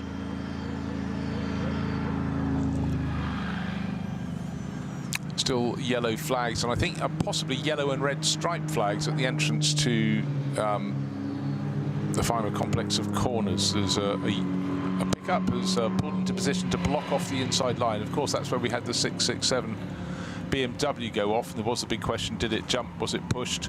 Or did it just simply find a slippery circuit? Actually, cement dust being dropped from that pickup out of a little hopper, going to the outside line, and again, not always easy to see. But then midway through the corner, there's a line. The Toyota's just going over it now with those course vehicles. Gosh, they're so good at working in tandem, looking for a gap in the traffic when they can go across on that racing line, drop the quick dry cement dust, and at least start making the penultimate corner safe. And it's so tricky here. I mean, when you come up the rise and into that final complex, the barriers we're looking at in the background of the shot, they look as though they're at degrees across the track. It's a much sharper corner than you realise. But also, you think how long you've been in a straight line, and then just that little kink into Tiergarten. Your brain has probably recalibrated, just making that final corner all the more difficult. So the course vehicle's actually ducking away from back into an access road there, and more course vehicles going out as they've been doing drop-offs. Are they going out to pick up, or is it going to be a case of another batch of cement dust they could drop from a hopper in that one? But still, a lot of management going on. Car number 1, Maxi Moosten, just takes that over. That's the FK Performance BMW M4 GT3 that has shown very decent, comfortable pace this weekend so far.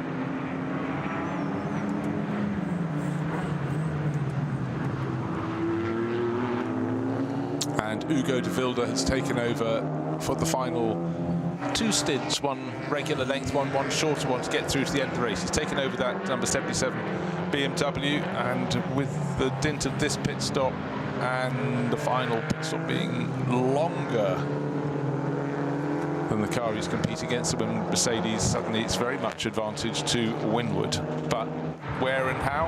I mean, they could be serving their pit stop at a time when there are loads of full course yellows around the circuit and slow zones. So generally we have slow zones rather than full course yellows here, but it's a long lap, and you could have an interruption when your rival's just getting a clear run around the lap. So nobody's setting fast lap times at the moment by dint simply of having so many zones that are slow and waved yellow flags. The latest one is Schrauben-Schwanz, so right towards the end of the lap, just before we get to the Kleiner carousel.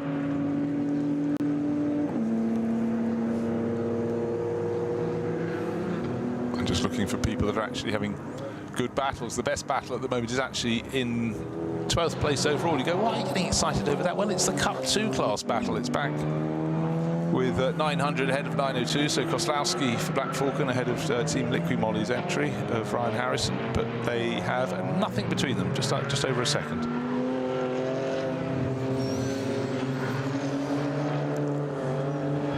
And Porsche 913. I'm not sure we've laid eyes on that in this race so far. It's running in the Cup 2 category. And it's entered by Bill and Jim Cameron. And looking nice and neat and comfortable. I'd say this is one of the better tools to compete in this circuit when you're confident in your racing. To race a 911 around here is something very special, I'd suggest. I think racing anything around here is pretty special. I'm not taking away your point, Bruce. Well, you are a bit. Not intentionally. Wow. Wow. Past the 4 hour mark, I should be nursing a cold beer by now. Yes, somebody's tired. There wasn't the point I was trying to make. But a 911 or I think I'd love to drive around a GT3 Merc around here. That would be quite something. That nice big V8 up front, that deep bass growl it's got. It just looks purposeful, which you're not going to see from the inside of it, of course. But that would be something I'd love to run around here. Probably just something like I don't know. Took me about an hour to do a lap nowadays, but that's all right. Get sub-hour, we're okay. Yeah, just stopping to sign autographs. Exactly. said no one ever. That's not going to happen. Yes. Haven't seen too much of the 992 Bante class car. It's not running in SP9. It's SP Pro. So it's probably got some development parts for next year. That's sort of how that category exists. Running all in its own class, but the two Griezmanns and Marco Holzer, Marco's on board at the moment, but you know. Again, it's a testing ground, it's a test bed.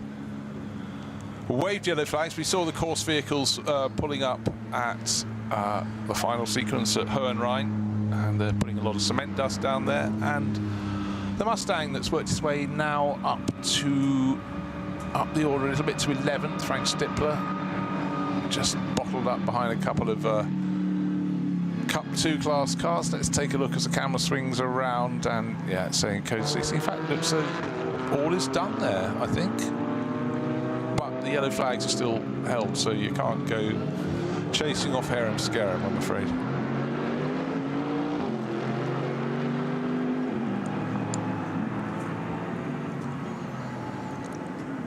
End of this lap, we'll get a clearer picture of the gap between. Here we go. Lucas Stoltz dives into the pits. So 29 laps on board, so it's absolutely. No, sorry, 30 laps on board, so they're sticking to their script. Despite going a lap early for their first pit stop, most cars were coming after 7s. They came in after 6, but since then it's been 8 laps, 8 laps, 8 laps, and that's what's got us up to this point. And then it means their final pit stop is going to be shorter than some of their rivals. So they've pushed hard to make sure they could do things as they want them.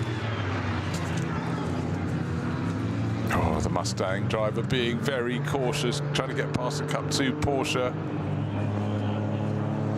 In fact, the car that's is the Cup 2 Battle. He's picked off the pair of them, but you could certainly see that Frank Stippler was using his experience and using a lot of caution, not wanting to put his nose where it wasn't wanted. It's worth losing 2 or 3 seconds for sure for that. But what he doesn't want is any further damage, because when you pick up damage on a car early in the race, it could be a long time to be going around with the bodywork that's a little bit loose. You have that whole concept, oh, am I going to be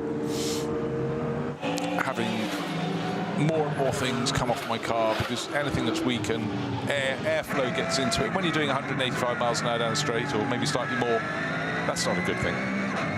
So I'm sure the car's behaviour is not as you'd want, but you just got to stay on top of it, be conversant with how it's handling, how it's feeling, how you feel having a car like that. So we've got a little bit of a change up at the top, are we not, with once it shakes out after this with Stoltz and Fontana into the pits. This is Winwood and Gurion Racing. Mercedes and the Porsche. Times haven't been as quick as I thought they might be today, Bruce. I thought they might, maybe it's possibly a little bit too hot. I think so. As in track temperature. I just thought it'd be a little bit quicker. I wasn't expecting lap records to be shattered or anything like that, but I just thought 3 or 4 seconds quicker. Yeah, I think what we've had is pretty much from the moment they got into traffic, there have been incidents at various points around the circuit or repairs, and that just spikes your gun. No matter how well you drive around the rest of that, you're not going to make up for having slow zones. There's nothing they can do about it. Last lap, Lukas Stoltz on his way into the pits, so you can probably take a few seconds off that from when he entered the pit lane.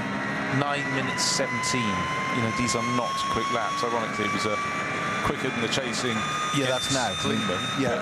Overall, I mean, I'm talking a bit of rubbish as usual to prove the point, but you know, 7:55 for the Winwood Mercedes and a 7:57 for the second place Porsche are quick times, particularly when ADAC target time is to keep the cars at 8 minutes a lap. That's what they want them to achieve consistently, and the way we do that was with various disciplines, elements of balance of performance, so we can restrict us and aero and things like that and whatever, so we can slow cars down just to make sure it's even. It's always a mixed, received with mixed emotions is balance of performance, because you suddenly get something comes up. What, let's say somebody comes out with a new Ferrari or an Evo package on a model, and it's suddenly the engineers developed it and suddenly light years ahead, and it's let's say magically 2 seconds that quicker, though, it's immediately hit with some kind of balance of performance to slow it down. So you can be restrictors on the engines to slow them,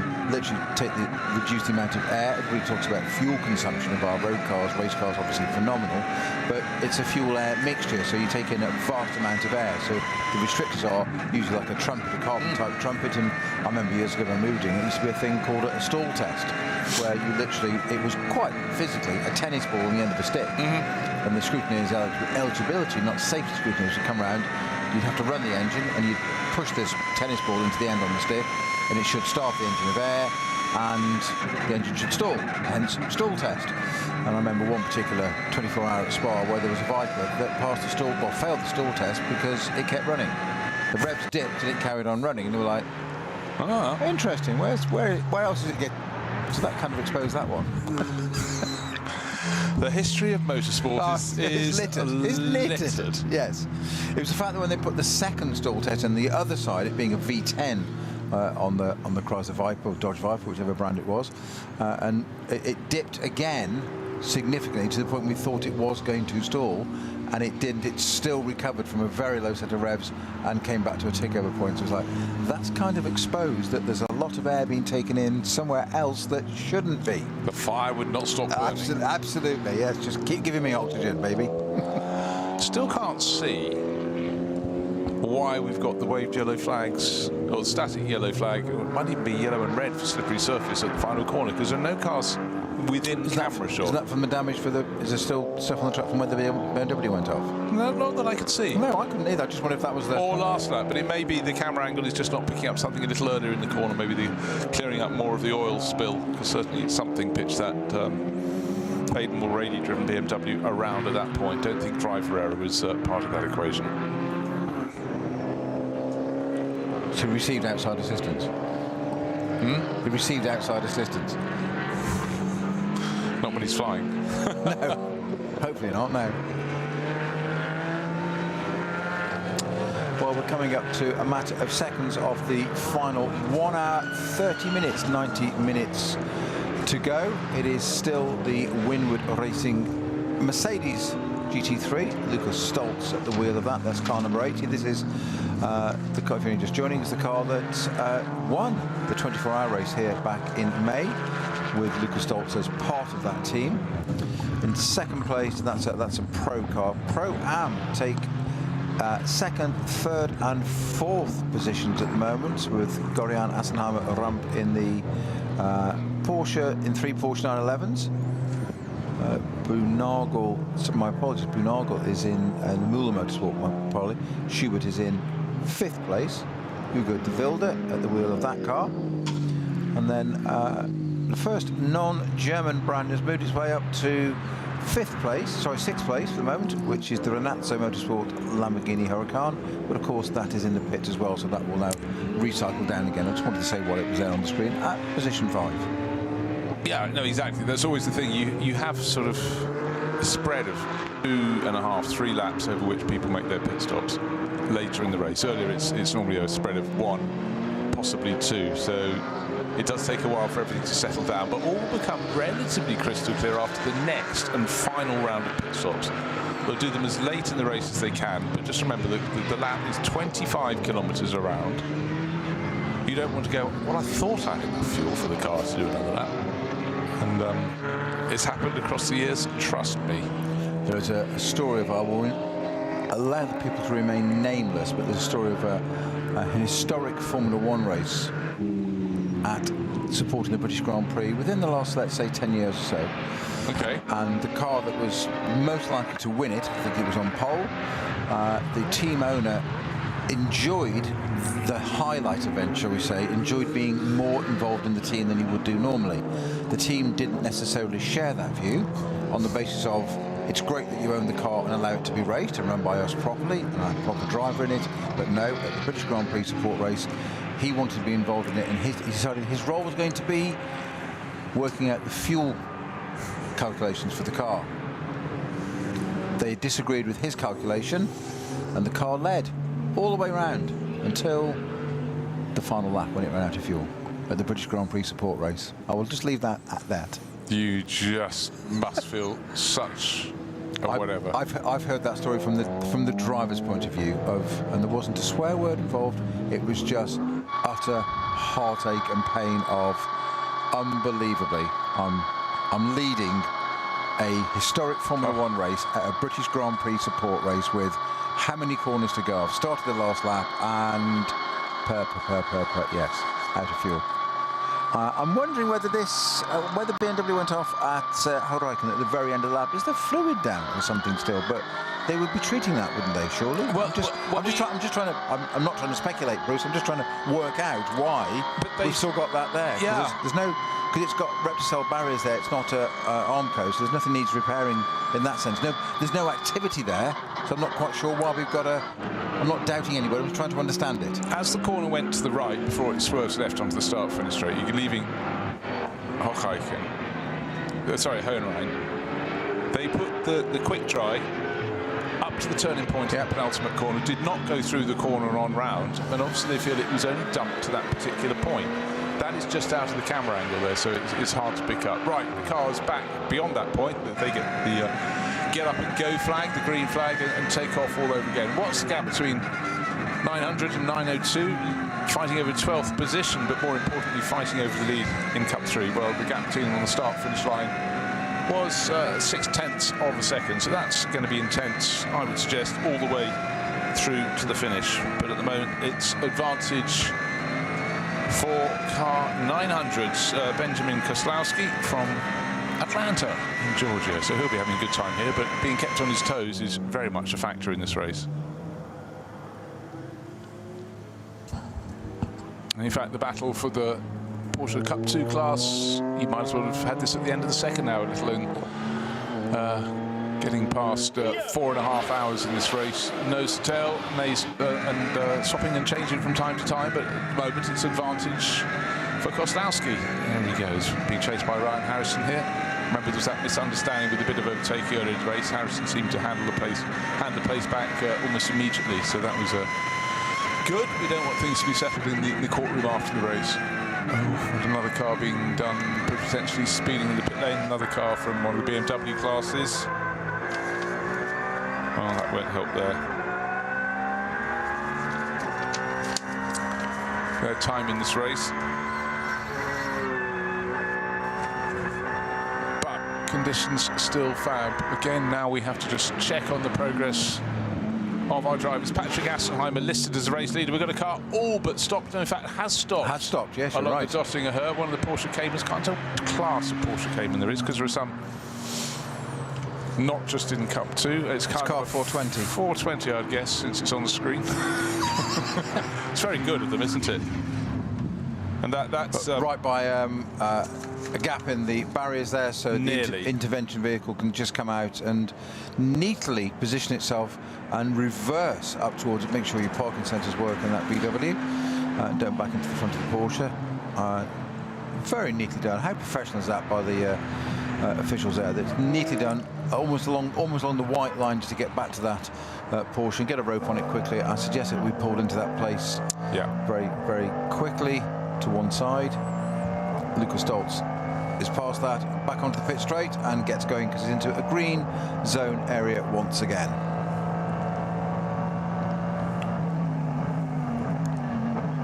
Looking good. The gap we have to look to is principally the gap between Lucas Stoltz, car number 80, race leader. Well, he's second at the moment because by pitting out of sequence, Patrick Assenheimer has moved ahead, but that's not a real position.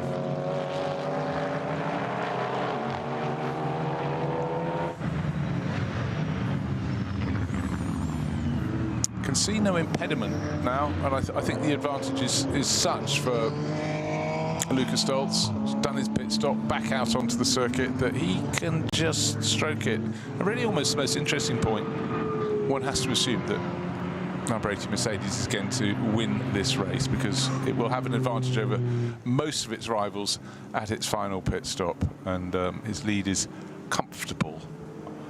Nothing is ever forever though, is it? Because we've got number 878 off at the side of the circuit. It's like you don't take the back entrance. Oh no, where do I have to go? I have to go, oh yeah, out there. And again, the M2 racing class has people from all over the world. Your point being there that there's a three-way split ahead of you on the track there, where that BMW's just had its split, 878, where the left-hand side of the track is going left into Sabine Schmidt's hairpin.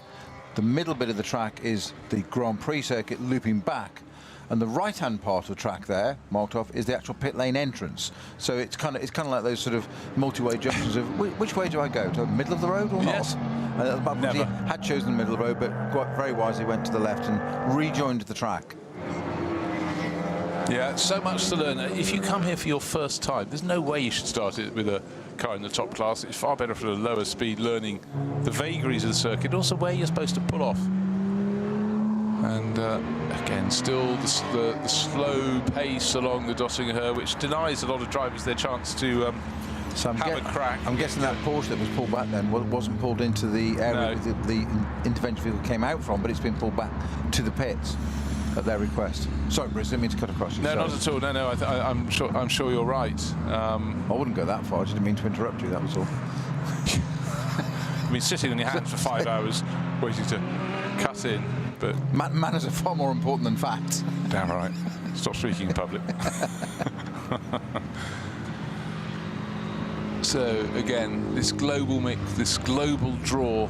Waved yellow flags. We'd quite like to not see them for a while yet, which would mean there are no further incidents to clear up. But while incidents need clearing up, they are out and made plain and obvious for the drivers. I'll say a lot. There's a long code 60 approaching Flansgarten, which becomes, sorry, a code 120 halfway through it, then it becomes a code 60. That's still all the way there until we get to Schwalbensvans before it's clear again. It's quite frustrating if you've juggled your driver lineup, keeping your fastest driver for last, and they're having to run many of their laps way below their normal, happy sort of racing pace around the circuit. And the close-up of there was a camera angle there on a number 19 R8 Mercedes. Audi, I've done the same thing as you've done now. Bruce, you got me onto it. Was that the alternative fuel cars in 19? I think it is. Yeah, it was the one Coronel started. That's right. Interestingly, there was the close-up, a sort of almost aerial shot looking down onto the rear wing, was between the rear wing stays, there should be some bodywork, and it clearly isn't, like a tiny boot lid there for effect, but that's not there. That's what the close-up was for, because you can just see aluminium of the inside of the boot area, so obviously that's been left off. A lot of gravel on the track, just where that car is now. There's the number 19. There's definitely some panel work missing below that rear wing.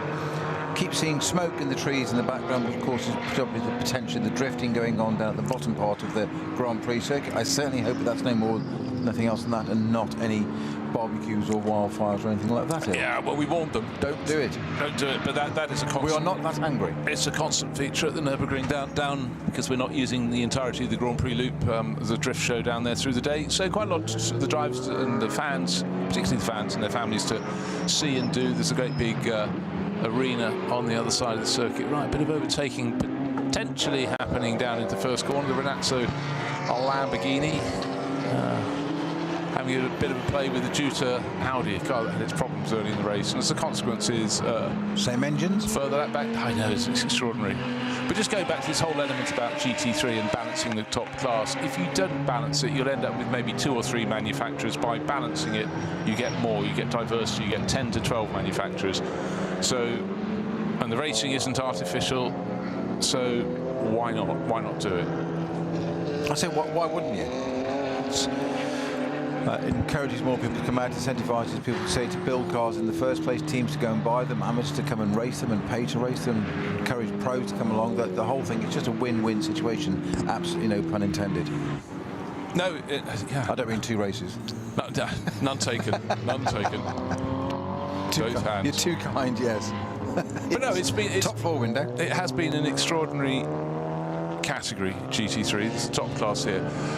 But again, you look down the order, and things like the Cup 2 category, so successful. And for them, a lot of the drivers in that, it's not a very big step up to GT3. So if they can master that, they're sort of in with a shout. They know sort of how they rank after the first test session. I mean, you never would have predicted. We were talking earlier about some of the BRDC stuff, Classic Silverton last weekend, that you did within GT3 Legends and the cars and how they've evolved in 20 years. And let's say the first 10 years was pretty well the same. Then suddenly at the 10-year mark, it grew. And I think again at the 15, so 5 years later, it grew again enormously. But I would have never predicted. I wouldn't have said against it. But 20 years ago, I would never have said GT3 was going to be what it is. It's quite extraordinary. Yeah, it is, and it's down to the fact that a lot of people poo-poo the very thought of balanced performance. Some people deeply invested in the sport, but you have to put your hand up and say if you're wrong, because the success has been. I think we've had 20 different manufacturers. Yeah, I understand. Some are quite niche. You forget that people like Morgan had 2 different cars ratified to compete in it, and of course still one of the most popular cars in GT3 terms, and it had some fairly good success on track, was Bentley with their Continental. Yes. I remember having to interview a guy who was from Poland, but he lived in the UK, had a building company, and he used to take all his stuff to the place of work in his truck. It just really worked. But truck pulling off the circuit there, disturbing my thought pattern there for a second. But no, it's just the different cars you get to compete in now. Which car is that? We see 3 names on it as we zoom in. I think it's a GT3 Audi. Zooming in, one thing, it needs to be in focus. Muller. No, okay. Try and work out what that is, but I'm Is it an M4? I'm not entirely sure, but I'm just having a quick look. Sorry, it rather disturbed me. I was trying to see what it was. It was coming out into shot. It's a fabulous. It's the Porsche Cayman 440. Well, things still happening, and we've got just over an hour and a quarter remaining in this race. We're going to get prepared for the final flurry of pit stops, but before that, we will go away for an ad break.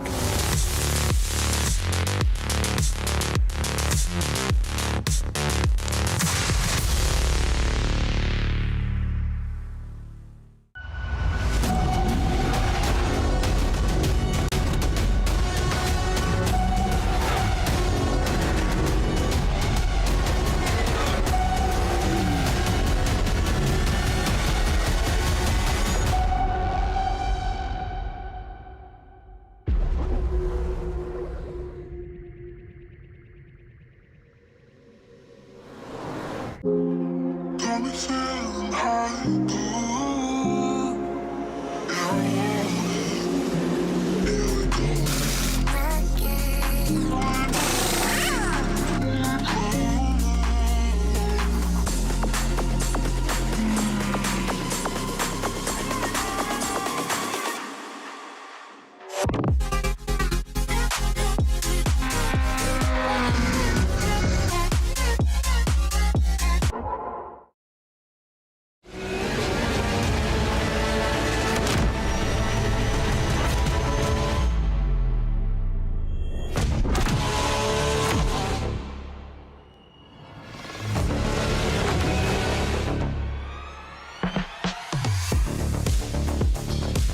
dein Online-Shop für Simracing-Hardware und Zubehör. www.simraceshop.de.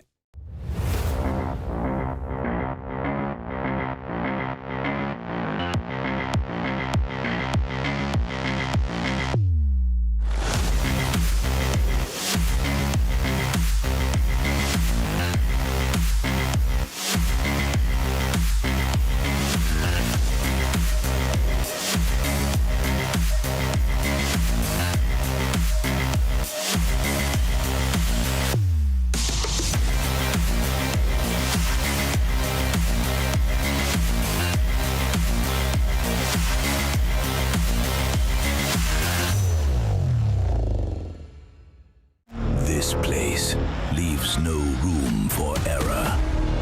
No escape. Just asphalt, adrenaline, and the legend. The green hell never forgets. It never forgives. Every corner, a fight. No room for weakness. The Nordschleife is no place for empty promises. It is the place where they are delivered. Engineered for the green hell. Official partner of the NLS. Liebe Fans, Lovely fans. besucht uns auf unseren Social Media Kanälen. Follow us. Auf Facebook, Instagram, YouTube und TikTok. Willkommen bei der NLS.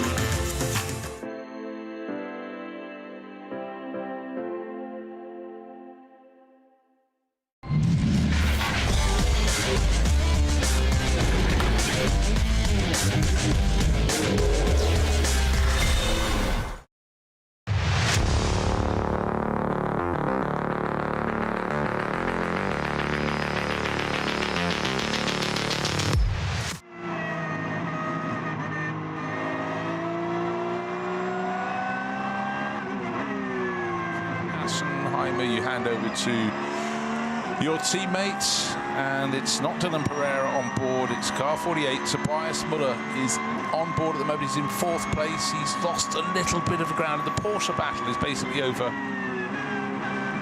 3rd and 4th positions at the moment, and don't worry, that is not Porsche on Porsche in terms of class overtaking. That's just Tobias Muller trying to catch up with Arto Gorian. Arto's car started the lap best part of 4 seconds clear in 3rd place overall, but none of those cars are close enough to challenge the Winward Racing Mercedes. It's leading the race. The car that's giving chase, Hugo de Wilde's Schubert Motorsport BMW, is in 2nd place, 19 seconds down, but its final pit stop will be longer by about 23 seconds. So effective lead for Lucas Stoltz and his teammate, who's in the pit lane waiting to take over, and that's the driver who did so well on his racing return this weekend, Ralph Aron. They are very much in the driving seat in this one. What else will come? What twists the tail will happen in this 6-hour race? You might say having an extra 2 hours gives another 50% more chance for incident if you simply do some... Well, it's go either way, isn't it? Yeah. Some maths on that one.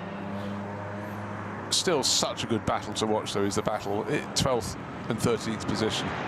Still that Cup 2 Porsche battle. 900 ahead of 902. I honestly don't think those cars have been more than a couple of seconds apart since the first hour of this race. Quite extraordinary. Bits of diving here, leading there, but Benjamin Koslowski, American racer, is leading from another American racer, Ryan Harrison, so they probably have previous at home, but they're having a really good scrap. Double waved yellows and a yellow and red slippery surface warning flag at Tiergarten. And to the naked eye, you can see skid marks on the track. You can see where quick drive's been put down on the outside of the circuit, but only just. But I still can't see. Maybe possibly the barrier on the right-hand side of the tyre wall. That was further round than where, as far to my eye, than we saw Aidan Mulroney go into the barriers, but that's the only place I could see. I keep thinking it might be a barrier that we can't quite see from the camera angle, the camera position, but it did seem to be a little bit crumpled at the far right-hand side of the barriers from a driver's point of view when they look at that wall that seems as though it's right across their path.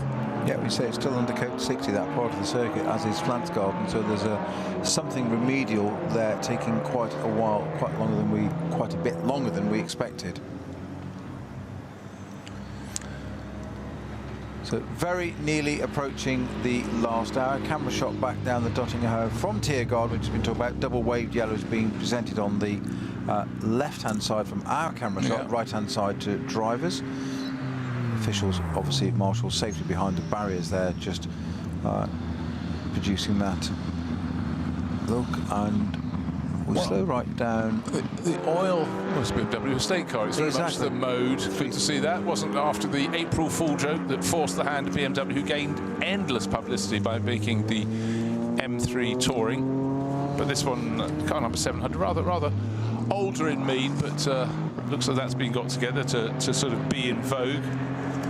And great to see people having a sense of humour. And actually, we all know that estate cars actually can have a bit of an aerodynamic advantage. It's not going to trouble the front runners because that's not running in the very top class as the Morgenhorst Aston Martin goes through. And of course, they were very, very delayed early in the race, so Christian Kron is not able to push it all the way back up to the front of the field. He's showing that with Dennis Fetzer, the Swiss racer. It's actually listed as a this is the 325. The QTQ Race Performance is the team that have entered it, and it is listed as a BMW 325i Combi. Okay, Combi estate. So it's, yeah, exactly. It's not a boiler. Don't worry about that. It's not a gas boiler. Combi as in combination. Can offer greater torsional rigidity as well in the estate car. Indeed.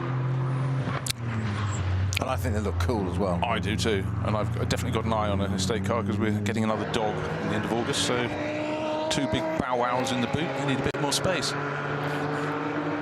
Because you like small dogs, don't you? Not. 3 iron. Summed it up. No, it's great to see something different. I mean, you know, absolutely vintage, and you know, hold on.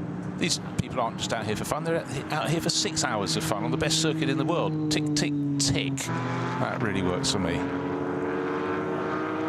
But lap pace, with the end of the lap being slowed by the code 60 there, no one setting quick laps there. In fact, last lap for most of them was about anything north of 9 minutes.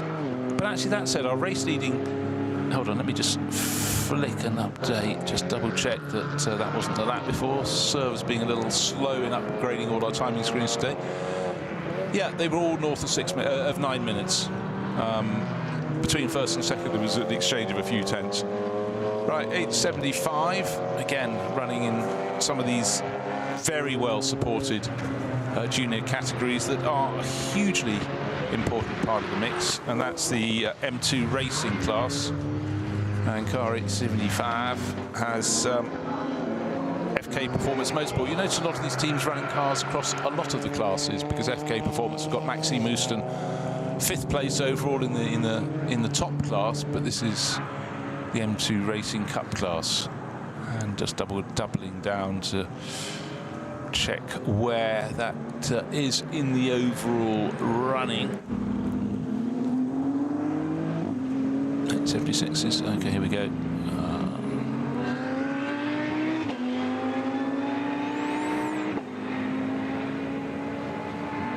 Yeah, running nicely in class, but 888 is the car leading the BMW class, and it's got a double champion, Franko Mijatovic. He's been champion in recent years with a couple of teams. He's very much a BMW man, so again, he might be scoring useful points all the time. But best placed BMW in the race is the Advan liveried car, black and red, and Yokohama on the nose, so the double sponsorship there.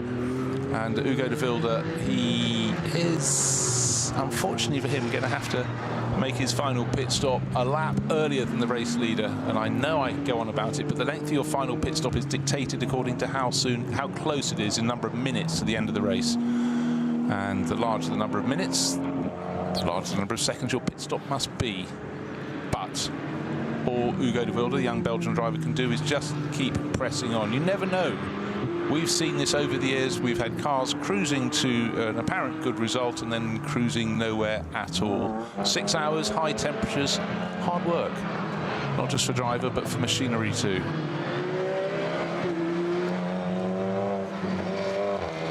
Gap between first and second is now 27.3 seconds, so that has gone out, that has increased, where the Schubert Motorsport crew were praying it would come down, and the reason it's gone out so much, there was an 8-second difference. Lukas Stolz, race leader, lapped in 9 minutes and 5. Again, that's a slow time because of the slow zone and other elements around the circuit as the barriers are still being rebuilt, and then the chasing Hugo de Wilde. So Winward Racing have very big grasp on this race. Just remember, who qualified on pole? They did with their Mercedes. Who led into the first corner? They did. Who opened up a little bit of a lead? They did. But the two cars that weren't too far off the tail, about 4 seconds further back, what did? They crashed into each other. Over the smallest of incidents, and it's still up for debates, and I'm sure both of the level-headed drivers, Frank Stippler in the Mustang that was hit, and Adam Christodoulou, who clipped him with the Era Motorsport Mercedes, have different views, but maybe when they go back over all the footage, they'll see whether one or both of them were getting it right or getting it wrong. But, you know, they will wait and see and find out. But by removing those two, thereafter, Winward Racing has been on a smooth run. He's also currently got the fastest lap of the race, which is unlikely to change now, I would say. Great job, and if the result is as it predicts now, with just over, literally a couple of minutes over 1 hour to go, then what a return to racing. In fact, it's been what a return to racing now, even if the car stopped right at this point, they'd like to win. But what a return for Ralph Aaron. We were talking about mental side of understanding of the incident happened back in Bathurst in February for him, and how a driver to deal with that and not being able to do anything for 2 months and not being able to get fit and go to the gym and the dark bits and the doubt and self-doubt, etc. All those things that must go through and play on your mind. And then to come back, and I said, even if the thing stopped now with, I always joke about, you know, a fuel pump or a fuse stopped with it now, they could walk away head high, absolutely no doubt that they're doing everything absolutely right. To get it across the line and be the first past the checker flag would be the icing on the cake. But right now, 5 hours in, they have done the most amazing job. And Ralph Aaron, I think, he will sleep so well tonight. He will. Probably the best he has in 3 months. Yeah, because you're back, aren't you? Yeah. And it's amazing how many, not just sports people, if you ever meet someone who's a professional dancer, you know, doing 2 or 3 shows a day or whatever, they're all broken to some extent. They're all working around injuries. You know, some of the toughest people you'll meet will be ballet dancers, because, you know, the show must go on. But, you know, can I nurse it through to the end of the season? Can I X and Y? And obviously a lot of rugby players play with injuries because you never got a knock here or a bruised muscle there. So well, it's because they're a different breed. Yeah, indeed. And beer doesn't always make it better. It does feel as though it does, but psychologically it does. Yes, yes. Rehydrate, must rehydrate the wounds. Yes, well, you had hydration breaks decades ago, didn't you? they were just post-match. After, yes, yes. I think I have to call that now, post-match hydration break. There we go. Oh, he's overdone. I like that. He's overdone it again. Yeah, yes. Gone too far, too hard, too soon. Right, blink of an eye, or a slight pause in the eye, blinking, and we'll be at just 1 hour to go. 6 hours here today. 7th round of the championship. 2 races had to be sort of knocked off the championship because of the first one of all, because the weather was so cold. The car, you know, just nothing could function. Still barrier repairs going on. Background of one of the shots, looking back from our just totally enthralling Porsche Cup 2 battle. Now in 11th, 12th place overall, and it is next to nothing between the pair of them. Either of these crews, crew number 900 or 902, will remember this race for just the most fantastic scrap. You've got no guarantee the cars can run together. Someone could interrupt them, could interrupt their pace. There could be an incident in front of one, not the other. They're separated. They have not been separated. And it has just been the most fantastic race for the pair of them and for the fans, because when you can watch it from trackside, you can watch it on TV, you can listen to it, and it's just relentless. And this would have been astonishing if it had run to the 4-hour mark, the traditional end time of this race. But we've got 2 extra hours. What have they done? They've packed in 2 more hours, or so far 1 extra hour, 1 hour still to go. and they're still nose to tail. It's still Ben Koslowski. That's the black and red Black Falcon Team Zimmerman car, and getting a tow from it, as it has lap after lap, fellow American racer Ryan Harrison, Team Liqui Moly by Black Falcon. They're running the Liqui Moly white with blue and red stripe livery, and the slow zone up ahead, no overtaking, and so 902 gets right under the rear wing of 900. They will go up through the final sequence of corners where the slow zone is out for slippery surface. Tell you what, I'm going to have a little, and the cars in front all but come to a stop, so luckily there wasn't a collision between those. But you can be sure when they turn out of the corner, the final corner onto the start-finish straight, that hammer is going to be down, throttle mass through the floor, and so you can get the better run down to turn 1. But with 1, 2, 4 cars across their nose, any one of those cars could have a role to play when they take the rush to the first corner. Any single one of the cars in front. The green flag is only as they come over the gantry, and what's happening? Their nose to tail going into the pits. I thought that might just be coming. And some of the cars coming to the pits take a different line because they have to actually go to garages elsewhere. This is going to run to the very end. And of course, being both Black Falcon cars, they're in neighbouring pit garages. They'll have to be put up on the dollies, swung around through 45 degrees, and what's happened, this 6-hour race for them is about to turn into a 1-hour blast to the finish. It's been a blast from the very start, but one slip for either of these cars and things could get really unfortunate in terms of battle won or battle lost. Who's going to come out on top? For now, by the length of one car, it's 900, the Team Zimmerman car, entered by Black Falcon, that has the lead. But what a lead, next to nothing. Liqui Moly, to me, still synonymous with Australian entered cars. It's always that part of the world to me. Just certain brands are synonymous, aren't they? And so you see certain liveries or sponsors, and you just think of a certain thing, whether it be a point in F1 or sports cars or whatever. I just see Liqui Moly and I just think Australia. Do you? Yeah.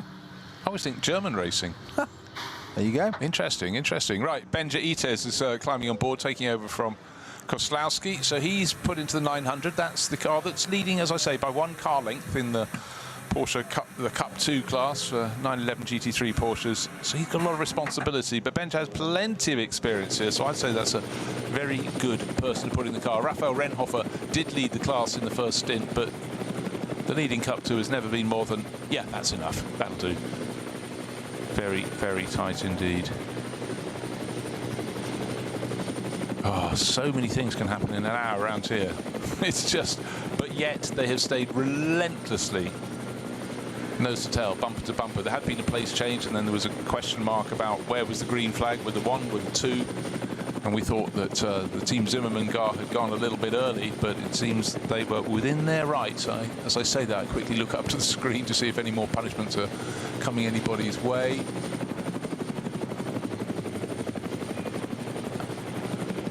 Not so much about cars that are at the sharp end of the field, so that's good. You never like someone who's laboured long and hard to get a good result. Keep Vitesse, unfortunately, they're running SP9 AM. They've got a failed to manage code 60 under investigation, and then later still under investigation. Maybe they did it twice, we will see. So the pit's largely with cars from the Cup 2 class and some of the other BMW classes down there alongside those Porsches, but for those on the track, again, we're not running at enormously high pace at the moment, simply because of the slow zones out on circuit and leaving the pit stops. That battle for Cup 2 honours, it looks like a second or so has been gained, maybe 2 seconds even, by Benja Ites, taking over from Benjamin Koslowski, and only now just accelerating back onto the circuit. So the Chilean driver, all concentration. He's got a job to do, and he's suddenly found a tiny little buffer. In fact, pretty much as that car's had all race. He turns out of turn 1 at the very point, hitting the apex of turn 1, is the chasing 902 still, and it's Vasa Teura who's taken over that, and Benja Ites who's in 900. Let's see what they can do. What's left on the clock? 55 minutes. What was the gap between those as they came in? It was the car's length. Yeah. They were nose to tail, and when they've come out, there's about a 2-second gap between them. And they came from neighbouring garages, so one could take a look at the other, but certainly Benja Ites' crew did it slightly the better.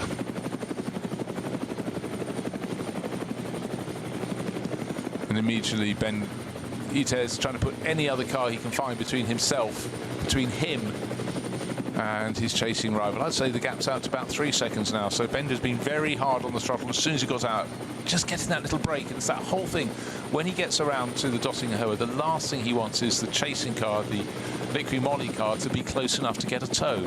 So he might have done enough already, but who knows at what point around the circuit he can be backed up. And then again, when you get to the end of the lap, when everybody slows down for the slow zone into that final sequence of corners, some people seem to slow down a bit more than others, and that really can hinder you when you've been chipping away to gain 1/10 of a second here, 1/10 of a second there. But yes, it's about 2.5 to 3 second margin as they go over the two Sabine Schmidt's curves. And right now, into Hatz and back, a twist to the left, a twist to the right, a twist to the left, tightens, barriers, hard on driver's left. Bit of shade falling across the track there to give that sort of dappled light that really is nobody's friend at all, because it's just hard to define where everything is. Is there any liquid down on the surface? And don't forget, these drivers are just getting on board. But neither of them have been in the car for about 2 to 3 hours, so it is a bit of a voyage into what the heck's out there. But Leon Vassatoya, well, he can still see Benja Itez, but a few more corners he may not be able to. In fact, he goes up towards Flugplatz. You can't see the black and red Team Zimmermann car, and I would suggest that Benjamin Itez is on an absolute flyer to get away, make himself invisible as much as he can. Yeah, he stretched it to more than 3 seconds. He has really been on it, the Chilean. Can be seen a little further around the lap, but only on the straight, on the longer straight, so he's doing a good job. But, well, will Vassatoya come back? We will find out. Then where's the traffic for? Right across the nose of Benja Itez, has to go round. Toyota Igo. What? Toyota Igo. Carry on. And the thing, how many circuits, international racing circuits, have slopes? Answer, all the best ones. How many have long downhill sections with sweeping S's that go one corner to another to another? Very few. Very few circuits have more than about 3 corners in a row that have a drop. Bathurst has many in drop. Well, who did well there? Well, lots of drivers. But, you know, most circuits you have a bit of a dip and then the track comes up the other side.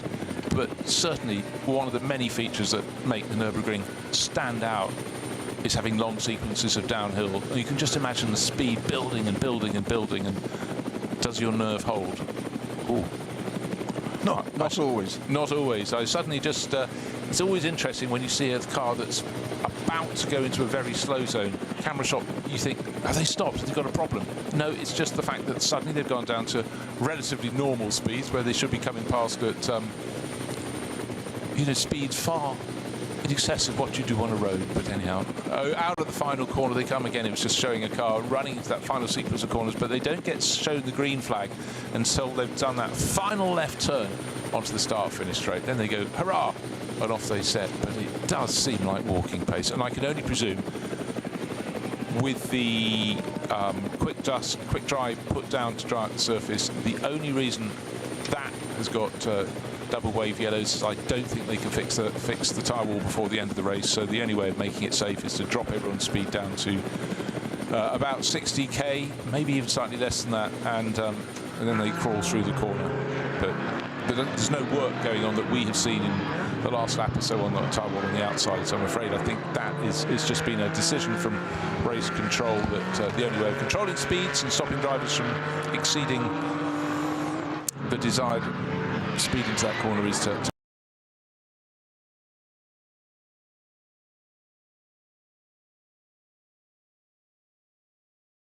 make it official. They have to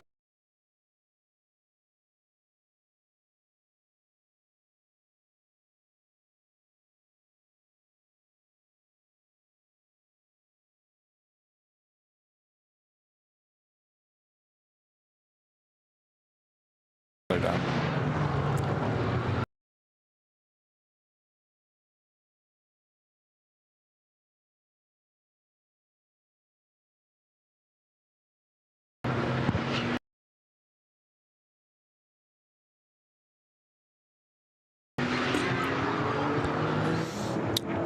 Just having a look at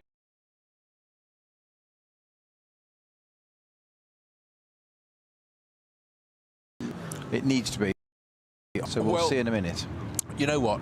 Obviously, if one of the Class cars in the field, the SP9s, which are GT3 cars, goes past it. It's going to go past it in normal speed. But in the last half hour or so, I think the last time I saw it, it just didn't seem to be quite on its normal pace. And I just sort of thought, oh, has it got a problem? Is there something fluffing? But if you're picking that up as well, that is intriguing.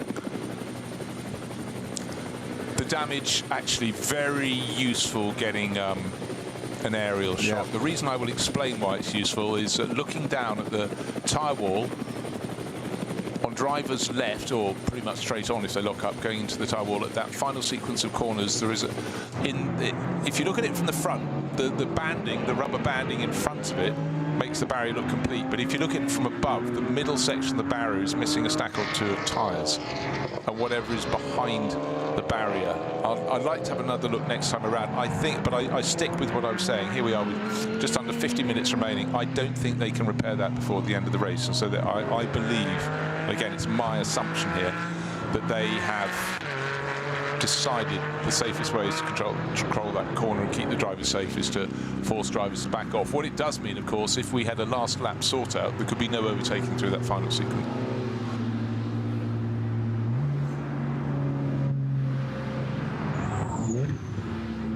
Driver who's leading the race, he's stuck behind a load of cars going very slowly, but they're going at the appointed pace, so no one loses, no one gains through the final sequence of corners. But Lucas Stoltz coming through. This is lap 34. Car number 80 came in for a pit stop after lap 30, so doesn't require one at the moment. But actually, I'll tell you what, this will be quite interesting, is it? As we get closer to the end of the race, because the lap speed is so much longer than normal, it means those final pit stops will be a little bit shorter. But again, the real factor that counts is if you come in a lap before someone else, your final pit stop is going to be 23 seconds longer. That's the figure you need to know. Just keep that figure in mind. So if everyone slows down, it means their final pit stops are all shorter, but still the relative disadvantage of a car pitting a lap earlier is about 23 seconds. So that is a lot.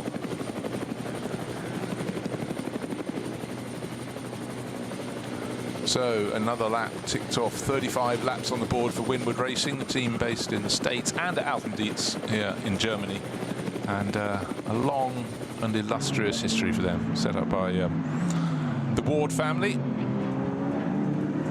Bryce the father, Russell the son, racing in the States a lot, but they've done a lot of racing in Europe, and they've been very much affiliated. Makes sense if you're running Mercedes, as they have been uniformly, to base yourself in Germany as well, help out.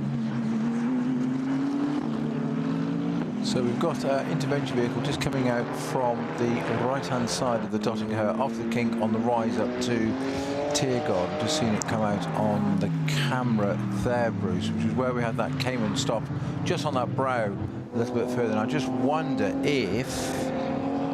Yes, I've got a suspicion. I wonder if the Dacia Logan has stopped on there. Yeah, the hard thing... And now needs rescuing. Yeah, because the hard thing on the straight ahead shot that we're treated is looking back as the driver's come towards us. It's foreshortening. Also, there's a dip at the bottom that you cannot always see all the way into. So you can sometimes go, I didn't even know the car was there. It depends just literally on the...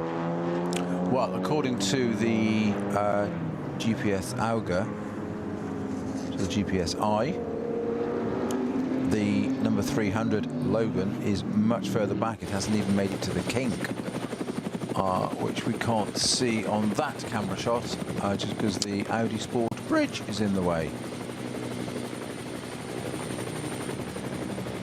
Well, here we are. There's been no fog, no mist, no rain, no snow. I hardly feel it's around the NLS. But of course, it's a championship that runs across the year. The start, early races in the year, and sometimes the late season races can be prone to the sort of weather that you don't get in July. But we've had races here in July that have been strafed with rain as well. It's now the start of August, but this summer in Europe has been very, very hot indeed. As you can see, if you're watching rather than listening, that the grass verges are a sort of almost a mustard yellow, a browny hue, sort of mixture of English and German mustard, I would suggest, together. But anyhow, it is arid here, and we had to give out warnings today. Do not, if you're at the circuit, have a portable barbecue that may set things on fire.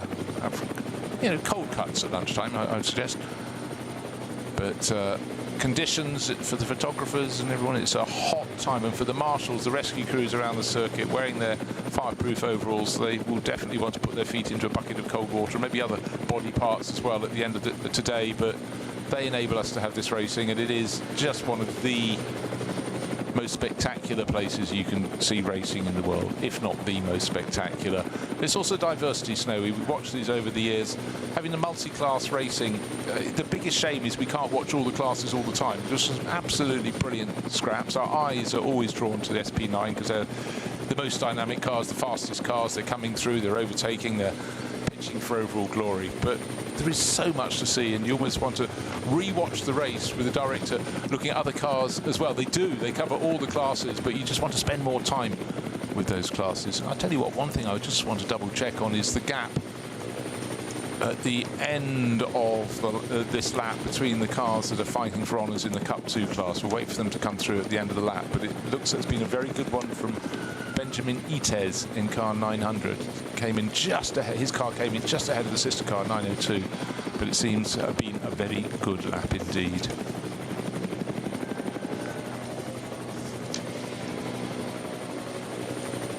So it's a solitary run at the moment for Lukas Stoltz. He's still got the final pit stop to come in, and I would presume he'll hand over for the blast of the finish, which could be, I don't know. What are we on now? Lap 35. He doesn't need really to come in until lap 38. So at the lap pace at the moment, most laps are taking just over 9 minutes. Let's do some maths. That's just under half an hour. That means that he could actually stay in and go all the way to the finish, coming for the final 15 minutes. Or he could hand it back to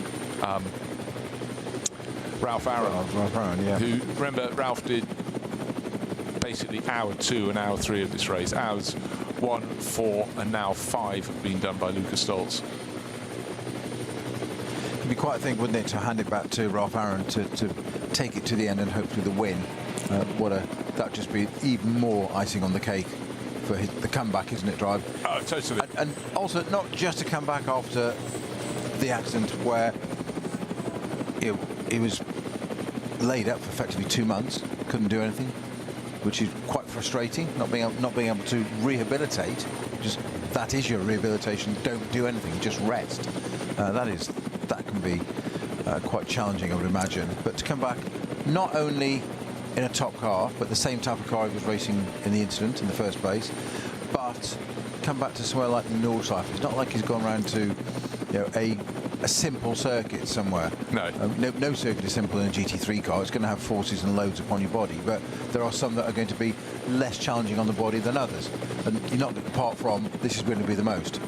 And to come back here and pick the most difficult circuit with all those compressions and dips, etc., and all the forces on it, and come back and so far with just under 42 minutes to go is well, he's sitting in the pits at the moment, isn't he? Just thinking this couldn't be much better. I'm sure he will get in the car again. I can't see why they wouldn't. I can't actually, unless he's sitting there and go, actually, no, I'm really aching from that, because as much as he'll have trained, he wouldn't probably have been as fit as he was before his incident at Bathurst. He'll be getting there, but as you say, 2 months laid up doing nothing, your muscle wastage is astonishing. I mean, if ever you've been stuck in hospital for an operation, I went in to have a knee rebuilt, and the muscle loss I had while I was recovering, it was ridiculous. But you have to work your way back. But the muscle that almost needs the most exercise is that brain, isn't it? The brain. Absolutely. And all of the functions that it controls for you or otherwise. But depending how much control that you've got, yes. Loose grip on reality. Yes, people vary. Yes.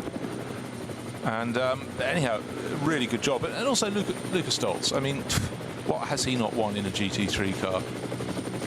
It's been astonishing, and over a long period of time. He's not the most demonstrative of drivers. Some drivers are sort of just fabulous in front of the camera. I know Luca is, when he's interviewed in English, obviously it's not his first language, but he's not someone with a big smile on his face. But he should be. He wins so many things. He's incredibly honest. I have huge respect when someone has made a mistake or been caught in an instance. If they don't try and hide it away, there you go, this is what happened, matter of fact. And nobody is deceived. But he's been racing in GT3, good grief, since 2014. So you wind back, we were talking about the evolution of the cars in this top class, the GT3 class cars, how they've evolved since then. He's ridden that horse the whole way through. And And a lot of the people he's raced with, he's raced for a very long time. Hubert Hout, Maro Engel, they were all with him way back. But the thing is, he keeps on winning. In 2023, he was Intercontinental GT Challenge champion, and that was a thing that does those great races. The one Indianapolis, Suzuka, Bathurst, you know, it's the sort of creme de la creme. And now, of course, it includes the Nürburgring 24 hours along with the Spa 24 hours. So you're judged on that as well. And to back that, and to put no too fine a point on it, the drivers who were competing in the early days, the first decade of GT3, obviously are not on the level now because it's so packed. Some of the very best obviously were on the level, but it's now so packed with works and semi-works drivers and drivers who are racing these cars, as I said, so frequently. They could be competing in Australia, in GT3 in Japan, they could be doing North American series, the Asian series, the European series of various factors, various sorts, various championships. You can get a lot of races in the season now. First to second, 35 laps on the board. The gap is 27 seconds, and Ugo de Wilde should be pitting. He's the car in second place. He's in the Schubert Motorsport BMW. He should be pitting a lap ahead of Lukas Stolz. And even if he didn't, even if they decided to come in on the same lap, the gap between them is 27 seconds. With the differential, Stolz's pace versus de Wilde's has driven the advantage out to 50 seconds, the real-time advantage. That is enormous in LS terms.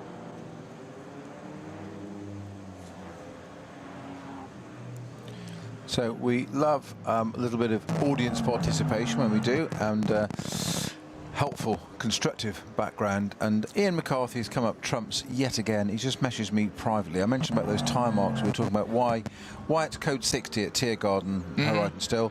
And he just come up with, Snowy did a little digging. The marks through the grass at the final turn are from the Krones in the 35 Aston going through there backwards just after the halfway mark of the race.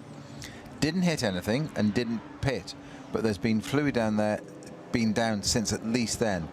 He reckons the code 60 is just risk management in a very technical braking zone. Okay. There you go. So I thought it was risk management so because of tyre wall damage. It could be a combination of the two. We can both be right. I'd rather not be wrong. But anyhow, thank you very much, Ian. As always, Ian is the super fan who has this ability, while we have to keep looking at all the moving pictures, to double back and check things out. And he is seldom anything other than right. So indeed. So thank you so much, Ian. Always right, which is a very useful pair of hands to scoop up. Obviously a lot to see, a lot to watch, timing screens too to investigate, and occasionally pesky ones that don't quite update, so you can wonder what you're talking about. But the gap between first and second, here is a second place car. It's black, it's red, it's quick, but it's now 33 seconds down. The Schubert Motorsport BMW just doesn't have an answer to the pace of the number 80 Winward Racing Mercedes. And just on the last lap alone, the race leading car went through in 9 minutes and 2 seconds, and that was 5.5 seconds quicker, around 25 kilometres, than Ugo de Wilde was. So I think we can safely say that Lukas Stolz is doing this on muscle memory. Yes, well, he had a few laps, didn't he, back in May round here, did quite well then. Yes, and the previous 12 years as well. So yeah, well, they count some things, well, don't they? They do. Coursework. Yes, yeah, he did the hard yards, and before that he raced in the German Porsche Cup, so he would have raced on it then as well. Whoa. This later stage in the race, we've been talking about liquid on circuit at various points. You still just remember, when drivers are out in very hot conditions, it has sort of warmed up through the course of the race, that your tyres go to a certain point and then suddenly their handling just changes a little bit. I have no idea why. Quite a lot of gravel on the track there when we just saw Muller just keeping to the right-hand side. This is in the number 48 Black Falcon Losch Motorsport. Which is running, I'll tell you what's happened in recent laps. Third place, isn't it? Up to third. Because, and leading Pro-Am. Yeah, the number 4 Porsche was just pitted. They put in a missile. Nico Menzel's got on board to complete the race. He's got 35 minutes to see what he can make up. Good little battle between number 5, which is Gabriele Piana, down in 8th place. They've had their penalties. They should be further ahead, but they're behind the Renazzo Motorsport Lamborghini. It's yellow, it's twitchy, it's fast, and it's guessing. They both had to go one way around a back marker, but the reason they had to do so, it was coming onto the Dottinger Höhe, and no momentum wanted to be lost by the Lamborghini, but already into the tow, Gabriele Piana. He is an absolute Nürburgring expert. He's going closer and closer. And Christoph Breuer is holding the left-hand side of the track. He's basically saying, you're going to rub my bumper, are you? Are you? But you only go past me on the outside. But it looks like the move has been done there side by side. No, the Porsche has got its nose in front. So Gabriele Piana, when they get to the kink, has got his nose in front. But of course, immediately they get to the kink, he's got to slow right down. You've got the yellow and red warning flags, for slippery surface. You've got the double wave yellows up to Tiergarten they go. But the Porsche got the job done. That gains the position. So that queue of traffic there, the Lamborghini, yellow Lamborghini poised at the back, all line astern as we come through the final corners onto the pit straight, where this Code 6 has been here for a long while. It looks like it's going to stay until the end of the race. Still quite a bit of, there's a bit of BMW debris still left on the left-hand side of the track. They've just left it as a sort of reference of, if you go off here, this is what happens. You leave parts of your car on the side of the track. Okay, that's interesting, because Gabriele Piana just dived immediately into the pits, only just managed to scramble in past one of the Audis running in the one Audi running in the TCR class. That means the Renazzo Motorsport Lamborghini continues on its way, so that's holding down 6th, 7th place. But the thing is, of course, by pitting a lap later for his pit stop, he will gain that buffer of 20+ seconds, so it's advantage Lamborghini at this particular point. We'll see if they can get into the top 6 either of those, but I'm really starting to think this one is in the bag, and they're about to draw string across victory to Winwood Racing. But why am I saying this? There's more than half an hour to go, but just on the form they've had in the race so far, just peerless form at the front of this race. 36 laps on the board. They can come in 2 more laps, they can come in next lap, but they've got enough of a margin to just decide when to make their stop. Otherwise, if the racing was close, you start as late as you possibly could, so you would come in at the end of lap 38. But such is their buffer of, at the moment, 32 seconds. And I reckon the next time around, let's have a little look and a little bit of a count, that the next car in will be car number 77. And I think they will owe us one at the end of this lap. Car 77 is Hugo de Wilde. It's driven BMW Motorsport car, entered by Schubert. But at the moment sitting 33 seconds down on the race leader at the start of this lap. And remember, the lap is 25 kilometres around, and in wet weather or dry, it seems advantage to the race leading Winwood Racing Mercedes. It's unlikely that BMW is going to do anything other than come second in this race.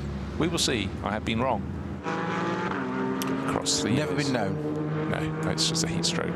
No. So we are getting to the final knockings. You're quite right, there's still debris sort of by the tyre wall of that final corner. The drivers don't get to see the green flag to get going again at full speed until they're out of the corner, onto the start-finish straight. And very shortly after that, those that need to make a pit stop have to dive to the right. So sort of accelerate and then have to almost immediately slow down as they get towards the pit entry. We haven't had a lap, because of that slow zone at the final corner, anywhere near the pace that we had. I think it was on lap 2 when a handful of cars set times, about 5 cars set a lap time under 8 minutes. Since then, there have been barrier repairs, and most notably for the past quite a long time now, the sequence of that final corner. And the delays there, the slow zone, have slowed everything right down. But it's about making things right when you can early in the race. And today, it's very much been a case of that. Right, I haven't talked about Cup 3 for a short while. It's being led at the moment by Oscar Sandberg, and he's not got a large lead at all. He's in car number 953 against 962. Nothing between them. So we are very nearly into the final half hour of today's race.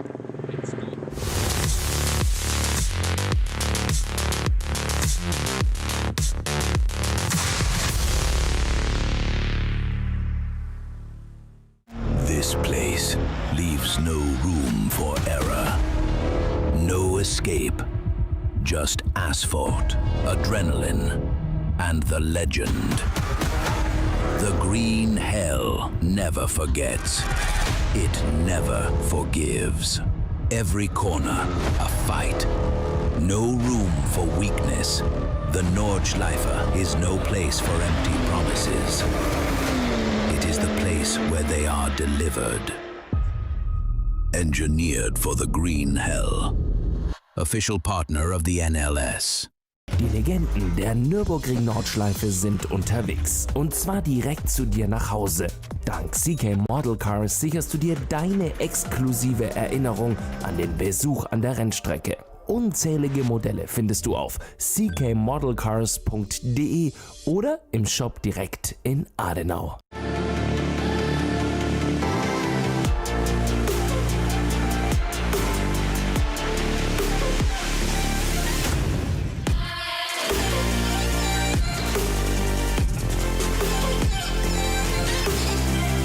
Faltenreifen.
Liebe Fans, Lovely fans. besucht uns auf unseren Social Media Kanälen, follow us. Auf Facebook, Instagram, YouTube und TikTok.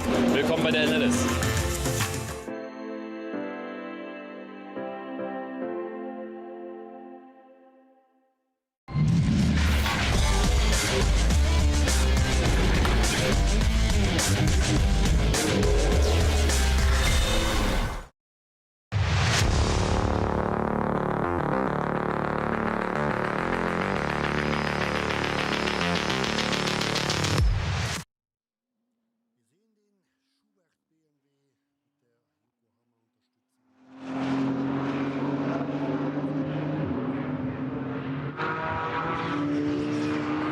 For all concerned in NLS7, cooler than it has been in previous weeks, where 6 hours around here would have been more torture than treat to all concerned. But today, that little bit cooler, still a fantastic summer's day. But anybody watching, anybody listening, it's extraordinary to see the Nordschleife surrounded by brown, pale brown, where it should be green. The grass is, unless it's in a shaded area, even in a shaded area, is not what it may be. It could take several months to recover, but the track itself in fantastic condition.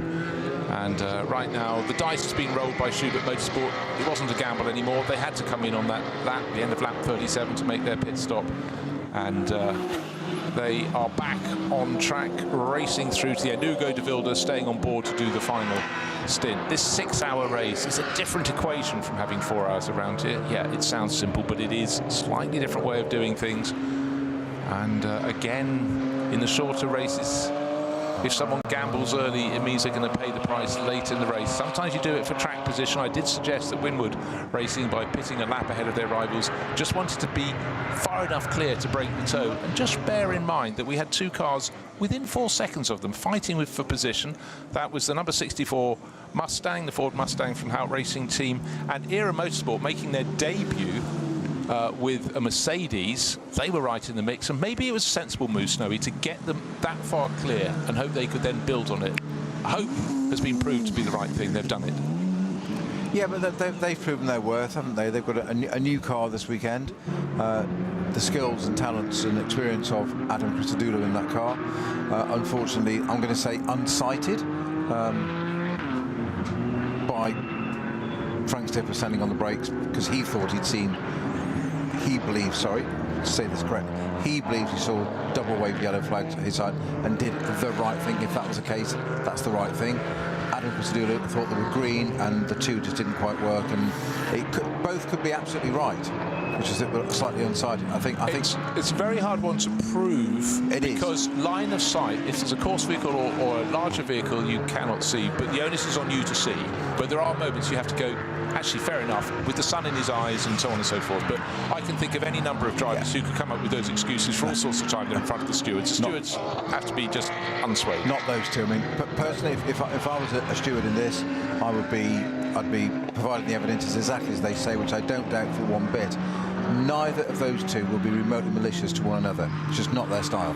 Just how they do, not what they do. It's one of those things. Unfortunately, it's just come together. That's happened. The point being that for ERA Motorsport, right up there, second row of the grid, P4 qualified, got into P3 when running nice and strongly. So they've got to walk away with a slightly damaged car. It seems to be a thing about Mercedes headlamps this year, doesn't there? And they all seem to not be able to finish the race with both headlamps in.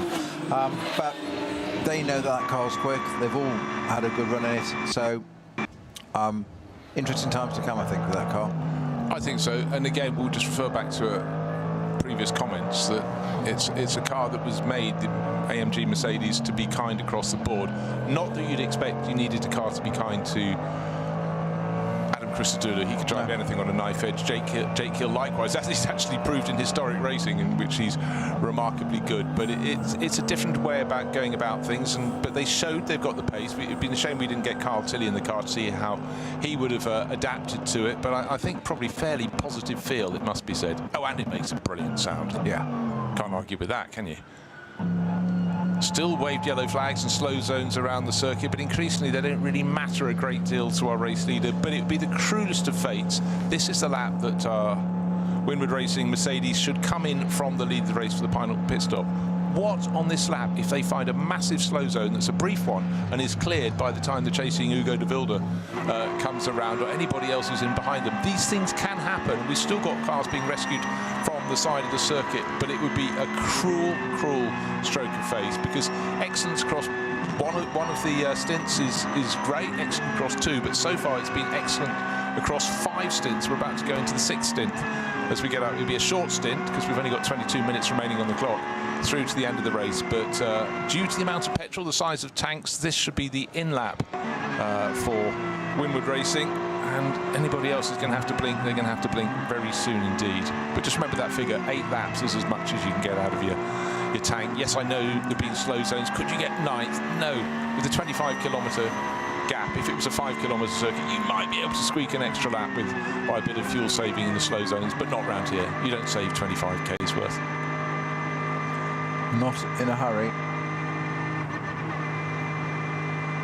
Frustrating for the drivers. Lots of waved yellows for a stretch of the circuit. They have to keep looking. Code 60 coming up ahead for them, slowing down a bit more. So there's a bit of debris outside the track, or it could have been just a very sharp shadow. And here we are. It's gosh, it's already got round to that time of day, 5:39, 5:40 in the afternoon. So of course there are more shadows, more of an oblique angle across the circuit.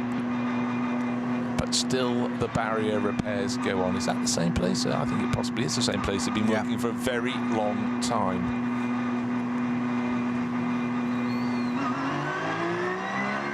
So there's that green flag on the left that we couldn't see before. Yeah.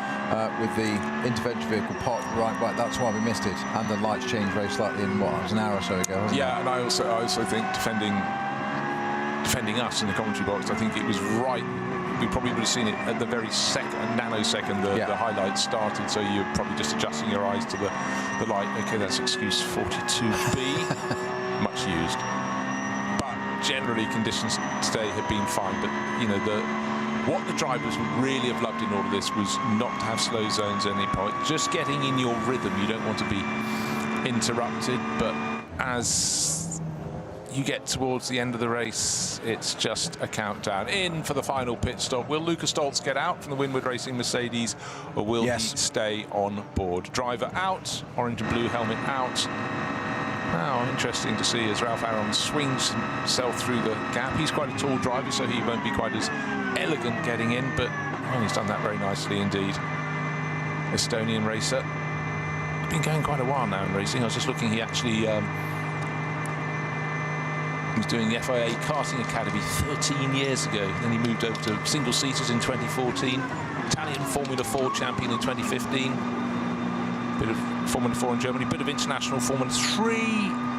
And then it all changed. 2023.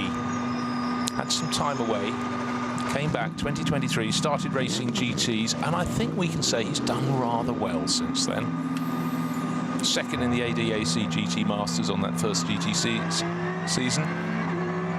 2023, made his Spa debut, then he raced in Asia with Mercedes in GT World Challenge Asia in 2024, then he raced in Asian Le Mans Series, Climax Racing Mercedes there, then he went back to GT World Challenge Asia last year, and now making a name for himself back in Europe as well. But as you say, you're a hired hand, you're a gun for hire, and you clock up the air miles, and you probably clock up the insomnia as well with all the changing time zones. But I think for a driver who's done a fair bit of racing in Germany, it's rather special to come back and compete on the Nordschleife. Absolutely. I mean, what a circuit to take part on, and it's been a perfect day for it weather-wise, nice and consistent. Perhaps a little bit hot for tyre temps, but then again, we're happy doing sub 8 minutes, which is the target time for the ADC, so we can't really complain about that. I think it's gone off a bit now. Of course, we've had the continual code 60s, which haven't helped all around the circuit, so lap times are kind of irrelevant now, but a 7:55 for this Winward Racing Mercedes GT3 is the best lap of the race, so they can't complain that that car is absolutely on the pace, on the money, and with some 18 minutes exactly to go as I speak, they cannot complain in any way, shape or form. This car, short of something catastrophic happening now, they have had just the perfect day at this 6-hour Ruhr-Pokal race rather than a 4-hour one. It's going to be quite interesting to see if they squeak in this lap and the next, or will they accidentally have to have one further lap? Doing some maths there, let's say they're doing average 8-minute 30 laps, but how far into this lap? They're almost a minute into this lap, and we've got 17:30. Yeah, actually, if you back it off a little bit, let's do some maths on the move.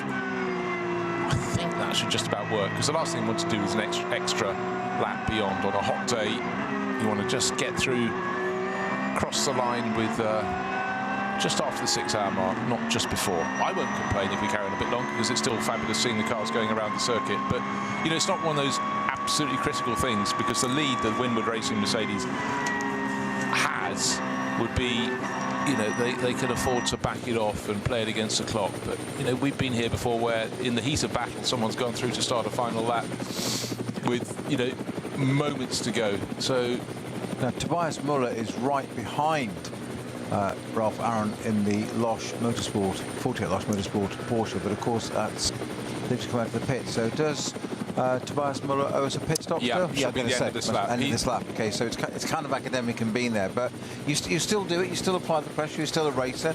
You just don't want to make a mistake whilst doing that. Well, it actually put him into a zone of peril there. Not that you expected Tobias Muller to do anything wrong, but you know, things can happen. But I'll just go through this one more time about the pit stops. After lap 6 of the front runners, only 81 and 123 came in to make a pit stop. Number 1 is down in 6th place now. That's the FK Performance BMW. Number 123 is the Muller Motorsport Porsche.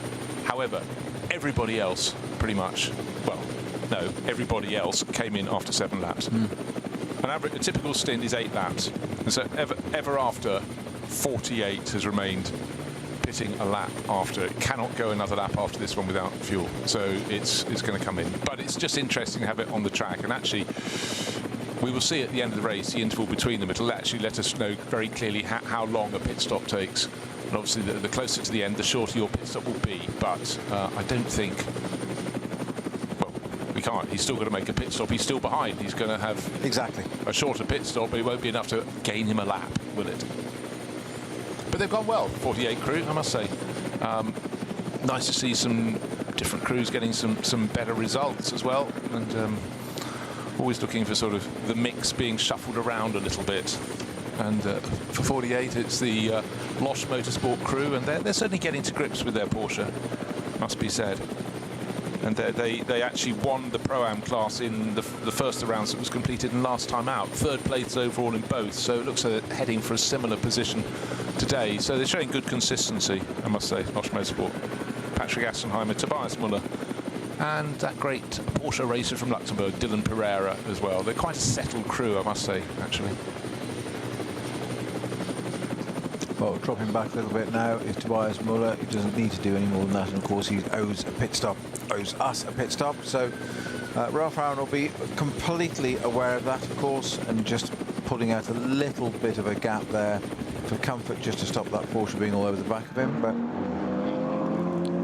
yeah, you don't want to be in a zone where someone else is right behind you and they may trip up and miss their braking point, going to a slow zone or something, and just all the hard work's undone, isn't it? Yeah. Just a matter of minutes to go. What have we got? 14 minutes to go now. So I'm intrigued, as you say, Bruce, what's going to happen lap-wise now. So let's just have a look where our number 80 car is on the track right now. We have 13 minutes and 40. Just come out to carousel. Sorry. Okay. No, okay. Well, we'll just see where they are at the end of this lap. Will they leave? I mean, the average lap, the lap times recently have been north of 9 minutes, 9 minutes 10. So I think that means they will be going on to the last lap. They won't have time for this 2 laps after this one. Just having a little look down the order to see where is car 718. Remember, that's the car driven by Timo Berthardt and Jörg Bergmeister. They're still in around 40-something. They're 45th position. They're running 4th in the SP10 class car. SP10. And they're in the Porsche 718 that is getting the last of them made in terms of the GT41, and it's going to go straight after this race into the Porsche Museum. I like the way it wasn't put away before it did the race, but afterwards. And a little message from Rob Lomas, our producer. He said, of course, Timo Bernhardt and Jörg Bergmeister, sharing, as you will remember, with Michael Schromm and Kevin Buckler for the Racers Group. They won at Daytona. They won their class in 2003. So we said they go back a long way as a partnership. That's pretty spectacular, 23 years ago. I did also make them comment earlier that, of course, I'd forgotten he'd won the 2010 Le Mans 24-hour. I also won in 2017 in the Porsche 919. He did quite a lot of winning. And the 24-hour Nürburgring 4 times. Yeah, Bernhard. Apart from that, yeah. It's all about Bernhard. It's all about him, isn't it? Yeah. I thought I'd just eke it out over the programme rather than say it all at one go. Drip feed. Drip feed, exactly. Yes. Timo water torture. So we lost a few of the front runners.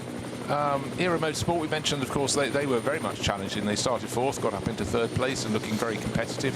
Contact led to front corner damage on their new Mercedes for Aero Motorsport. So Jake Hill had a go and then brought the car in after Adam Christodoulou's opening stint. Well, Jake also got hit by a Porsche, didn't he? Which took took the splitter off, and because it was so badly damaged, there was nothing left to attach another one to. Yes, that's quite difficult. Air fixtures, not so good. And also, we had a long delay for the 35 Walkenhorst Aston Martin, and that has come back out, but it lost, I think, the best pass of 13 or 14 laps, and it's way down the order. Sometimes you have to go, okay, not today, but we'll go out and get more accustomed to the car on the circuit in the warm conditions and so on and so forth. But they had an incident where they went off backwards at the final corner complex. That didn't help things either, but it was the problem early in the race that affected them, where they had to come in and make repairs because they were given the technical warning flag, black with the orange circle on it, that the fire extinguisher didn't have a light flashing on its box, which means it wasn't active, which obviously wasn't armed. Yes. Not a good thing. It was interesting. I nearly got caught on that at Silverstone last week with the historic cars. You have a metal pin in your fire extinguisher. You stop in Parc Fermé, then obviously you take the pin out for the beginning of the race. You do that in the assembly area when you go out, and being diligent finishing to the end of the race, I put the pin in, and the scrutineer saw me and just said, he said, can you take that out? He said, if you just done that? And I said, I'm just putting it in. He said, no, under Parc Fermé rules, leave the pin out, please. Okay. He said, if one car goes up, we've got them all next to one another. He said, it's collective. He said, let's have it out, please. And I said, okay, fair enough. And while you were saying that, they are now finally doing barrier repairs at the last corner complex. They've got a new barrier section in place. And with 10 minutes to go. With 10 minutes to go. I ordered this yesterday. I ordered the poppadoms.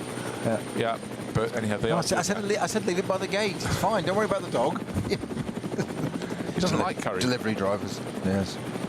Anyhow, so the gap that I had seen where the tyre stack was missing was obviously where there had been contact. From the front side, you couldn't really notice it so much, but an aero shot showed there was damage. But on into the pit comes the 48 Losch Motorsport Porsche, car number 48, by the way, and others will be visiting the pit lane too. But that means our race leader, Ralph Aron, will have an even larger lead. He's got what's left on the clock, 9 minutes 39.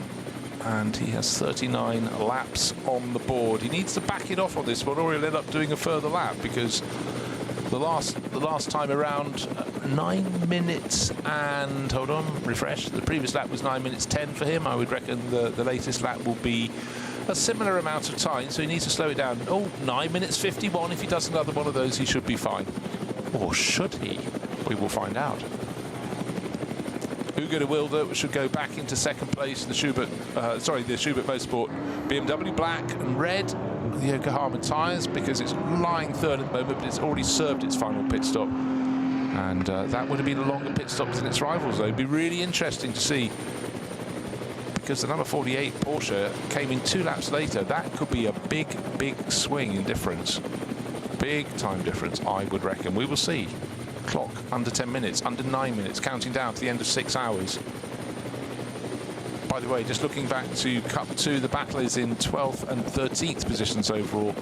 And the gap really shot out, but actually, last few laps, it's settled down. It's 17 seconds between Benjamin Ites, the driver from Chile, and Vasatura in 9:02. And just checking the lap times. Actually, I tell you what, the last lap was 8 seconds faster for the chaser. But maybe Benja Ites just is sort of quite content, feels he's got the margin, thinks it's the final lap, he thinks it's all over. We will find out if it is. But for now, Leon Vasatura, all he can do is chase and hope. But you can't help feeling at this point in the race, or for the last 4 hours, that a lot of drivers must have been thinking, we have a green flag lap. But sometimes that is a treat you only really get in the very early laps of the race, because it's one thing if you have to go out and repair a barrier on a circuit that's 5 kilometres around, but 25, the logistics of getting your parts around the circuit, the organisers are absolutely excellent at it, but it is still a big beast, Nürburgring Nordschleife. And the crews have to be multi-skilled, of course, and they're incredibly efficient, but it can be a slow job, because some of the points around the circuit, if you have contact, you're going to be going at very great speed. So it's, you know, it's imperative any barrier damage is repaired, safety level back up to a proper standard. Yeah, I can't recall a race 4, 6 or otherwise actually hours where we've had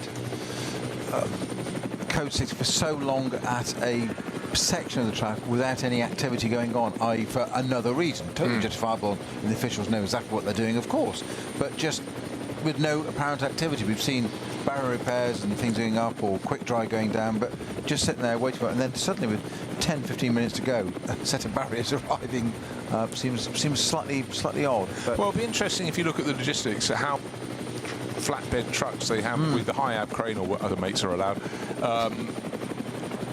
around the circuit. Obviously they're dotted around. You don't want to have someone driving, because you can't go in the reverse direction. You don't want to say, off you go, it's 25 kilometres around the circuit. There are various points, but you know, other trucks have been used at other points on the circuit. Maybe they didn't have enough trucks in the final stage of the circuit that had the barrier units. They could have been used at corners before it. But anyhow, as the cars come through, 6 minutes remain, and Winwood Racing, you have to feel of one hand very, very firmly on the winner's trophy here. But they know at the end of each lap, when they go along the Dossingher, it's not like normal. They normally have their ears pinned back, trying to pick someone off or drop someone off their tail. And now, as soon as they get to the kink, they've got to back it right off, slow it down to 60 kph, and negotiate the uphill left into the right as it flattens out a bit, then a tighter right, which is the penultimate corner, and then the left onto the start-finish straight. And the drivers can all see the rescue crews. And it very much is towards the end of that penultimate corner where the barriers have been damaged. The crane is sitting at the edge of the track, the flatbed truck, the units are being moved across, but you feel the checkered flag will be done before that repair is complete. so our race leader is just approaching the Corraccio, the carousel now, and into the middle of it. So they will complete It will be this lap and next, won't it? One more after this. I'd be interested to see, you know, he's sitting on a decent margin, so he could back it off, but it's always so hard to judge. And maybe he's feeling comfortable in the car, quite happy to go on for another 25 kilometres. But I would suggest first race back. It's like there's fitness and then there's match fitness. And just being buffeted in the car and stuff, if you're in the gym, you're not getting buffeted around, you know, but just the movement in the saddle, in the seat, you know, it is much more physical, and you might have the aerobic fitness, but it's that ability to sort of reduce, you know, to take in G-force loadings and pressure that very, very hard to replicate in any other way. Yeah, it's the same as when you go testing a car and whatever. There's no substitute for racing. You can test this, you can try that, you can run through programs. Let's do this, drive it this way, do that, stop harder, brake harder, overheat the brakes, do whatever. So try different techniques. Nothing happens until you put it into a race situation. That's when you really find out. My point was, as he's coming down now, I'm saying this is Ralph Aaron, our race leader. He's currently at Flansgarten with just under 4 minutes ago, 3 minutes 50 it was as I spoke. He's not going to take that long to get through Schwalbenshausen onto Galgenkopf and Dottingerhohe, even with the code 60 at the end. So I doubt they're going to call the flag at the end of this, because there'll still be some time on the clock. So there must at least be one more lap after this, I'd have thought. Yeah, but I noticed suddenly there was a waved yellow at Carousel. I think that might have been cleared up, but yeah, that just tell you what, that just caught out Tobias Muller, didn't it? Yeah, and he's running around in second in the Losch Motorsport Porsche, but he's got company right behind him. A few car lengths back is the Schubert Motorsport BMW, which I knew by pitting 2 laps after the Schubert Motorsport BMW. There was about a 45-second gain. I didn't see until they got the shot that Tobias Muller should be just in front. So Ralph Aaron is on the Dottingerhohe. He's just approaching the kink very shortly, in fact almost as I speak, and we'll be through that and coming up to the Tiergarten section. So with 2 minutes 40 of time to go. Check on your tracker, if you would, Snowy. Where is number 48 relative to 77? I'm not sure if 48 is in second place or 77 has managed to get out of the pits in front. I have a feeling 48 is in second, is it? 48 is in second. It's Schwalbenschwanz, yes. Okay. All right, so not a great margin over Ugo de Wilde. Oh, no, 77's on the Dottingerhohe. Okay, so 77 has got out ahead. Okay, that was the query. I couldn't see in one shot. I thought I saw 48 just ahead of 77, but I was looking at someone locking up into the Carousel because there was a Cayman part right at the top end of the circuit. But here we go. What's on the clock? 2 minutes onto the start-finish straight we go. Who are we talking about? We're talking about Ralph Aaron. So he sees the green flag on the exit of the final corner. He accelerates hard down the straight. Okay, it wasn't even close. About a minute and 50 seconds left on the clock. Over the start-finish line he goes, on to lap number 41.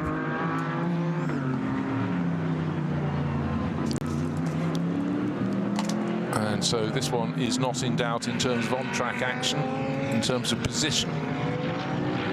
And number 80, apart from pit stops, and by dint of pitting early, it put itself in a different position to a lot of its rivals. But in terms of pure consistent pace, Winwood Racing have really got this one together today. And for Ralph Aaron, who unbelievably has never raced on the Nordschleife before, oh boy, is he going to wind up the other drivers. Something about a Winwood Mercedes, isn't there? They've been around for quite a long time as a team. Don't think of them as a new team anymore. You know, for years you thought, oh, they're pretty new to this, but they're not. I mean, first on as FAA GT3 European Series in 2012. Working in conjunction as HTP Motorsport. Yeah, 14 years ago. Yeah. And then they had instant success the next few years, and yeah, scored a lot of honours. 2012 to 2017. And then since then, you know, perhaps actually as international GT3 racing has become more and more competitive, they've been there or thereabouts, but another title would be something that they very much want to put in their cupboard. Based in Pasadena in Texas, and also, as I mentioned, Altendietz here in Germany. So very, very close with Mercedes. Well, the clock will have stopped, even though our legend, of course, is telling us the final lap. And obviously we know that, but was it just over? Was it 2 minutes? Just under 1 minute 47. Yeah, exactly. I think. Just under 2 minutes. Right. The gap between first and second is nearly 39 seconds. The gap back to third place, 1 minute and 3 seconds. So my concern that Tobias Mullis's pit stop definitely a lot quicker as we look at one car and a rescue car, course vehicle, stuck high on the banking, right up against the barriers at the top of the carousel. Yeah, they gained a lot of time by their later final pit stop, but for 77, they had enough of a buffer there, so they're sitting in front of it by about 34 seconds. So that's safe, and then a bit of a gap back to number 4 crew. Who've had a good run, certainly with Nico Menzel on board. They've looked very impressive indeed. They're running in 4th place overall, just under 2 minutes down, an hour, 1 minute and 51 seconds down on the race leader, but suitably clear of MOTORSPORT. Their Porsche, Ben Bunagel on board, is a little bit further back. But I think actually looks as though Pavel Lefterov might be able to gain a position. And also it's very, very close. Oh my word, here we have a battle for Pavel Lefterov looking one way, and then Gabriele Piana's getting on the mix. He's right on the tail of Christoph Breuer. The Renazzo Motorsport Lamborghini has got company, and it's Gabriele Piana. Car number 5, tail end of the top 10. They're fighting over 8th place and 7th place. 7th place in Breuer's hands.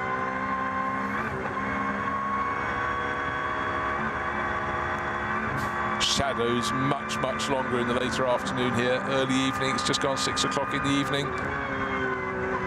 And the light was higher, but now it's more in the drivers' faces. That may have a role to play, but Snowy talked us through the value of tinted visors, and here and now is where they come into their own in the changing light around the circuit.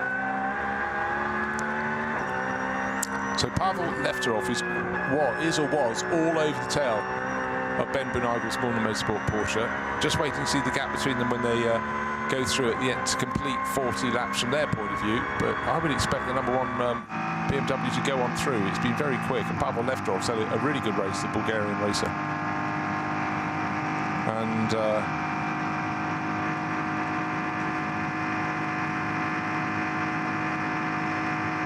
the battle between Christoph Breuer, car number 786, the yellow Lamborghini, and Gabriele Piana. Well, push almost comes to shove, but a point at which Gabriele Piana would have fancied a move, of course, has been removed because you've got that slow zone at the very end of the lap. No overtaking allowed. He has to just sit back in and wait. But he's got one further lap to get around to it because, of course, the race isn't over until... Well, no, for our front runners, in fact, they're still going around the lap. But for the others, it's that sort of you cannot play if you can't overtake into the final corner.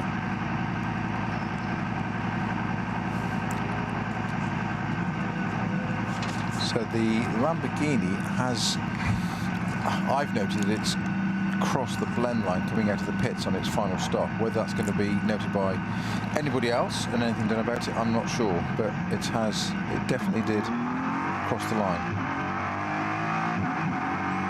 Only fractionally, just a wheel over, but rules is rules. Indeed, they are. And car number 23 was in the running early on, Motor Racing, but that spent a lot of time in the garage, and that's just dived in to make its final pit stop at the end of the race, or simply just to park up in the race. They lost a lot of time with repairs early in the race. And that was a potential lunge down the inside for Gabriele Piana there in the number 5 Porsche, trying to get on terms with the...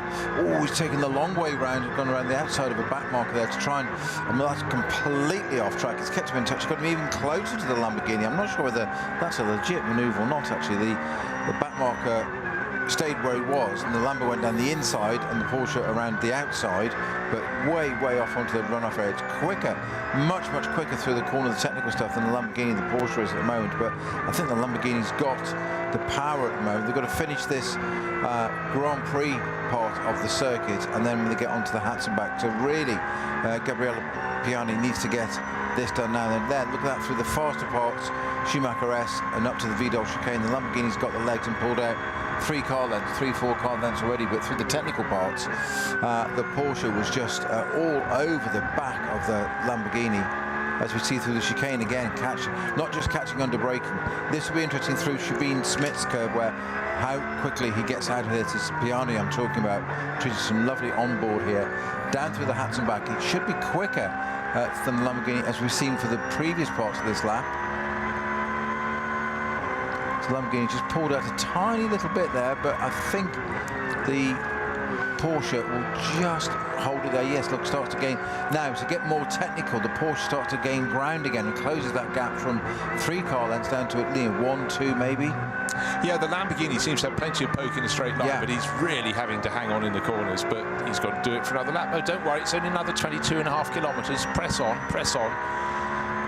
But yeah, out of corners must be slightly frustrating for Gabriele Piana, but bear in mind that the number 5 car had a stop-and-go penalty. That is why it's behind the Lamborghini, but that is racing. Those are rules. You transgress, you pick up the punishment, and it's about keeping your nose clean, about keeping out of trouble, as much as being quick in the early stages of race. They didn't manage to do so, and remember, they also had contact with the car that pretended to the Audi that was painted like a 1990s Alfa Romeo, would have raced in the British Touring Car Championship, or likewise in more flamboyant form in the DTM as well, with more wings and things. But our race leader coming onto the Dottingham for the final time, coming into that slow zone, Bruce, very shortly. He once went in with a flourish, but you can gun it across the line, can't you, with the green flag? Yeah, bit of big noise, little flourish. Yeah, but for Ralph Ferron, I'd love to see his face when he gets out of the car, because there'll be relief on that as well.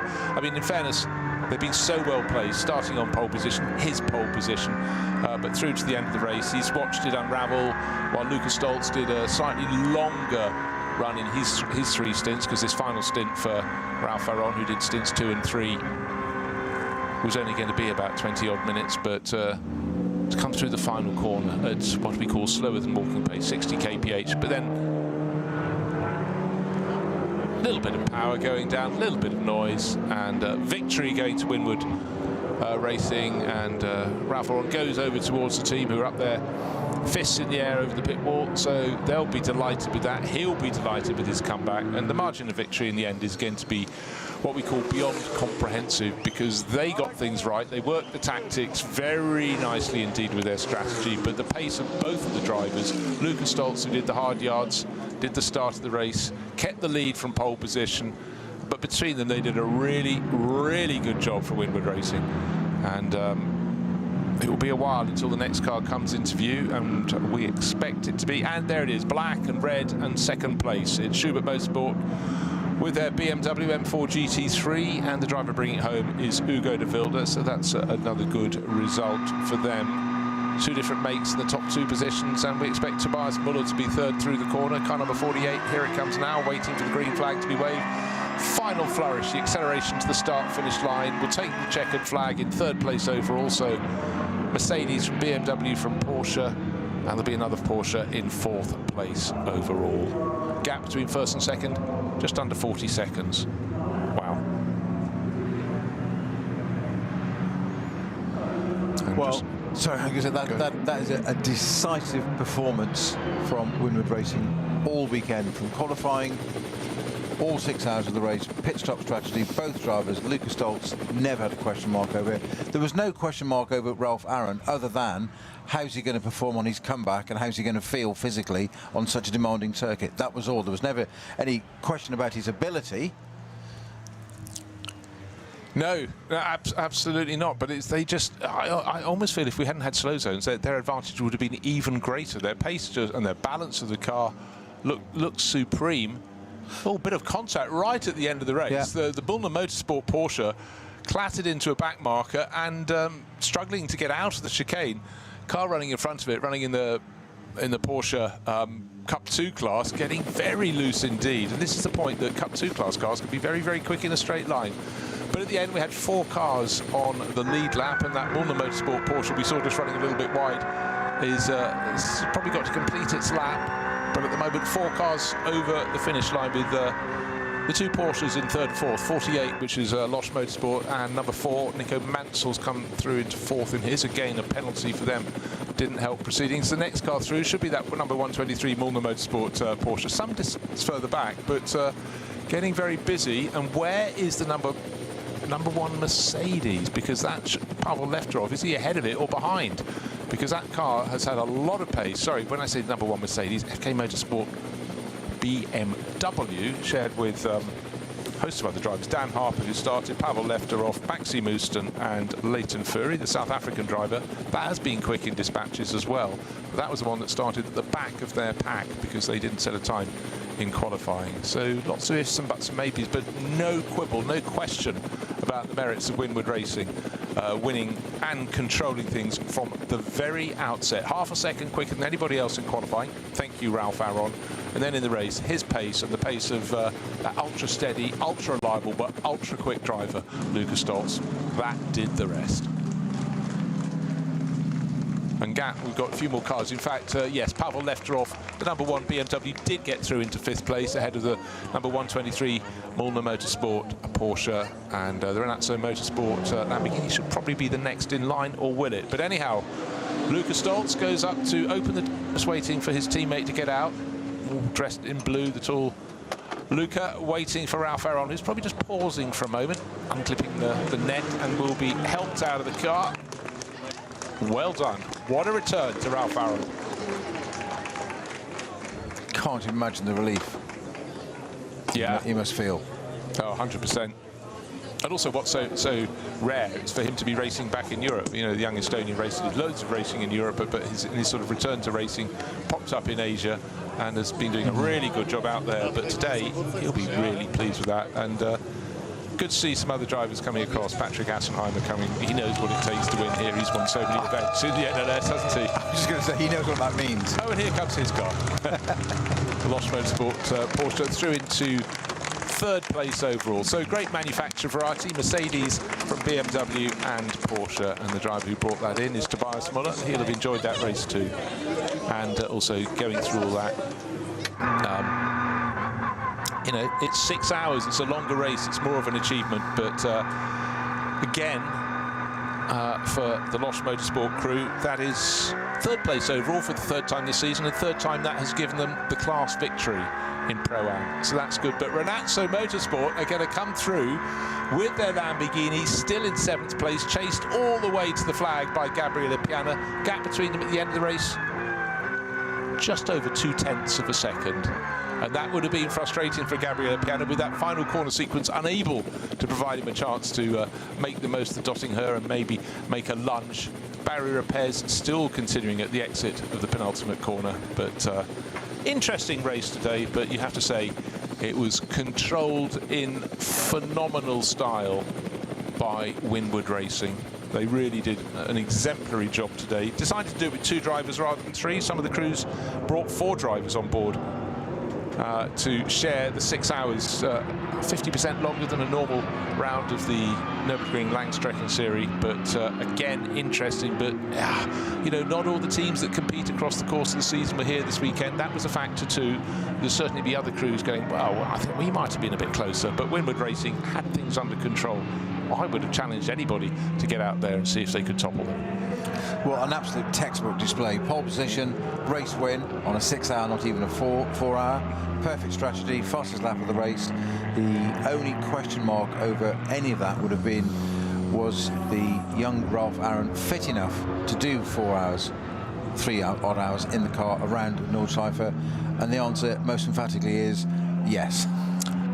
Indeed, he did slightly under half the race because the final stint was a short one. Actually, good results in the end for the number 64. Just seen that, yeah. Mustang, just come through in 9th place overall, 6 minutes and 40 seconds off the race finishing car. But they spent a lot of time with repairs going on their car because rear end damage with that contact with the Era Motorsport Mercedes giving it a clatter up the rear. But they persevered because at the time we thought, oh, with those repairs, all they can do is go out for a test run. But at the end of the race, they were running on perfectly strong pace, but you can't afford to lose a best part of a lap, 3/4 of a lap, and hope to get any higher. And the Manthey Porsche, running in the SP Pro class, comes through in 10th place overall. That's where with the Griezmanns on board, but an interesting day. Oh, and by the way, if you want to know what happened between 900 and 902 in the battle for Cup 2 honours, it stayed with 900, and eventually by a margin of 19 seconds was the gap that Benja Itez built out over Oliver Wassertori. So that is it from us from the end of NLS7, an enthralling race, but victory and how, I think we could say, for Winwood Racing. For Ralph Aron, who brought it home, who put it on pole, and Lucas Stoltz, who did the hard yards. Exemplary performance. For everyone else, look, listen and learn. But it was 6 hours of fun, and that's over from me, Bruce Jones, and from Peter Snowden. Goodbye.